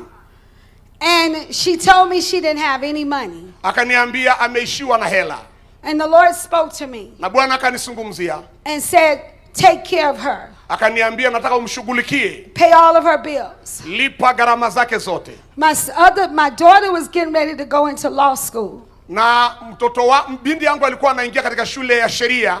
And God spoke to me. Na Bwana akanisungumzia. And said, take all the monies out. Akaniambia chukua fedha zako zote. And whatever your sister needs, chochote dada yako anahitaji, you give it to her. Mpatie. And so my sister ended up dying. Dada yangu akaelekea kama kufa. And I was upset. Nilikuwa nimekasirika. I was upset that she was dying. Nilikasirika nikiona ni kama anakufa. Or that she died. Na akakufa. But I was also upset why God would tell me to give her and empty out my whole bank account. Na nilikasirika nikiuliza kwa nini Mungu basi aniulize nitoe fedha zangu zote. So I remember her telling me. Nakumbuka yeye akiniambia that I do have an insurance policy. Insurance policy. Akona bima. When someone dies, they pay. Kuna ile bima ni bima. Yes. So, kwa hiyo, I was trying to figure out where everything was. Nilikuwa najaribu kuangalia mambo haya yote yanatendeka. And I got a phone call. Nikapata kupigiwa simu. And I heard the Lord say, nikasikia Bwana akiniambia, this day, siku ya leo, your status has changed. Hali yako imebadilika. And I was like, I don't know where it's going to change. Nikajiambia mimi sijui itabadilika kivipi. Because I've given it all. Maana nimepeana kila kitu. To a sister who just died. Nimempatia dada yangu aliyeaga. And the guy said on the other line, na jamaa moja akaniambia upande ule mwingine, can you meet us at this place, this office today at 2:00? Tunaweza kutana leo pali fulani katika ofisi fulani saa 8 ya mchana. When I got to the place, nilipofika pale, it was a flashlight there. Ilikuwa ni miali taa. And it said, welcome Dr. Norman. Inasema karibu Dr. Norman. Norman. Yeah. Yeah. You got to know my name. Sikujua jina lake la pili. And it said, welcome Dr. Norman. Akasema njoo karibu Daktari Norman. And I was thinking to myself, nikaanza kujiongelesha, I don't know why he's welcoming me. Mimi sijui kwa nini ananikaribisha. I'm broke. Mimi nimekaukiwa. So I went in the office. Nikaenda kwa ofisi. And they had all of these people, business people at the table. Nikakuta wanabiashara wako hapo mezani. And then this Jewish lawyer stood up. Na kulikuwa na huyo wakili Myahudi. And he says, I brought you here. Akaniambia nimekuleta hapa. Because your sister that died kwa sababu dada yako aliyeaga was a very wealthy woman. Alikuwa ni mama tajiri sana. She owned a lot of land. Alikuwa na mashamba mengi. She had monies in the bank. Alikuwa na fedha nyingi. She's a multi-millionaire. Ni multi-millionaire. And she left everything to you. Na amekuachia urithi wote.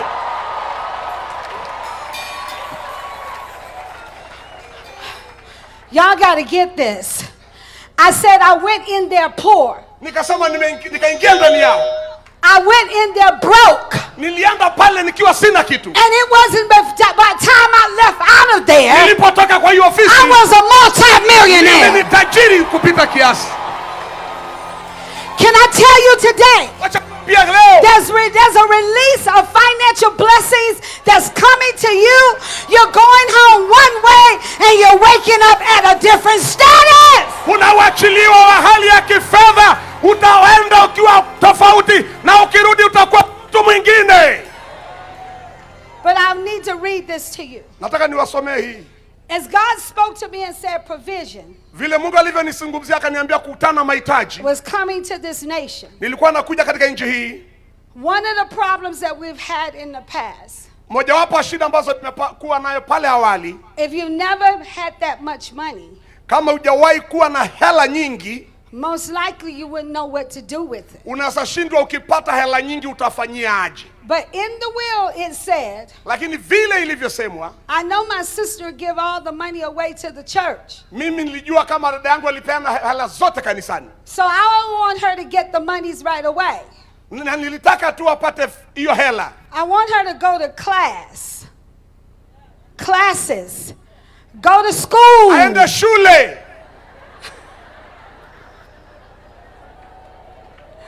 Go to school. Aende shule. And learn how. Na niende shule nijifunze. To manage money. Kuweza kushikua na kujua kutunza hela. Well, I was kind of upset. Nikakasirika. Because I needed money then, right now. Mimi sikutaka niache kwanza niende nisome. Nilitaka fedha saa hiyo. And God spoke to me and said, I'm not trying to give you a now money. Sikupatii fedha sasa. I'm trying to give you generational money. Sikupi pesa ya sasa na and what has been released in Kenya today nataka Kenya is generational money. Ni fedha ya vizazi. I'm not trying to pay your bills now. I'm trying to make you rich so you'll be owning all the property. Muwe na mali na vizazi kwa vizazi. So I went to the class. Nikaenda kusoma. The class was over 2 years. Nikachukua karibu miaka miwili. I had to learn about money. Ilibidi nijifunza jinsi ya fedha hela. About investments. Jinsi ya uwekezaji. How to manage money. Na jinsi ya kutunza fedha. That I would not just be wealthy. Nisikuwe tu tajiri. But that it would be transferred to my next generation. Lakini nihamishiwe katika vizazi vyangu. And this transfer of wealth. Na uhamisho wa fedha. Is coming to you so fast. Inakuja kwako kwa haraka. It's coming to you so fast. Inakuja kwako kwa haraka. It's coming to you so fast. Inakuja kwako kwa kasi. I say it's coming to you so fast. Inakuja kwako kwa kasi. That you're going to be able to lend to nations. Mpaka mtaanza I say you'll be able to lend to nations. Look at somebody and say, I am a bank. Look at somebody again and say, I am a bank. Mimi ni benki. Look at somebody else and say, I am a bank. Mimi ni benki. Angalia jirani mwambie mimi ni benki.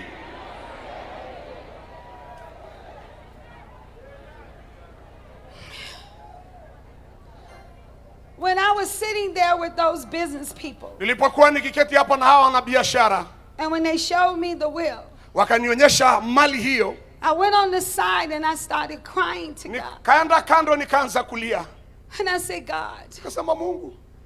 I didn't know you were going to favor me this way. Sikujua unaenda kunipa kibali kiasi hii. And he says, I've been watching your seed. Akaniambia nimekuwa nikiangalia mbegu zako. I've been watching you give. Nimekuwa nikikuangalia ukitoa. When you didn't have anything to give.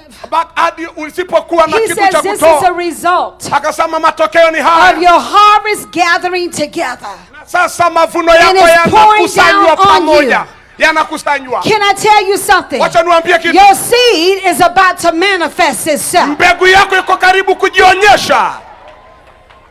When Apostle Mtume gave alipotoa the car away on yesterday, jana alipotoa gari lake hapa kupeana, I went back to my room and I remembered that. Nikaenda kwa chumba changu nikaanza kufikiria hayo. I remember when God told me to give my car away. Nikakumbuka siku ile Mungu pia mimi aliniambia peana gari yako, gari lako. A Mercedes that was custom.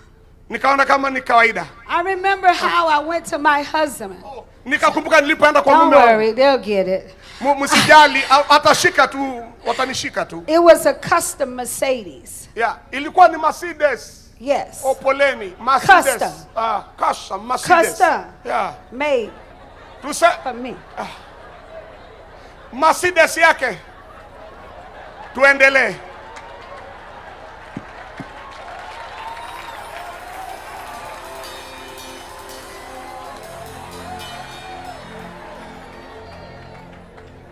And the Lord told me to give this Mercedes away. Bwana kaniambia peana Mercedes hii.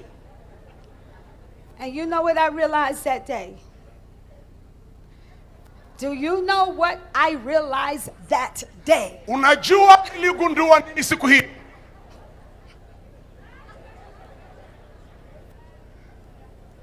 The Bible says Biblia inasema that God loves a cheerful giver. Mungu anapenda anayepeana kwa moyo mweupe.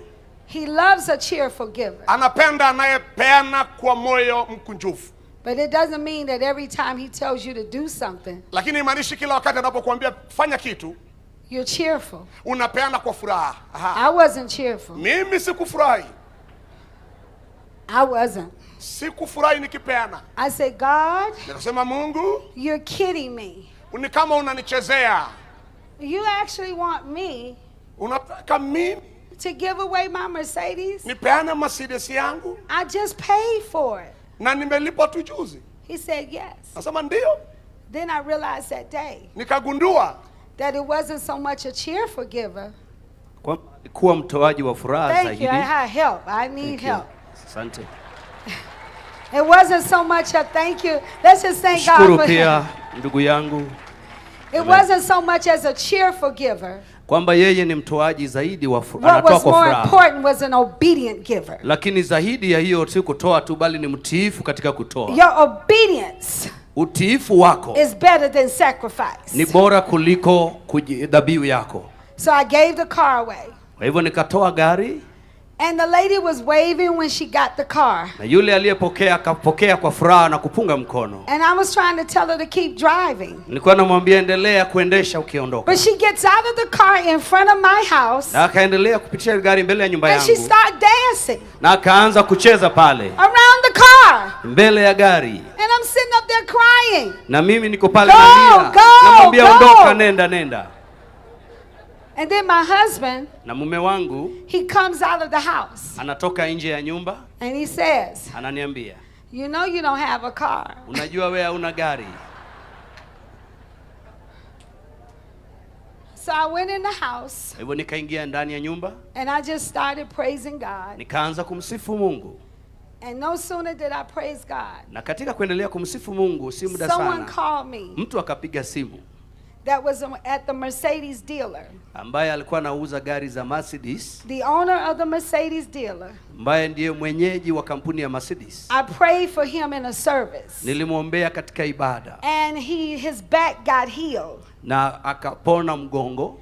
And he said, could you come down to the Mercedes dealership? Unaweza kuja katika karakana makampuni yetu ya Mercedes. And I was like, I'm coming down, but I'm not buying no car. I'm not getting in debt. Nikamwambia naja, lakini mimi siji kununua gari, sitaki kuingia kwa deni. Because I don't believe God's going to let me give away a car. Maana siamini Mungu atanikubalia nipeane gari. For me to get back in debt. Alafu tena nirudi kwa deni.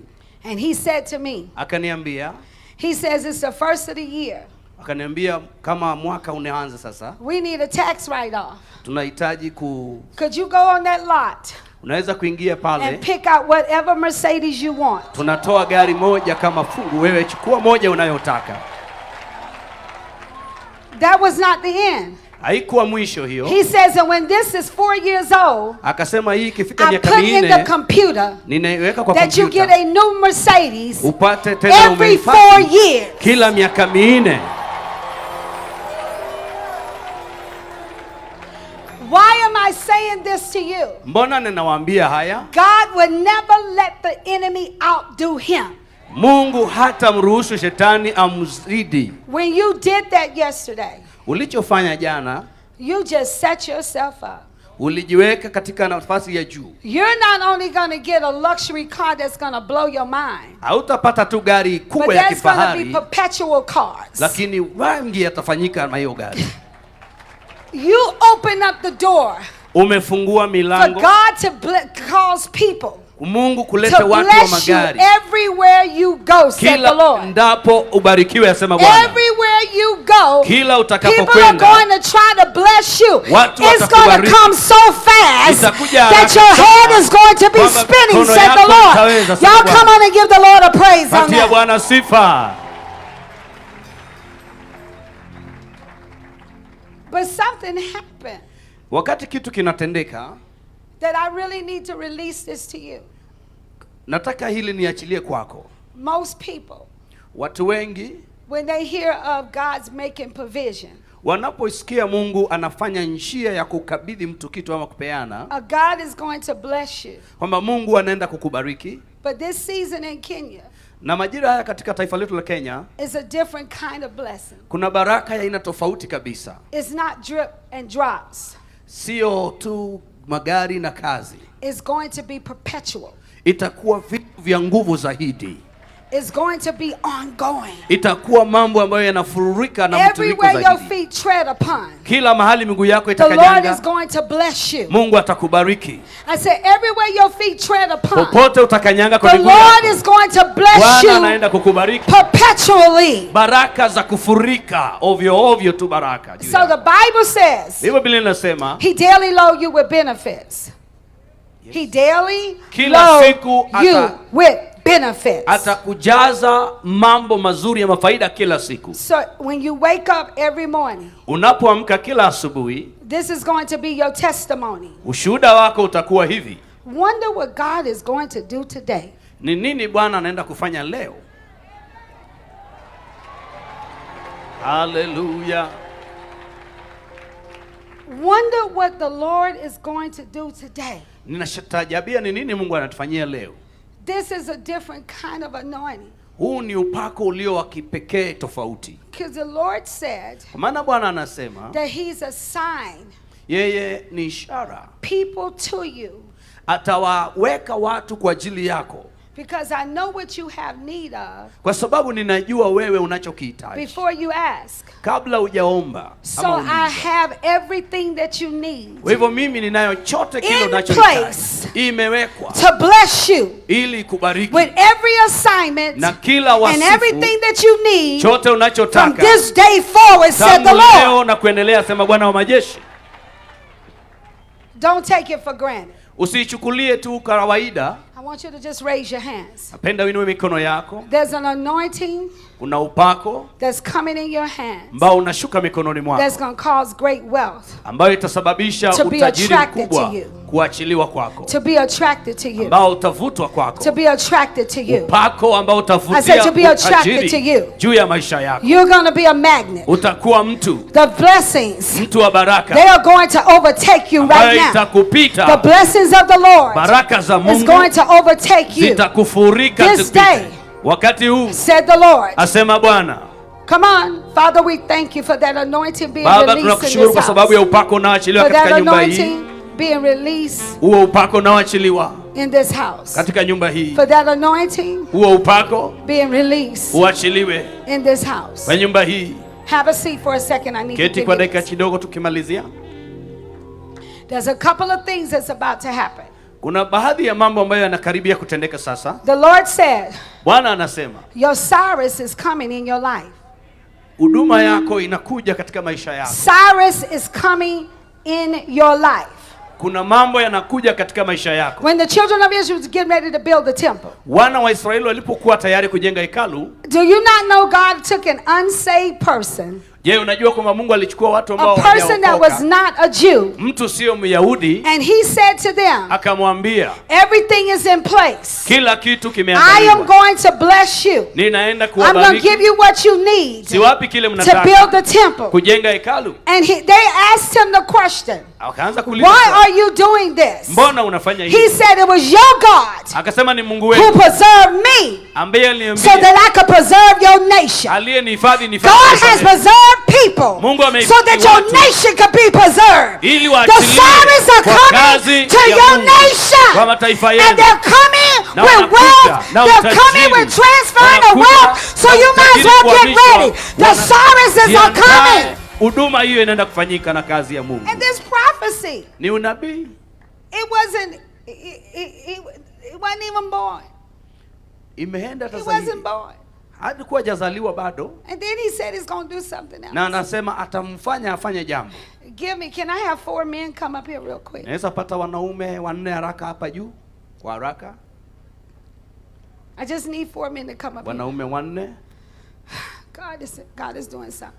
You know, sometimes it's the hardest thing to deal with, the economic part, but this is what God said. You're walking in that type of anointing and you need to release that. Wakati mwingi Mungu anaongea juu ya kuachiliwa katika hali ya kiuchumi ya kiroho, kuna mambo anataka aachilie kwa watu. Oh my God. How many men do I have? We have 4 already. Come on. So the Bible says, Biblia inasema, Abraham. Who want to be Abraham?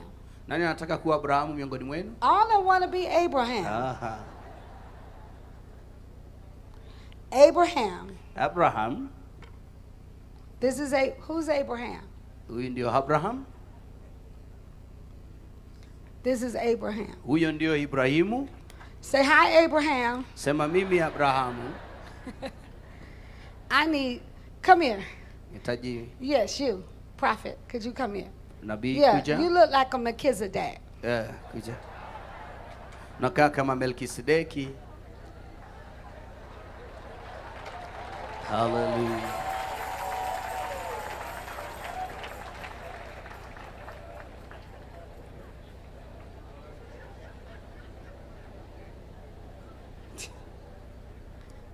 So, Father Abraham, Baba Abrahamu, paid tithes, akalipa fungu zake za 10, and gave offerings, na akatoa dhabihu na sadaka to Melchizedek. Kwa Melkisedek. And this is a generation. Na hii sasa ni vizazi ama kizazi cha Ibrahimu. He paid tithe. You do look like an Abraham. Sasa wewe fanya kama Ibrahimu. So he paid tithes. Akalipa fungu zake za 10. So now we have this generation. Tuna kizazi. Can y'all get that scripture up? Tunaweza pata Abraham paid tithes to Melchizedek while Levi. Okay. Let's look at that. I want you to see this quickly. You got to see this. They say Hebrews 7. Y'all have it? Yes. Let's look at this. Y'all need to look at this. Because this is just how the generational wealth is going to work. Nataka uone ujifunze vile kizazi cha baraka hizi zinaenda kufanyika. Waebrania 7 verse number 17. Okay. You have it? For this Melchizedek king, no. Okay. God who made Abraham return and come, he testified, even after the order of Melchizedek, he paid. I want to see the part that he paid tithes. Okay. Y'all will find it. So Abraham paid tithes. Ibrahimu akalipa fungu zake kwa Melkisedeki. Wow. He skips his generation. Anavuka kizazi hiki. Anavuka. Levi was in his father's loins. Alikuwa bado viunoni mwa babake. So by the time he came up, Levi, wakati Levi anatokea, he was rich before he got here. alikuwa ameshakuwa tajiri kabla hajazaliwa because of the seeds kwa sababu ya mbegu that the grandfather sowed babu aliyepanda while he was yet in the loins akiwa bado of his hajazaliwa father. akiwa viunoni mwa babake. This generational wealth, when you're sowing seeds, Kizazi hiki you're cha not baraka just sowing seeds for your wakati generation. unapanda upandi tu kwa You're kizazi chako. sowing seeds for those grand and grandchildren that are still in the loins Unapanda mbegu kwa ajili before ya they watoto get here. ambao hawajazaliwa bado viunoni kabla hawajafika huko. So Abraham was not just paying tithes for his generation. Kwa hivyo Ibrahimu He hakutoa wasn't tu just fungu paying la kumi tithes kwa for kizazi Isaac's chake. generation. Sio Isaka He was tu. paying tithes to every generation that was connected to Abraham. Can I tell you vizazi something? vyote vya While he paid tithes, Kwa nini it was for alitoa every fungu la kumi? generation that's under the sound of my voice. He Ilikuwa paid kwa kila tithes that kizazi you cha will wote be walio chini ya blessed. sauti yangu ili wewe usiadike. And then when there was a drought, Kulipokuwa na njaa basi they talked about this. walinena juu ya hili. So can you be Isaac for me? Naweza kufanyika This is Isaka. Isaac. Huyu ni Isaka. So the Bible says Biblia inasema that Isaac, Isaka he sowed a seed alipanda wakati wa njaa, in the time of famine. wakati wa ukame. But this is the part we miss. Sasa hapa ndipo tunakosa sana. All of a sudden, Ghafla, as Isaac sowed the seed, it was a drought. Isaka In alipopanda Israel, kulikuwa na he sowed ukame, seeds. lakini akapanda. And I'm not taking no offering. I'm just showing you how your seeds work. Sichukui Okay? sadaka, nataka tu nikuonyesha vile inafanyika. And so he sowed seeds Kwa hivyo akapanda when it mbegu was a famine. kukiwa na ukame, But what y'all don't know what happened na sijui kulifanyikaje. is God gave them instructions Mungu alimpa maagizo, and said, I need you to dig a well. akamwambia nataka uchimbe visima. Now everything that was on top, Kila chote kilikuwa juu, the grass was withered, nyasi the ilinyauka, animals had died, wanyama they were wanakufa, experiencing a drought. walipitia hali ngumu ya kiangazi. There was nothing on top of the land Hakuna kitu kilionekana juu that ya looked ardhi prosperous. ambayo ilionekana ufanisi. It was a famine. Ilikuwa ukame na njaa. But yet, Isaac sowed the seed, Na Isaka alipopanda mbegu, and then God tells him to dig a well. na hakungoja Mungu mpaka akamwambia chimba kisima. What y'all don't understand Unaelewa hiyo? is that when Isaac went to sow seeds and he began to dig a well, Biblia inasema alipoenda kupanda mbegu na akaanza kufukua vizima, God created Mungu alisababisha irrigation. unyunyizaji. Mungu kanyunyizia. Irrigation was created. Mungu alisababisha God just unyunyizaji. did not just say to him, I'm going to take away the famine. God wanted his creativity that was in Isaac. Mungu hakumwambia To say, I tukapande, have bali alitaka preserved- kuona utekelezaji I wa have kazi iliyokuwa preserved ndani ya waters Ibrahimu. that you didn't see. I have preserved land that you didn't even know exists. And what I want you to do now is I want you, Isaac, to go tell the people to dig a well. And not just dig one well, but dig several wells. Because this day I am creating irrigation. Come on. Irrigation has come to your nation. Where you thought it was dry, when you thought there was no water, water is about to spring up over this nation, and you will never have a drought again. Nataka ujue There will be no more drought. hautakosa kazi There will be tena. no more drought. Hautakuwa na ukame. He created irrigation for that nation. Alileta unyunyizaji kwa taifa hilo. Now it gets even better. Kwa hivyo anampatia. It gets even better than that. Anampatia bora zaidi ya hiyo. So before this, so Moses, he comes on the scene. Kwa hivyo Okay, y'all can anakuja have a seat. Moses come on the scene. Musa Exodus 3rd anakuja. chapter. And God says to him, he Anamwambia, says, I've heard the cry of your people. nimesikia kilio cha watu wako. He says, I have come down Nimeshuka to deliver them. niwakomboe. And all of a sudden, Na ghafla God goes into a real estate mode. Mungu anaingia kwa hali fulani, anatulia. He says, I'm going to give you a good land. Nitakupa nchi nzuri, I'm going to give you a large land. nitakupa nchi pana, I'm going to give you a land with milk and honey. nitakupa nchi yenye asali na maziwa.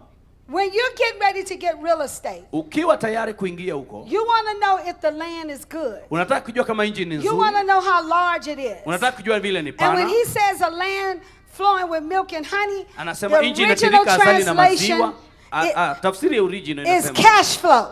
kwamba inatiririka fedha. said, I'm going to give you a good land. Nitakupa nchi nzuri. I'm going to give you a large land. Nitakupa nchi pana. And I'm going to give you a land that's going to give you cash flow. Nitakupatia I nchi ambayo prophesy over this inatiririka nation that you get ready to get a good land. You get ready to get a large land. And you get ready to get a land that's going to bring you cash flow. Come on and give the Lord a praise. So let me finish with this. So when God says, you know, I study a lot with the Jewish culture in Miami, and so they explain all this to me. And so when he says, I'm going to take you to the land of Canaan, do you not know one of the definitions of Canaan is to be a business owner? So God was trying to tell the children of Israel, Goshen is not it. I didn't call you to work for anybody. I called you to go to your promised land where you're the business owner. Come on. So they were working in Egypt. And the reason why they went to Egypt is because the Egyptians were known to be diverse business people. And all the children of Israel was good in was agriculture. So when there was a drought, everybody suffered. So they had to go to Egypt. So they were working in Egypt. They were teaching them everything. So why the Egyptians thought that they were dealing with slaves, God says, I'm just preparing you for your business. It gets even better. Hallelujah. So when it was time for them to leave, God says, okay, before you leave, you cannot go to Canaan and start a business broke. So let me calculate how many years you work for the Egyptians. Let me start calculating how many years you work for the Egyptians. And they're getting ready to give you your pension. They're getting ready to give you for every year they had you in slavery. They're going to have to give you recompense. Every day that they have caused slavery to come upon you, they're going to have to give you recompense. Hallelujah. So God got into Pharaoh. And he emptied out the whole bank.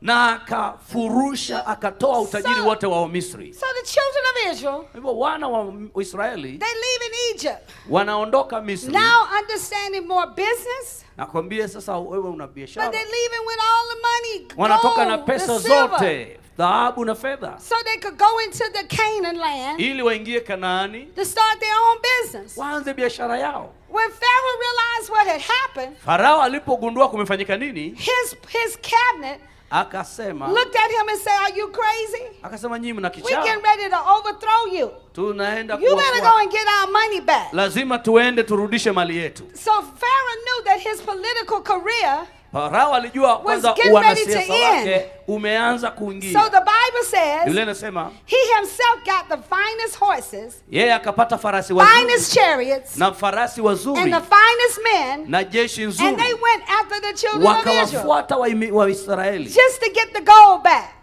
Ili warudi. And all the monies that he emptied out and gave na fedha zote walizobeba warudishwe nazo. Because he could not go back. Maana hangelirudi without bringing that money back. Bila kurejesha utajiri without bringing those golds back and substance back. Kurejesha watendakazi wao. So when they got to the Red Sea, walipofika bahari ya Shamu, and it parted for the children of Israel, na wakaona wana wa Israeli, and God caused them to walk across the Red Sea. Mungu akawasababisha wavuke bahari ya Shamu. What happened was, kulifanyika nini? Pharaoh must have thought that God had a covenant with him. Akasahau kwamba Mungu ako na agano na yeye. That's why people cannot mimic the body of Christ. Ndio maana huwezi kuiga mwili wa Kristo. They cannot look at what God is doing in your life and think the ungodly could get what you got. God says, I have a covenant with you. And what I need to do for you, I'm not doing for the ungodly. Mungu anasema kile nitafanya kwako kwa sababu nina agano na wewe, siwafanyie wasiomcha Mungu. So, guess what, apostle? Kumbuka hapo. God made the first aquarium. Mungu alingojea kwanza He wakaingia. parted the sea. Akafanya njia katika bahari ya Shamu. And all the fish and everything that was in the water had to go up. Samaki na kila kitu kilikuwa See, it pale didn't go down like that. It went Hakikwenda up. chini, kiliinuka juu. And so the octopus Kwa hivyo octopus was like, what's going on here? aliuliza kunaendelea nini? And the whale was like, what are we doing? Nyangumi akauliza kunaendelea They were nini? like, I don't know. Kwani tu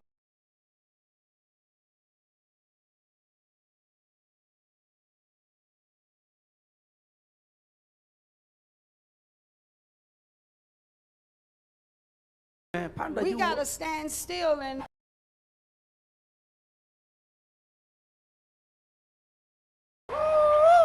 watazama wakivuka. so follow me. Nifuateni. And God said to the octopus, Mungu anamwambia yule and he mnyama said to all the animals had na wale wanaokaa baharini standing there hungry, waliokuwa wamesimama watching the children of Israel wakiona go Wanaisraeli by, wanavuka, wondering when they're going to eat. wanauliza tukula And nini? God says, you hungry? Uko na njaa? Nyangumi, uko na njaa?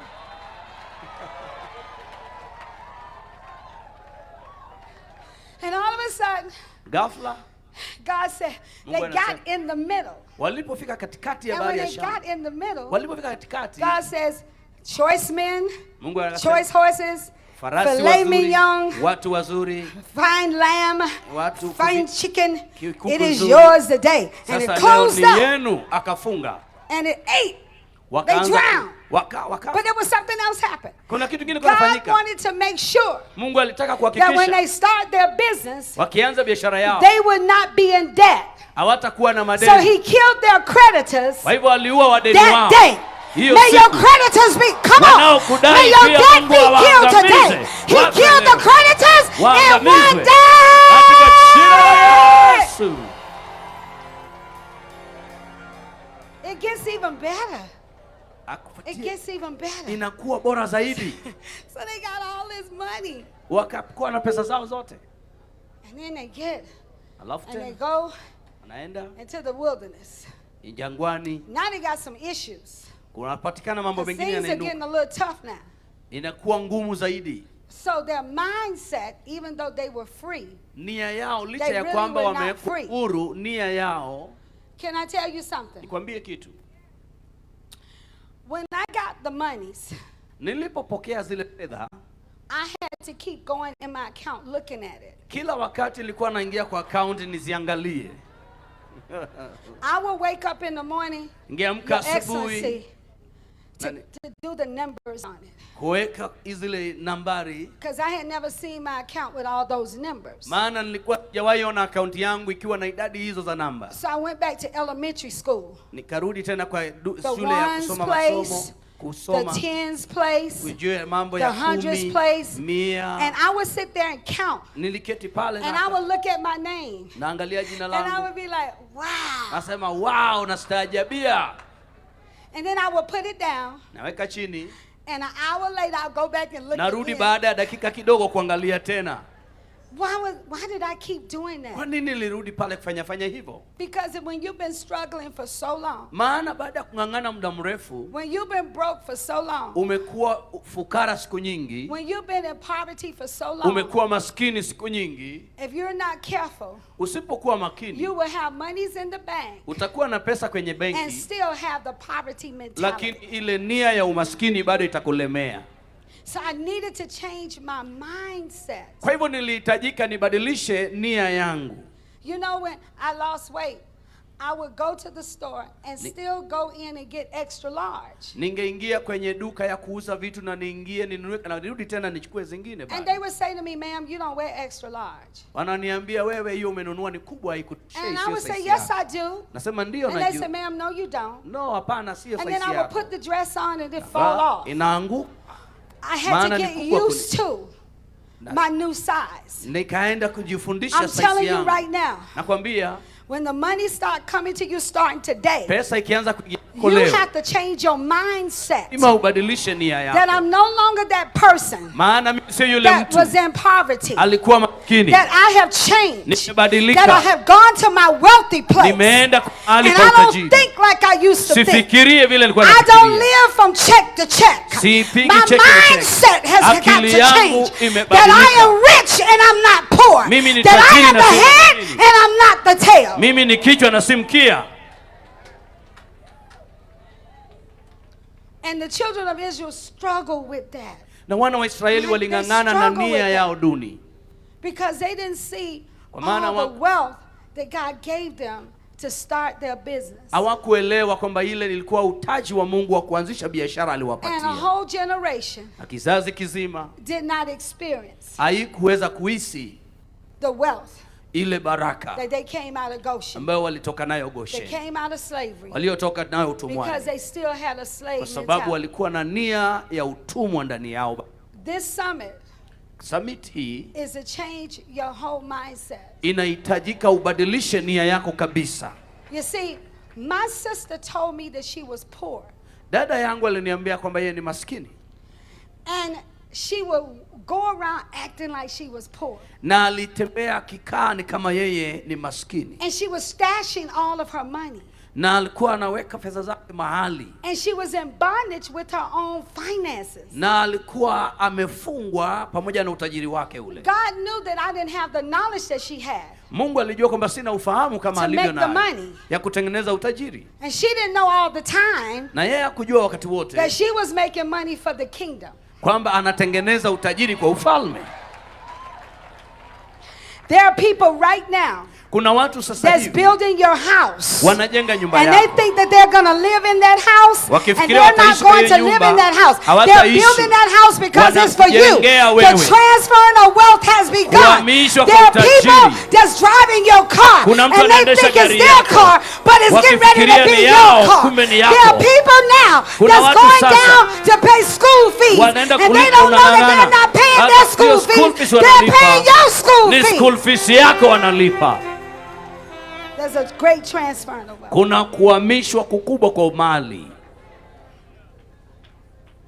And the children of Israel, Wana wa Israeli, the Lord told me to tell you this. Bwana kaniambia niwaambie hili. We have become entrepreneurs. Sisi tumefanyika watu ambao ni waendesha biashara But kubwa. part of the transfer of wealth Na sehemu ya uhamishaji wa utajiri wa Mungu, is that we got to learn how to invest our money properly. lazima tujifundishe jinsi ya kuegeza fedha hivi inavyofaa. If God can speak to us Kama Mungu anaweza kunena nasi about everything, juu ya kila kitu, why can't he tell us what to invest in? basi kwa nini asituambie tuegeze Why do kwa we kitu have to kipi? lose our money Kwa nini tupoteze and utajiri we wetu? listen to the voice of God? Na tunalisikiza sauti ya Mungu. This is a true story. Hii ni habari ya kweli nakupa. Pandemic had not hit. The pandemic of COVID had Hiyo had pandemic come ya yet. COVID-19 I was in prayer nilikuwa katika and maombi. the Lord spoke to me. Bwana kanena He nami. says, Medina. Akaniambia Moderna, Moderna, Moderna, Moderna. Moderna. I said, Lord, what in the world is Moderna? Moderna He says, nini? you don't worry about it. Usijali. Invest in Moderna. Egeza katika Moderna. So I called a financial advisor. Nikapigia And he wakunishauri said, that little kifedha. small company, you don't want to do that. The Akaambia hiyo si Holy kampuni Spirit ndogo. said, Roho Mtakatifu ananiambia. invest in Moderna. Akaniambia egeza kwa So I Moderna. put my monies in Moderna. Kwa hivyo nikaweka pesa fulani The kwa Moderna. stock dropped. Na kaendelea. So I went back to God. Nikarudi Did kwa I Mungu. miss it? Nilikosa. He says, put more money in Moderna. Akaniambia weka pesa nyingi kwa Moderna. I said, Lord, Kamwambia Bwana, I know you know everything, najua unajua kila kitu. but that stock just dropped. Lakini pale kumekauka. He says, put double what you put in. Akaniambia weka maradufu kilo liweka. Okay, I did it. Nikafanya. Went back the next week, God. It Nikarudi dropped tena kwa again. Mungu, I imeendelea said, God, I just kuteremka. lost some money. Na kama Are you sure this is you? kuna mtu kisha It ni wewe, dropped. imeshuka. He said, Akaniambia. triple it this time. Akaniambia weka mara 3 sasa. I said, okay, God. Sema ndio Bwana. I'm going to put the monies in there. Nitaweka pesa I'm zangu. going to triple it. Nitaweka mara 3. And all of a sudden, Ghafla COVID hit the world. COVID ikaingia ikapiga dunia. And I was walking, Your Excellency, nilikuwa natembea mheshimiwa in the TV room to my bedroom. Katika TV yangu kwa bedroom yangu. CNN was on. Na nikaona CNN and ilikuwa. And the Holy Spirit say stop. And listen. Sikiza. And it says, akaniambia, we have come up with a vaccination. Tumepata and the government has vaccine. Given the contract. Na serikali imepeana contract to Moderna. For Moderna. Woo! So I still didn't know what that meant. Na sikuelewa zaidi baada. So I said, God, why you have me listening to this? Mbona Mungu unaniweka kusikiza? He says, didn't that money I told you to invest in and triple? Kaniuliza, sikukwambia hiyo pesa it was Moderna. Ilikuwa Moderna. Go see how much money you have made today. Enda uone ni pesa ngapi umetengeneza leo. I got on the internet. Nikaingia kwa internet. I look, I say, hey. Nikaangalia nikastuka. Hey. Hey. Hey. Hey. I started dancing. I didn't know you would honor me this way. I didn't know you would honor me this way. I didn't know you would honor me this way. Honor me this way. Thank you, Jesus. And then it said, they got a bigger contract. The contract went over to other nations. He said, look at it again. I said, I didn't know you would honor me this way. I didn't know you would honor me this way. Come on and say it. I didn't know you'll honor me this way. Honor me this way. Thank you, Jesus. And then God wasn't finished. Hajamaliza naye Mungu. Then Moderna, something happened with Johnson & Johnson, and then the government in America said, we are going to give you the vaccination free. And we're going to have the biggest contract with Moderna. Kitu kikafanyika hapo tu. I didn't know you honor me this way. I didn't know. Come on. You'll honor me this way. I didn't know you'll honor me this way. Honor me this way. Thank you, Jesus. What God is releasing. Kile Mungu anaachilia. Shikiri de bayanto.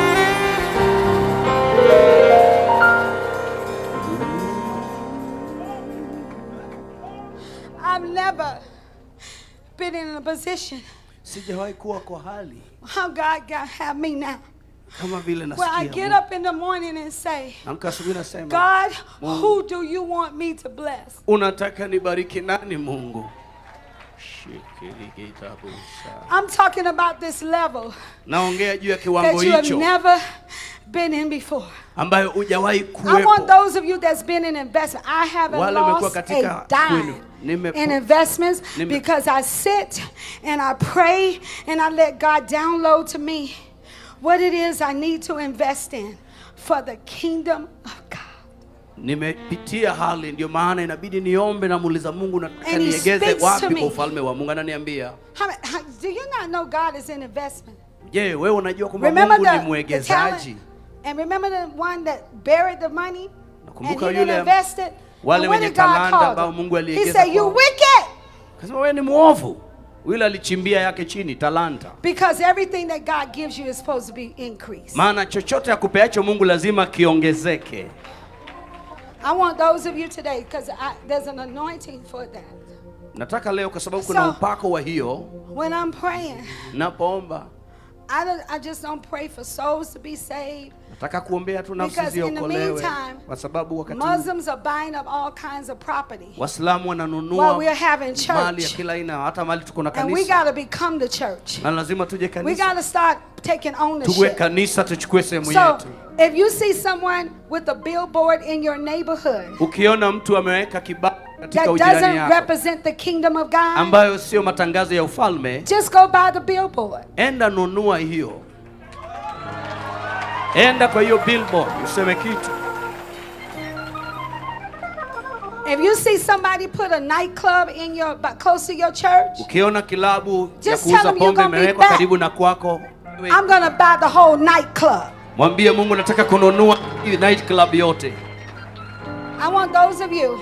Nataka wale I feel like this is my assignment. Wanasema hii ndio kama wajibu. Wale ambao that you're investors, or you have invested, you lost some money, or you want to invest in some money, you're entrepreneurs, and you really want the anointing of being able to hear God about investments. Ningependa niombe na watu ambao umewahi egeza katika njia moja ama nyingine ukapoteza, na bado uko na hiyo shauku, wewe ni mwegezaji, unataka kuomba Mungu akusaidie kujua hivyo. Because the kingdom of God, kwa sababu ufalme wa Mungu is advancing, inaendelea mbele. And what you don't understand, na kile usichoelewa, he that controls the borders, yeye anayedhibiti mipaka, controls the next movement of God. Anaenda kudhibiti uondoko mwingine wa. And we get ready to buy up. Y'all about to buy up all of Kenya. Kwa hivyo lazima tuwe kutembea tununue Kenya yote.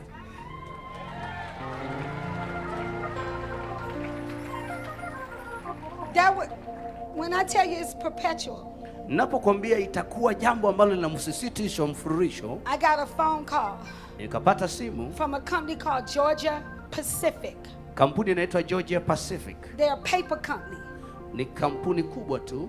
And on my grandfather's side, katika upande wa babu yangu, he has 150 acres of land also in another part. Ako na sehemu ya ardhi kubwa katika sehemu nyingine. And Georgia Pacific, na Georgia Pacific went to my cousins. Ilienda kwa cousins zangu. And said, wakamwambia, this land, hii sehemu ya ardhi, we want to give you a 100-year contract. Tunataka tuwapatie contract ya mwaka 100 mnunue. To buy the lumber. Mfanye kazi hapa. The trees. Ya kumbadilisha. For Georgia Pacific. Georgia Pacific. So they were trying to make the deal. Walipokuwa wanafanya and what's ile being released today is hidden treasures. Na kile sasa kimeendelea. So when they did their homework, they said, wait a minute. Walipofanya hivyo nikasema ngoja kidogo. There's a man on this paper. Kuna mtu katika karatasi when we did our homework, ambaye alifanya kazi his name is Charlie Scales, which is my dad's name. Anaitwa jina Charlie Scales ambaye alifanya kazi. Well, they say he's dead. Licha ya kwamba amekufa. So, well, does he have any children? Je, haimaanishi ana watoto kwamba amekufa? And they lied and said no. This on the other side. No, he don't have any kids. Ana watoto. This is people who adopted us. No, he don't have any kids. Ana watoto, hawa ni watu ambao they did their homework.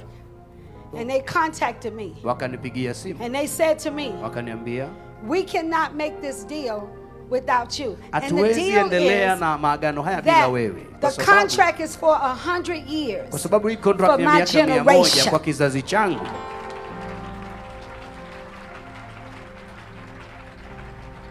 It's perpetual.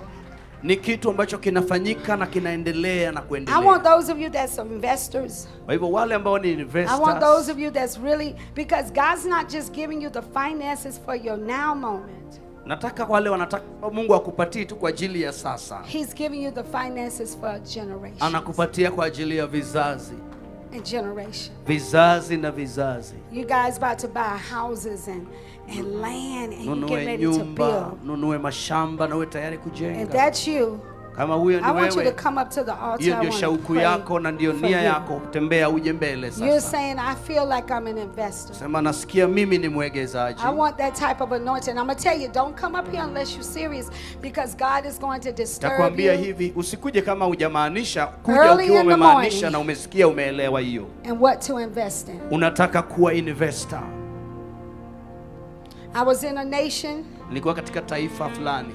And this guy came up to me. He said, I don't know why I'm telling you this. Akaja kwangu kana sijui kwa nini nasema hivi. He says, I need you to invest in a diamond mine. Nataka wewe uwekeze katika diamond. You're going to find yourself utajipata mahali connected to people. Umeunganishwa na watu that is going to come to you. Ambao watakuja kwako. Look for you. Wakutafute. Look for you. Watakuja wakikutafuta wewe. I want to tell you this. Nipenda nikwambie. One of my friends, rafiki yangu moja, I went to school with. Nilienda shule naye. He was responsible for the new transportation rail that was coming into Florida. Alikuwa mmoja ambaye alihusika katika kazi moja ambayo inaingia Florida. He got fired. Akafutwa kazi. So he said, akasema, they gave him a severance package. Walimpatia package yake. So it was about $2 million. Ambaye alikuwa amesave kama milioni 7. So he looked and he said, akaiangalia akauliza, I know najua the company kampuni hii that will have to supply ambayo itakuwa inaleta material for the transit company. Kwa ajili ya kampuni hii ya transit. So he went hivyo akaenda and he bought the company. akanunua hiyo kampuni. So the transit company Kwa hivyo ile kampuni ya that transit fired him waliomfuta kazi didn't know hawakujua that they could not build it kwamba hawezi kujenga without going through his company. bila kwenda kwa kampuni yake. Now his company Kwa hivyo kampuni is yake worth $100 million. ina jumla ya utajiri wa pesa hizo umesikia zimetajwa. So we're not talking about a little bit of money. Napoongea juu ya fedha, God wants to do something uncommon for you. kuna kitu Mungu anataka kufanya kisicho cha kawaida kwako. It's too many millionaires. Milionea ni wengi. So God wants to make you a billionaire. Anataka kufanye bilionea. He wants you to be a billionaire. Uwe bilionea. You get ready to be disturbed by the Holy Spirit. Basi jiandae kusumbuliwa na Roho That your Mtakatifu. creativity is going to start moving. Hali yako ya ubunifu ianze You get ready to kukorogwa. have downloads. Uanze kushukisha From kutoka God. kwa juu kwa Mungu. What to invest in. Vitu cha kuegeza ndani. That's why you had to give the way you were giving in this summit. Ndio maana umetoa vile umetoa katika summit Because hii. God says if I could trust you Maana Mungu ameenda to give kukuwekea the way kitu. you've been giving, Kutoa vile umekuwa when ukitoa. some of you didn't really have, Wengine hamkuwa nayo. when you have it, Ukiwa nayo it will not be a problem. haitakuwa shida. Your tithing is going to be like $1 million. Fungu lako How litakuwa many kama y'all ready milioni for dola. that? Don't take what I'm saying lightly, because Usichukue kile everything is nazungumza shifting rahisi. Mambo from this point yanabadilika. on. Tangu sasa. So I want you to raise your hands right now. Some Kila of you moja. going to feel the heat, Usiogope, utasikia joto. the fire of God in your hands. Toa Mungu mikononi mwako. God is getting ready to captivate your mind. Mungu anaanza kufanya akili yako kufanya kazi bora zaidi. He's going to give you dreams Atakupa ndoto that you're not going to be able to turn off. ambayo hautaiweza kuvumiliana nayo tena. Oh, I just sense it. I just sense it. It's happening right now. It's happening Ameanza right kufanya kazi. First Lady, the Lord gave me a word for you, but I want First to give it lady, to you kuna neno privately Mungu alinipatia about investments. juu ya kuegeza. Apostle Julian, Apostle Julius, God gave me a word Mungu alinipa neno about investments for you. juu ya wewe kuegeza. It's happening to you right now. Inatendeka sasa. Mike, I don't know how I ended up Sijui vile ilivyo in Dallas kule Dallas in a financial class katika maeneo ya kifedha with Mark Cuban and all the billionaires, the Perot's, all of them. I'm sitting in the meeting wote hao mabilionea. and I end up prophesying to them. Nahitaji kutoa And as a fasiri. result of that, Na kwa sababu ya hiyo they said to me, wananiambia we're going to give you a blockchain. I don't know what a blockchain, who knows what a blockchain is? I didn't even know what a blockchain is. nani They said, anajua we're going to hiyo? give you that. Hatukupatii hiyo. When I found out what a block, I almost passed out. Karibu nizimie nilipoelewa hiyo ni nini. You're getting ready to bump into people who's looking to bless you. Uwe tayari kukutana na watu ambao wako tayari kukubariki. Apostle Julian, Apostle Apostle. Julius. Apostle Julius. your finances for you and your wife, y'all both stand, it's changing. Fedha zako zinabadilika. These businesses is not just going to be in this country, but there's something significant that's about to happen to you in Uganda. Ndugu yangu And mtumishi wa God Mungu. says there's land that's Apostle. supposed to be in your family. Haitafanyika That you katika getting ready to, oh my hata God, katika glory to nchi yako ya God. Uganda. You getting ready to be a very, very, very, very, very, y'all gonna be some wealthy people. Wewe uwe tayari kukutana na baadhi ya watu mabwenyenye This is my zaidi. assignment today. Sasa leo kazi yangu ni So hii. Father, Baba, some of y'all feel that anointing. nani wanaishi upako huu? God, I pray, Baba, ninaomba let your anointing wacha upako wako that is flowing through me for wealth, unaotirika juu yangu ya utajiri that an impartation na hiyo mpachiko come to this family ushuke right juu now. ya familia hii. There will never be another day of struggle. Hakutakuwa wakati mwingine wa kung'ang'ana. God, Baba, cause investments.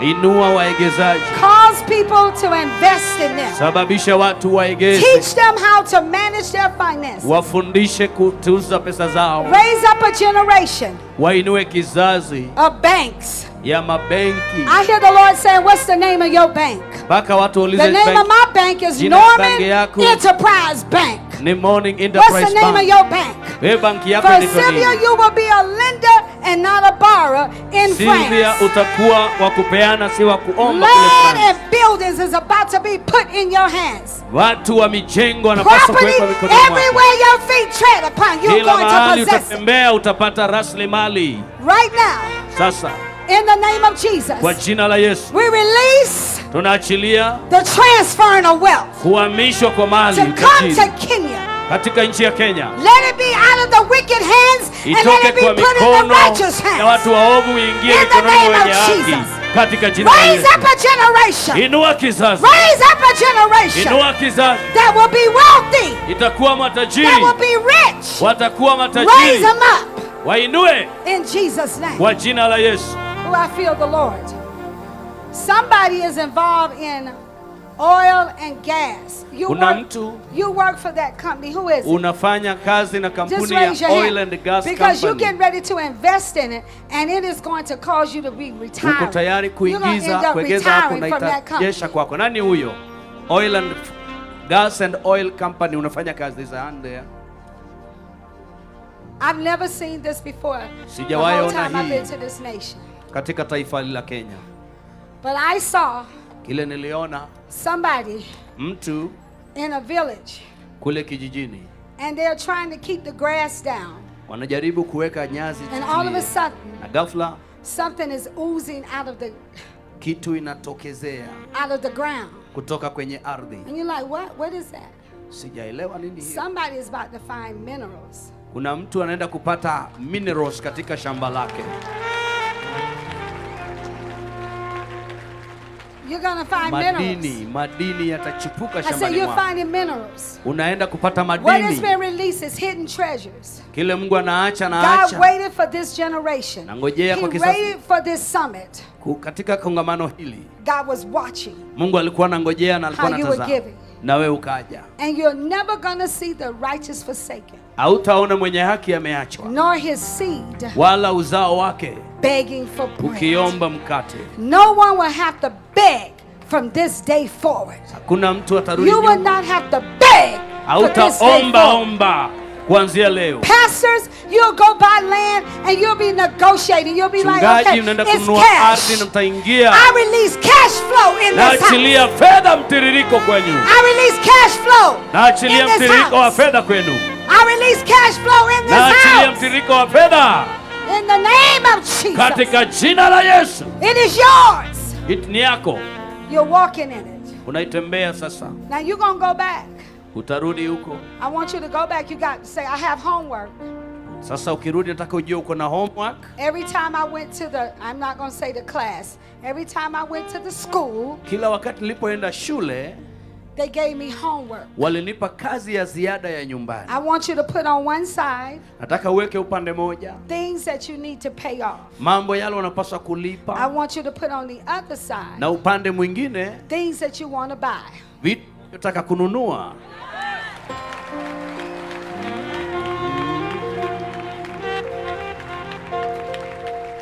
I heard the Lord say, many of you have stopped dreaming. Nisikia Bwana akisema And wengi God wenu says you're going to dream again. mmekuwa mkiota sasa. He says that you're going to dream again. Sio kuota tena There's ndoto. getting ready to be so many testimonies, and it started in the next 30 days. You're gonna go to the market, and people are gonna give you stuff. Itaanza siku sio nyingi, utaenda maeneo na watu watakupatia You're gonna vitu. get up in your churches and say, we're getting ready to build, and people are gonna be fighting who's going to pay for it. Utasimama kanisani mwenu useme tunataka kujenga na watu watang'ang'ania nani atafanya nini. Every organization that Her Excellency starts, anything you have with the women, there will never ever be any drought from this point on, said the Lord. Mama yetu chochote You utaanza get na ready to vuguvugu ya have wamama kufanya more alitakoma. than enough. Itakuwa zaidi ya kile tunataka. You're going to be able to pay school fees. Unalipa school fees. You get ready to buy and build. Unataka You kujenga. get ready to take care of the elderly in Unataka your kulinda village. wazee, washughulikia. You're not going to have to depend on no government. Hautaenda kuhitaji Because you will kutegemea have so serikali. much money to be a blessing to your generation. Maana utakuwa na pesa nyingi I release kwa that to kizazi you chako. right now. Naachilia hiyo In the sasa. name of Jesus. Jina la Yesu. The last thing I want you to do Jambo la mwisho is nataka that ufanye ni hili. just imagine this. Ufikiri hivi. Your finances have changed. Fedha zako zimebadilika. God just told you, Mungu amekwambia, I am going to make you a multi-millionaire. nitakufanyia And I'm tajiri also going to bwenyenye. make you a billionaire. Sio bilionea. Can I tell you something? Nikwambie. They did a study. Walifanya They said that if study all the monies were evenly distributed in the world, kwamba pesa nyingi zinazofanyika every last duniani, person would have $1 million. kila mtu wa mwisho atakuwa na If you dola don't have $1 milioni million, moja. Kama zote atakuwa na milioni turn to your dola. neighbor and say, Mwambie jirani yako, do you have my million? je, uko na milioni yangu? Because I want it back. Maana naitaka sasa. Look at your other neighbor and say, excuse me, do you have my million? We uko na milioni yangu? Because I want it back. Maana naitaka. Oh my God. Now the last thing I need you to do Jambo la mwisho nataka ufanye is that every time the children of Israel got blessed, kila wakati wana wa Israeli they would walibarikiwa, dance before the Lord. walimchezea Bwana. I want you to go back to your seat. Nataka urudi kwa kiti Praise chako. God. Praise. Come on up. Praise Tugeni Him. sasa. I want you Wana to sifa na dance ibada. as a billionaire. Umchezee I Mungu want you kama to bilionea. dance as if your debts Ucheze are paid. kama I bilionea. want you to praise God like Umsifu you've gone to Mungu. another level. I want you to begin to praise the Umsifu Lord. Come Mungu. on, come on, come Kama on. mtu amekuja kiwango kingine. Yeah. I want you to do something. Nataka ufanye jambo. Let me ask you the question. Niulize swali. When y'all get paid, y'all get all this money. I want you to point. I want y'all to look at Apostle Julius right now Nataka tumwangalie and Apostle say, Julius. Apostle Julius, Mwambie Apostle Julius. come on. When I get all this money, Nikipata pesa hizi zote, I am going to pay for next year conference. nitalipa conference ya mwaka ujao. Oh, come on and shout unto the Lord. Shout to the Lord. Come on and shout unto the Lord. Bwana Come on and shout makelele. unto the Lord. Pigia Bwana Praise vigelegele. Him, praise Him. I Praise need and y'all to worship hurry Him. up.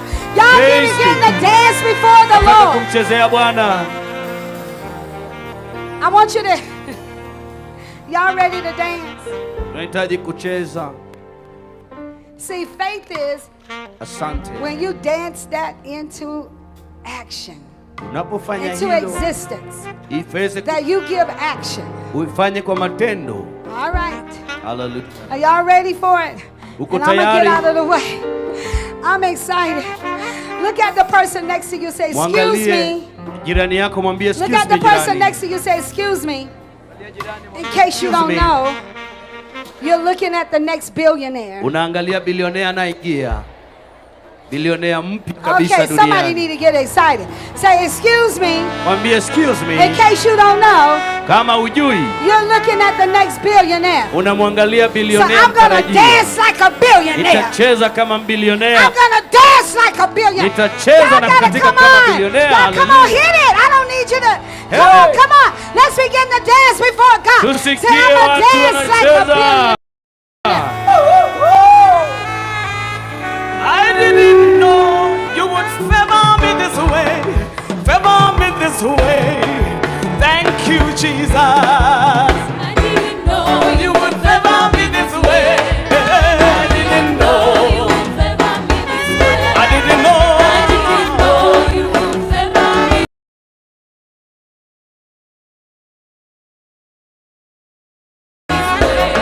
Favor me.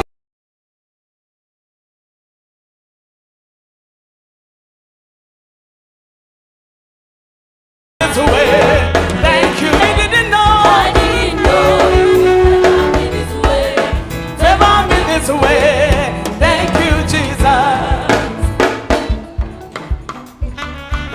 Okay, Haya, that was good. hiyo ni nzuri, But I'm talking about like real dancing. lakini naona Hey, hey, my God is good, oh. Hey, my God is good, oh. Hey, my God is good, oh. Hey, my God is good, oh. Hey, my God is good, oh. Hey, my God is good, oh. Hey, my God is good, oh. My God is good. Dance to the Lord.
Hallelujah. Hallelujah. Hallelujah. Can I tell you something? Come here. Njoo nikwambie jambo. Your wealth is about to catch up with your dance. Siku zako ndio hiyo. Karibu na bodi ya karabash. Hallelujah. You know, I want to take this opportunity Tumia muda huu for those who don't know the Lord. wale ambao hawamjui Bwana. You could dance and Unaweza ukacheza, praise God, wasifu, but you need to make a change in your life. lakini unahitaji kufanya mabadiliko wa That maisha you yako. want to serve God. Unahitaji kumtumikia Mungu. So if you want to make a change and you need to be saved today. Kama unahitaji kufanya mabadiliko basi unahitaji You want to be kuokoka born again leo. today. Leo I want you to come to this altar so that we could pray for you. njoo basi tukuombee wokovu. Kama uko pale, hatua ya kwanza ya mabadiliko ni kumpatia Yesu Come on, I need you nafasi. to come to the altar. Njoo mbele, njoo sasa. If you're standing next to somebody, that's it. Umesimama karibu If na you're mtu. standing next to somebody, say, listen, I love you too much Mwambie nakupenda sana. to let you leave the same way you came in. Look at there. Y'all come on. Njoo, usibaki pale, njoo. Kuja mpatie nafasi. Hallelujah. Hallelujah. They're not the only ones. Look at Sio huyu thank tu, you. wako wengi, Welcome. njoo. Y'all come on and give the Lord a praise. Kuja umpatie Yesu nafasi. You know someone else? Come on, come on. You might as well come on. Kuja usiachwe. Yes. Usiachwe. Come on, come on. Hata kama uko unatoka mbali, Yes, tutakusubiri, look at this. njoo. Yes, bring them Saidia to yule the altar. anakuja asiachwe. Yes, let them come to the altar. Tusaidie huyo anakuja aje. Come on, they're coming. Njoo, Wow. njoo. Let's shout. Come on and welcome Saidia him. huyo anakuja. Look at this. Oh my Saidia God. jirani yako anayekuja Come aje. on. They're still coming. They're still coming. Wanaendelea kuja. They're still coming. Wanaendelea They're kuja. still coming. Njoo, njoo, Come on, let's njoo. shout for them coming. Njoo. Let's shout for them coming. He's already smiling. They're still coming. Come on. Endelea kuja Come on. mbele. Come on. Uko Come pale, on, they're njoo. still coming. Let's clap our hands. They're still coming. Tushangilie Yesu anapokuja. Njoo. They're still coming. Thank you so much. Some are coming with tears in their Wengine eyes. wanakuja na machozi, Come on, wengine let's wanakuja. just praise God as they Tuendelee come. kuja. Look at this. Hata kama unatoka mbali Look at wapi this. pale nyuma, njoo tu. Nafasi Look at ipo. this. Look at this. They're still coming. I Bado bet you, wanakuja. and you keep clapping, they'll keep coming. Endelea kuja. Shangilia Yesu anakuja. Tuwasaidie wengine wanatoka kule nyuma mbali waje tu. Tuwapishe waje tu. Come on. They're still Tuendelee coming. kupongeza Yesu anapokuja. Wow, this is so good. Thank you for Tuwasaidie hao coming. wanaokuja waje tu. Thank you for coming. Asante kwa kuja. Oh, mama, shake it, rabasata. Glory to God. Hallelujah. Thank you, Jesus. Your destiny is not Hatima been yako. aborted. Hatima yako. I want you to go ahead and if you can lead them in it. Naomba tusaidie. I want to say this as I turn it over to you as you lead. They're Nataka still kusema coming. hivi ili niondoke kwa The young madhabahu. man right there that Huyu has daddy kijana life, ambaye ako na dad life. the one that has the sign daddy life, Huyu ambaye ako na hiyo t-shirt there's dad. addiction that's going to be broken over your life. Hiyo itafunjwa, hiyo roho You're imefungwa. never going to maisha. be the same from this day forward. Hautabakia vile ulivyo tena. You getting ready to fulfill the purpose of God in your life. Jiandae kutimiza No hatima longer will yako. you be walking the streets trying to figure life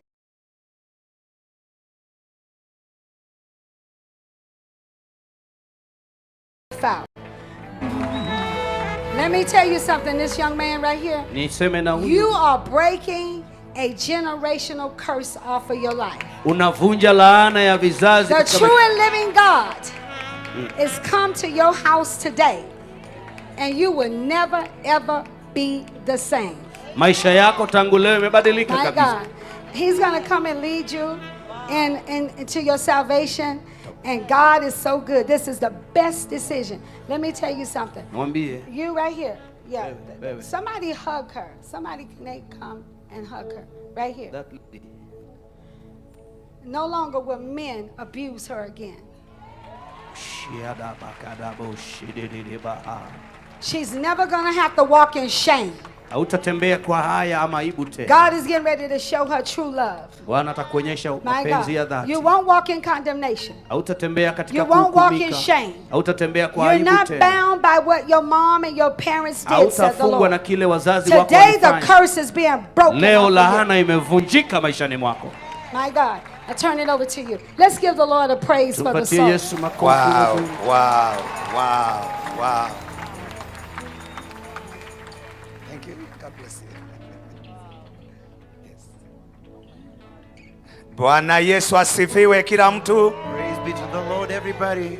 Tumesema hivi, this is what we've said. Mtu yote hajaokoka, anybody that is not born again, ama yule alirudi nyuma, or that has backslidden, ukaachana na wokovu, you've left the salvation, ati ukimbie hapa mbele. Please run to this place. Hebu kuja sasa, huyo amekuja. Please run to this mwingine place. akuje. Everybody please. Kama ulikuwa umeokoka ukarudi nyuma pia, umrudie Yesu leo. Please come and give your life back. Na wale ambao haujawahi okoka, John. In case you've never given your life to Christ, please come. And everybody else, let's have our seats because we have so much business to do right now. Na wengine wote tuketi tafadhali, maana mambo ni mengi. Are you glad that these people have come to give their lives to Jesus? Mmefurahi kwamba watu hao wamepeana maisha yao kwa Kristo? Heaven is celebrating even if you people on earth do not celebrate, Mbingu because inashangilia. there is joy in heaven when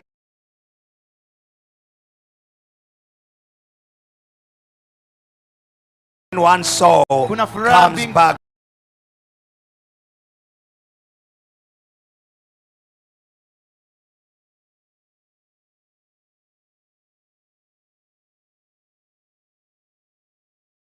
To the Lord. Nafsi moja ikimpatia niwaongoze katika ombi. Jesus. Hawa ndio wake Yesu. I'm standing at the door. Nasimama mlangoni. And knock.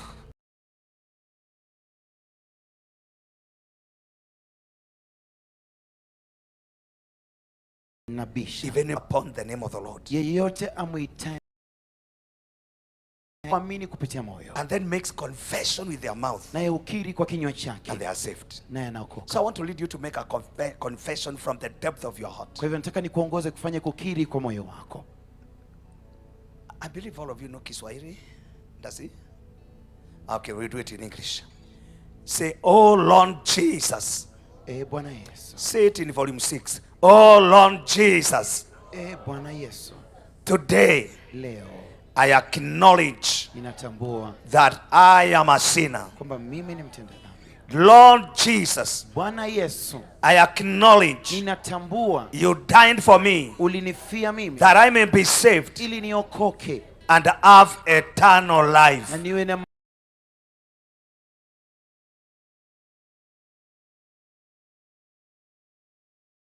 maisha ya milele. Lord Jesus. Bwana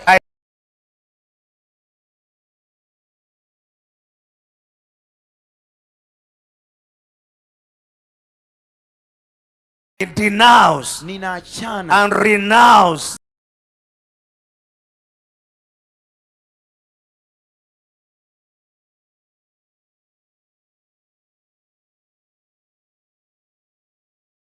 jina la Yesu.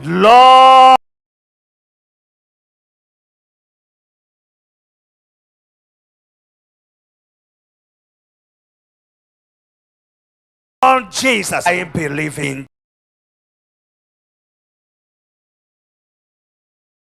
Jesus, in the name of Jesus.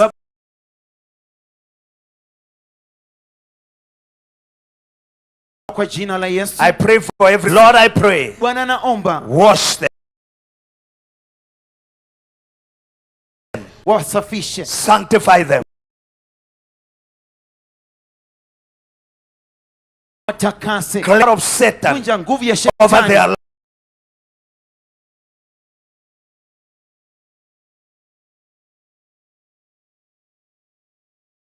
Maisha yao today, siku zote za maisha yao. Amen. Mtu sema amina. I'll ask them to follow where Kulei Kasisi Magangi, to follow Kulei and Magangi.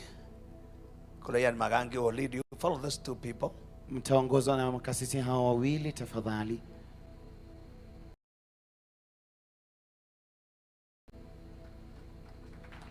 Asante sana. Wapi makofi yao? Ongeza makofi kwa sababu ya nafsi hizi. Shangilia nafsi hizi. Ongeza kelele ya shangwe.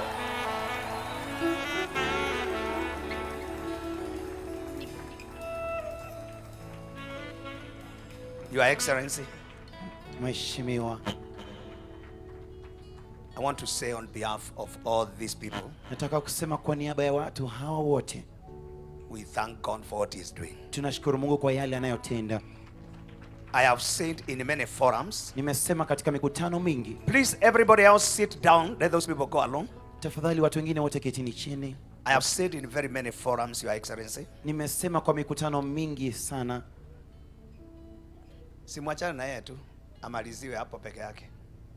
Patieni na nafasi tu amaliziwe na Roho Mtakatifu. Let the Holy Spirit continue.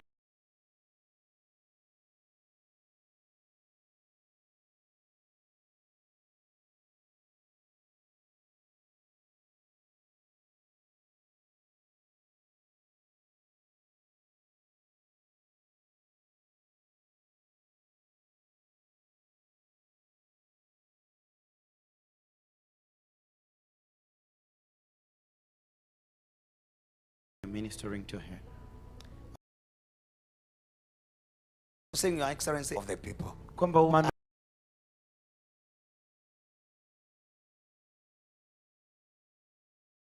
idea of lilitoka katika afisi yako. And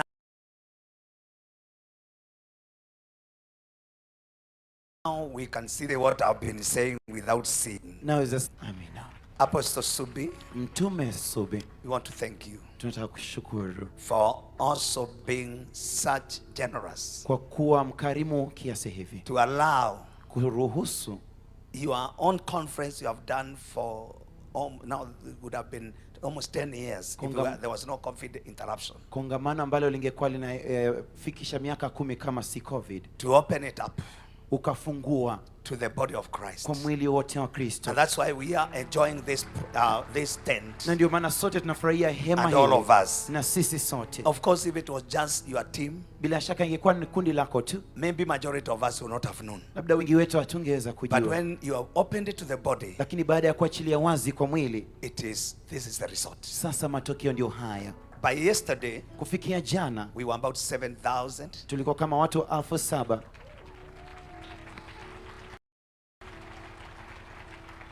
Today we have used all our spaces. Leo tumetumia nafasi zetu zote. We had some holding tent there. Today we have made it one of our halls. Tulikuwa na hema ya kusubiri lakini sasa imekuwa miongoni mwa hii. We had registration tent there. We have made it one of our halls. Tulikuwa na hema ya usajili pia imekuwa miongoni mwa haya. And then we have people in open spaces. Na pia kuna wale wako kule nje. And every other place is filled. Na mahali pengine pote pamejazwa. So today we know you have now more than 8,000. Kwa hivyo leo tunajua tuna zaidi ya watu 8,000. And we want to thank God for that. Tunashukuru Mungu kwa hilo. People of God. Watu wa Mungu. May I say this today? Niseme hivi leo. Let's make a decision as Kenyan church. Tufanye uamuzi kama kanisa la Kenya.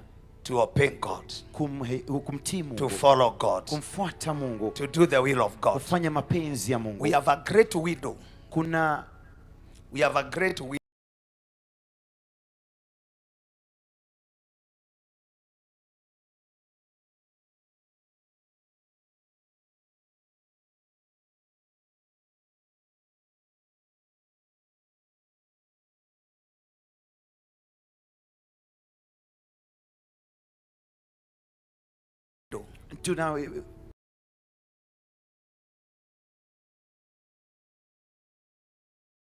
na rais wetu wa sasa aliyeko ofisini and the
move forward together. Kisha tasonga pamoja. So all the ushers, kwa hivyo waelekezi wote, we shall receive offerings when people are seated where they are. tunapokea sadaka watu wakiwa wameketi.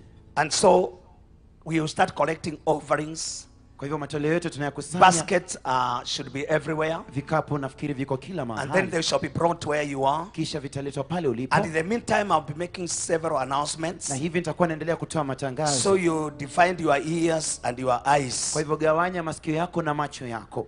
Amen. Amina. So announcement number 1.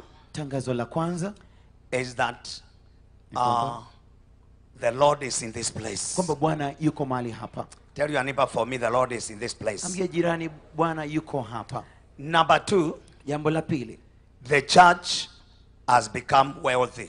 Kanisa limekuwa tajiri. Hiyo mnaogopa pesa? Nimesema the church has become wealthy. Kanisa limekuwa tajiri. There has been a transfer of wealth. Kumekuwa na uhamisho wa mali. Your Excellency, Mheshimiwa, I was thinking how we need now to have a business people forum. Nimekuwa nafikiria jinsi ya kuweza kuwa na forum ya wafanyabiashara. Believers. Waumini. We train them a few things. They may not go to school like Apostle Francina, but we can train them in a conference or a seminar and encourage them in different forums, even the pastors, or we can do it in our own local places and our fellowships, so that the wealth that is coming will be well used. Tunaweza kuwafunza ili waweze kuwa sawa, kwamba utajiri unaokuja uweze kutumika vizuri. The other we are making is tangazo lingine tunalofanya ni that kwamba let me make all other announcements in the afternoon. Let me just leave that. Niachane na hayo kwanza. Because we want to get into are you doing offering? Keep on doing offering. Endeleeni kutoa matoleo tafadhali. After this conference, baada ya kongamano hili, as I said earlier, nilivyosema awali, we shall have more meetings coming up. Tutakuwa na mikutano zaidi ijayo. In the month of September we have 2 main meetings. Mwezi wa Septemba tuna mikutano miwili mikubwa. One is evangelistic meeting. Wa kwanza ni wa kiinjilisti, where we are going to have a very big crusade at Nairobi University grounds. Tutakuwa na mkutano mkubwa wa hadhara kule chuo kikuu cha Nairobi. Through the Louis Parao Ministries. Kupitia huduma ya Louis.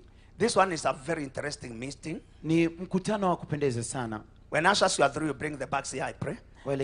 This meeting is having about 30,000 missionaries. Mkutano huu una takriban mamishonari 30,000 coming to cover the entire of Nairobi with a prayer, with a evangelistic house to house, person to person evangelism. Wanakuja kufanya nyumba kwa nyumba huduma ya umishonari. Nairobi alone, they have trained now 11,000 people to do witnessing. Nairobi peke yake wamesha andaa watu 11,000 in all the 85 wards. Katika wadi 85. Anybody who has been trained and you are in this place or you are participating? Labda ushafunzwa tayari. Let me see. I see some hands here, there. Mikono ipo. So all of you are welcome. Nyote mnakaribishwa. That will be on the 14th, 15th, 16th, 17th of the month of September. Tarehe 14 hadi 16 ya mwezi wa Septemba. But before then, lakini kabla ya hapo, we invite you, tunakualika for a prayer day, kwa siku ya maombi at Sitam Valley Road, katika kanisa la Sitam Valley Road, on 2nd of September. Tarehe 2 Septemba. It will be a prayer day. Itakuwa ni siku ya maombi. As a follow-up of this meeting, kama kufuatilia mkutano and also as a beginning of the next meeting. Na mwanzo wa mikutano ijayo.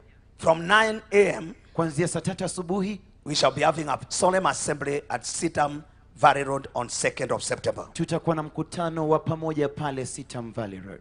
And all of us are welcome. Na sote tunakaribishwa. It is called Love Nairobi Festival. Inaitwa Festival ya kupenda Nairobi. Everybody is welcome. Kila mmoja anaalikwa. Right now, I want to acknowledge a few people. Sasa hivi ningependa kutambua watu wachache. As we are continuing to collect the offerings. Tunapoendelea kukusanya matoleo. Number 1, as we have said repeatedly, Our Excellency, the First Lady of this church, Rachel Ruto, is in the house. Mama Taifa yuko kwa nyumba. We are very proud of you, ma'am. Tunajivunia sana kwako mama. And when I'm still on that, na nikiwa bado hapo, you know, yeye ndiye mama taifa. Naam. She is the mother of this nation. Yeye ndiye mama wa taifa hili. She has decided today ameamua leo to feed everybody who is in this place. Kulisha kila mmoja aliyeko hapa. As the mother of the house. Kama mama wa nyumba. So everybody, when I walk out of this place, don't move. We are going to show you how you are going to eat something today from our mom. Why don't you appreciate her? Everybody. Tafadhali. I'm missing that hour, so let me move on so that we can get there. Tufike pale. So we shall give you direction. When I finish, you sit where you are seated. Tutakupa maelezo kwamba utaketi hapo hapo ulipo. We have also two honorable ladies in this nation. Waheshimiwa wawili kwa taifa hili wanawake. We have honorable Sabina Chege in the house. Tunaye mheshimiwa Sabina Chege ndani ya nyumba. Kule kwao Murang'a anaitangwa Maito. In Murang'a, which is another mom. Mama mwingine. wa Murang'a. Mama wa Murang'a. We have also honorable the PBR number. Okay. The PBR number, everybody, is it put on the screen? Yes, can you read it or I read it for you? It is Pimpil 14445 4s. That is 44444. 14445 of them. Are you there? Then account. You write heaven's fire. Andika pale heaven's fire.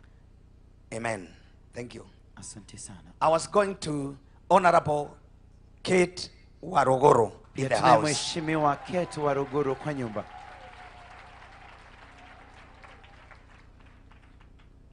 Waheshimiwa, tumesema tunapandisha Kenya iwe ya utajiri na ya kasi. Watu wote waende kasi.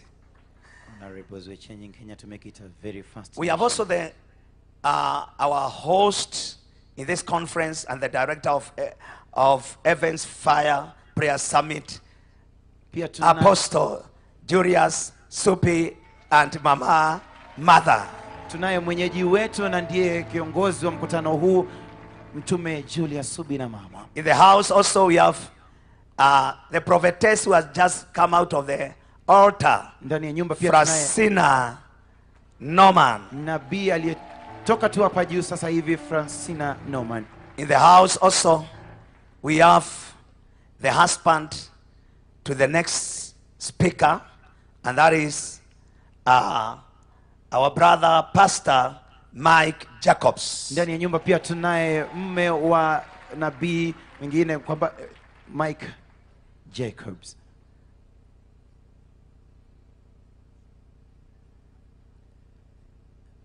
And those who have cards to swipe, we have our machines there. Wale wanaotumia kadi. You can lift up. If you want to swipe with your card, we have machines everywhere. I mean, 2 signs, you can get one. Machine zipo. We keep on moving. Tunasonga. In the house also we have Apostle John Kimani from the MPCI and the Kingdom Seekers together with the wife. Pamoja na mke wake. Thank you. Asante. In the house also ndani ya nyumba pia we have my dear wife Pastor Rose. Mke wake Askofu Mchungaji Rose.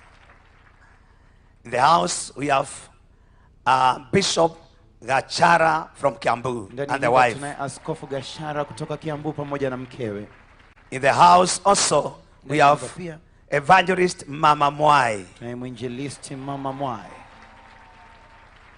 She's the only lady who has refused to be pastors. We have people trying to convince her since we were not born, and she has decided to be an evangelist in this city. Next to her is one of the people who have been very supportive to this conference, giving us a lot of workers, and also supporting in many other ways, and bringing people in buses every day. Evangelist Luce Wangojiri. Tunaye pia mwinjilisti Lucy Wangunjiri, amekuwa msaada mkubwa akileta watu kwa mabasi kila siku.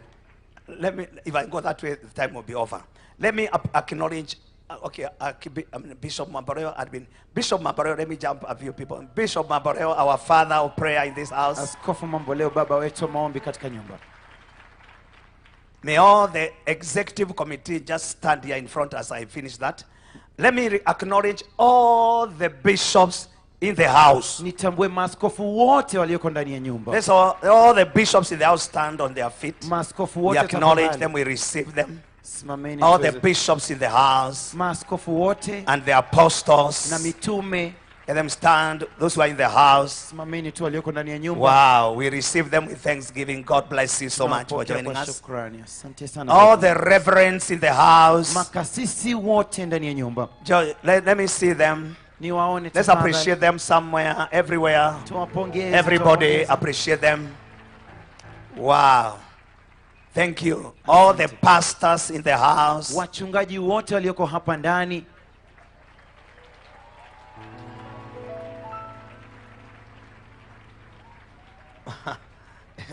You are so many pastors. You have really made this meeting a success. Let's appreciate the pastors. Tuwapongeze wachungaji wetu wote. The prophets, the evangelists, the teachers of the word, all of them stand. The other fivefold ministries. Na walimu huduma zote tano. God bless you so much. Mungu awabariki sana. And all the intercessors in the house. Waombezi wote ndani ya nyumba. This meeting is intercessory meeting. All the intercessors in the house. Waombezi wote.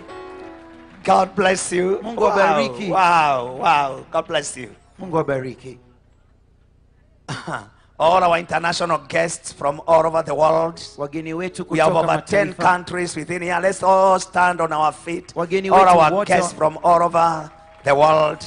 Wow, Europe is there, Africa is there, America is there, Asia is there. We appreciate you. God bless you so much. Mungu awabariki sana.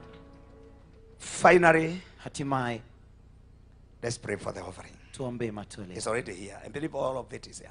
Father, we receive this offering with thanksgiving. Baba, tunashukuru kwa matoleo. And also we pray you receive it Tunaomba pia upokee from every giver. kutoka kwa kila mtoaji. Lord, we have been speaking about wealth. Bwana, tumenenea mali. We have spoken about investment. Amenenea uwekezaji. We have talked about prophetic provisions, amezungumzia kujazwa connections. na miunganiko. Lord, as you receive this offering, Bwana, unapopokea matoleo, release this wealth and this blessing achilia mali over the church and the nation of juu ya Kenya. kanisa na taifa lake. In Jesus' name we pray. Kwa jina la Yesu tunaomba. Amen. Amina.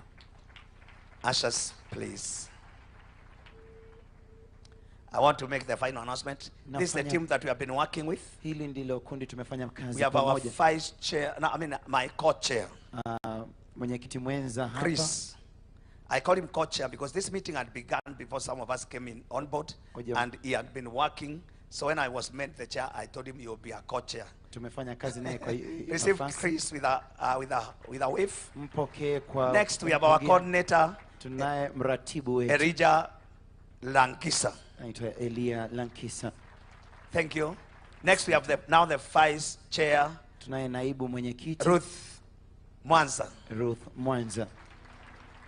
Next we have the coordinator, one of the not coordinator, the one who is coordinating the program here with us. Yule ambaye Reverend Peter Kamau. Kasisi Peter Kamau anaratibu mambo hapa.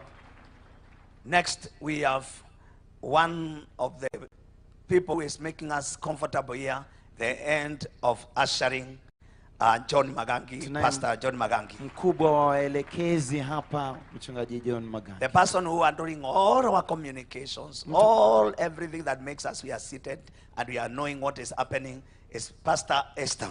Mchungaji Esther anashughulikia mazungumzo yote.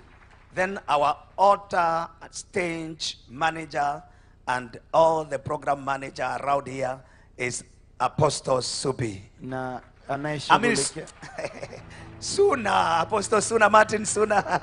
Step forward. Suna anashughulikia madhabahu. Maybe those who have been sitting here, you have been seeing him move everywhere because he is our stage manager, our altar manager. He connects all of us. Let's appreciate Apostle Supi. Sumba. Hey, Suna. Leo nataka kuita Supi aje. Ni kwa sababu Supi amepewa a lot of promises akugawie.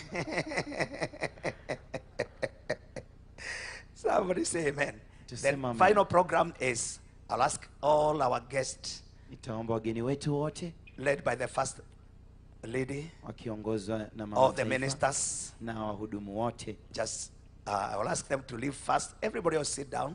I'll ask them to leave first. Wengine wote mketi, nitaomba wa hawa waondoke mwanzo. Led by the first lady, all our ministers, wahudumu and wote guests, na wageni wote.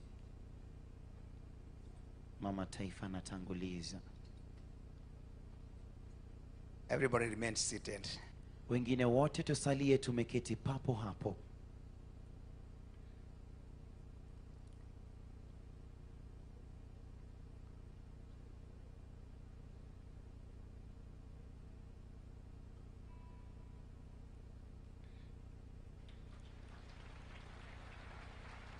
You are great people on that corner. Watu wa nguvu sana pale.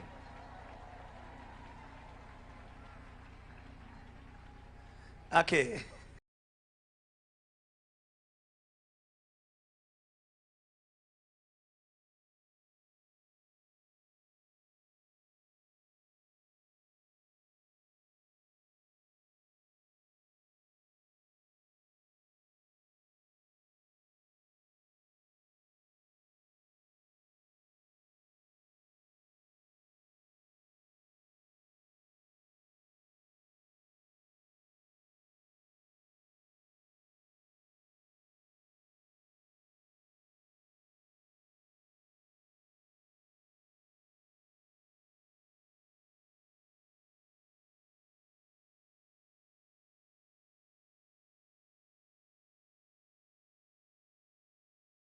To give us specific instructions. Na Mungu amekuwa wa neema pia kutupatia maagizo. And I was being reminded 2020 January.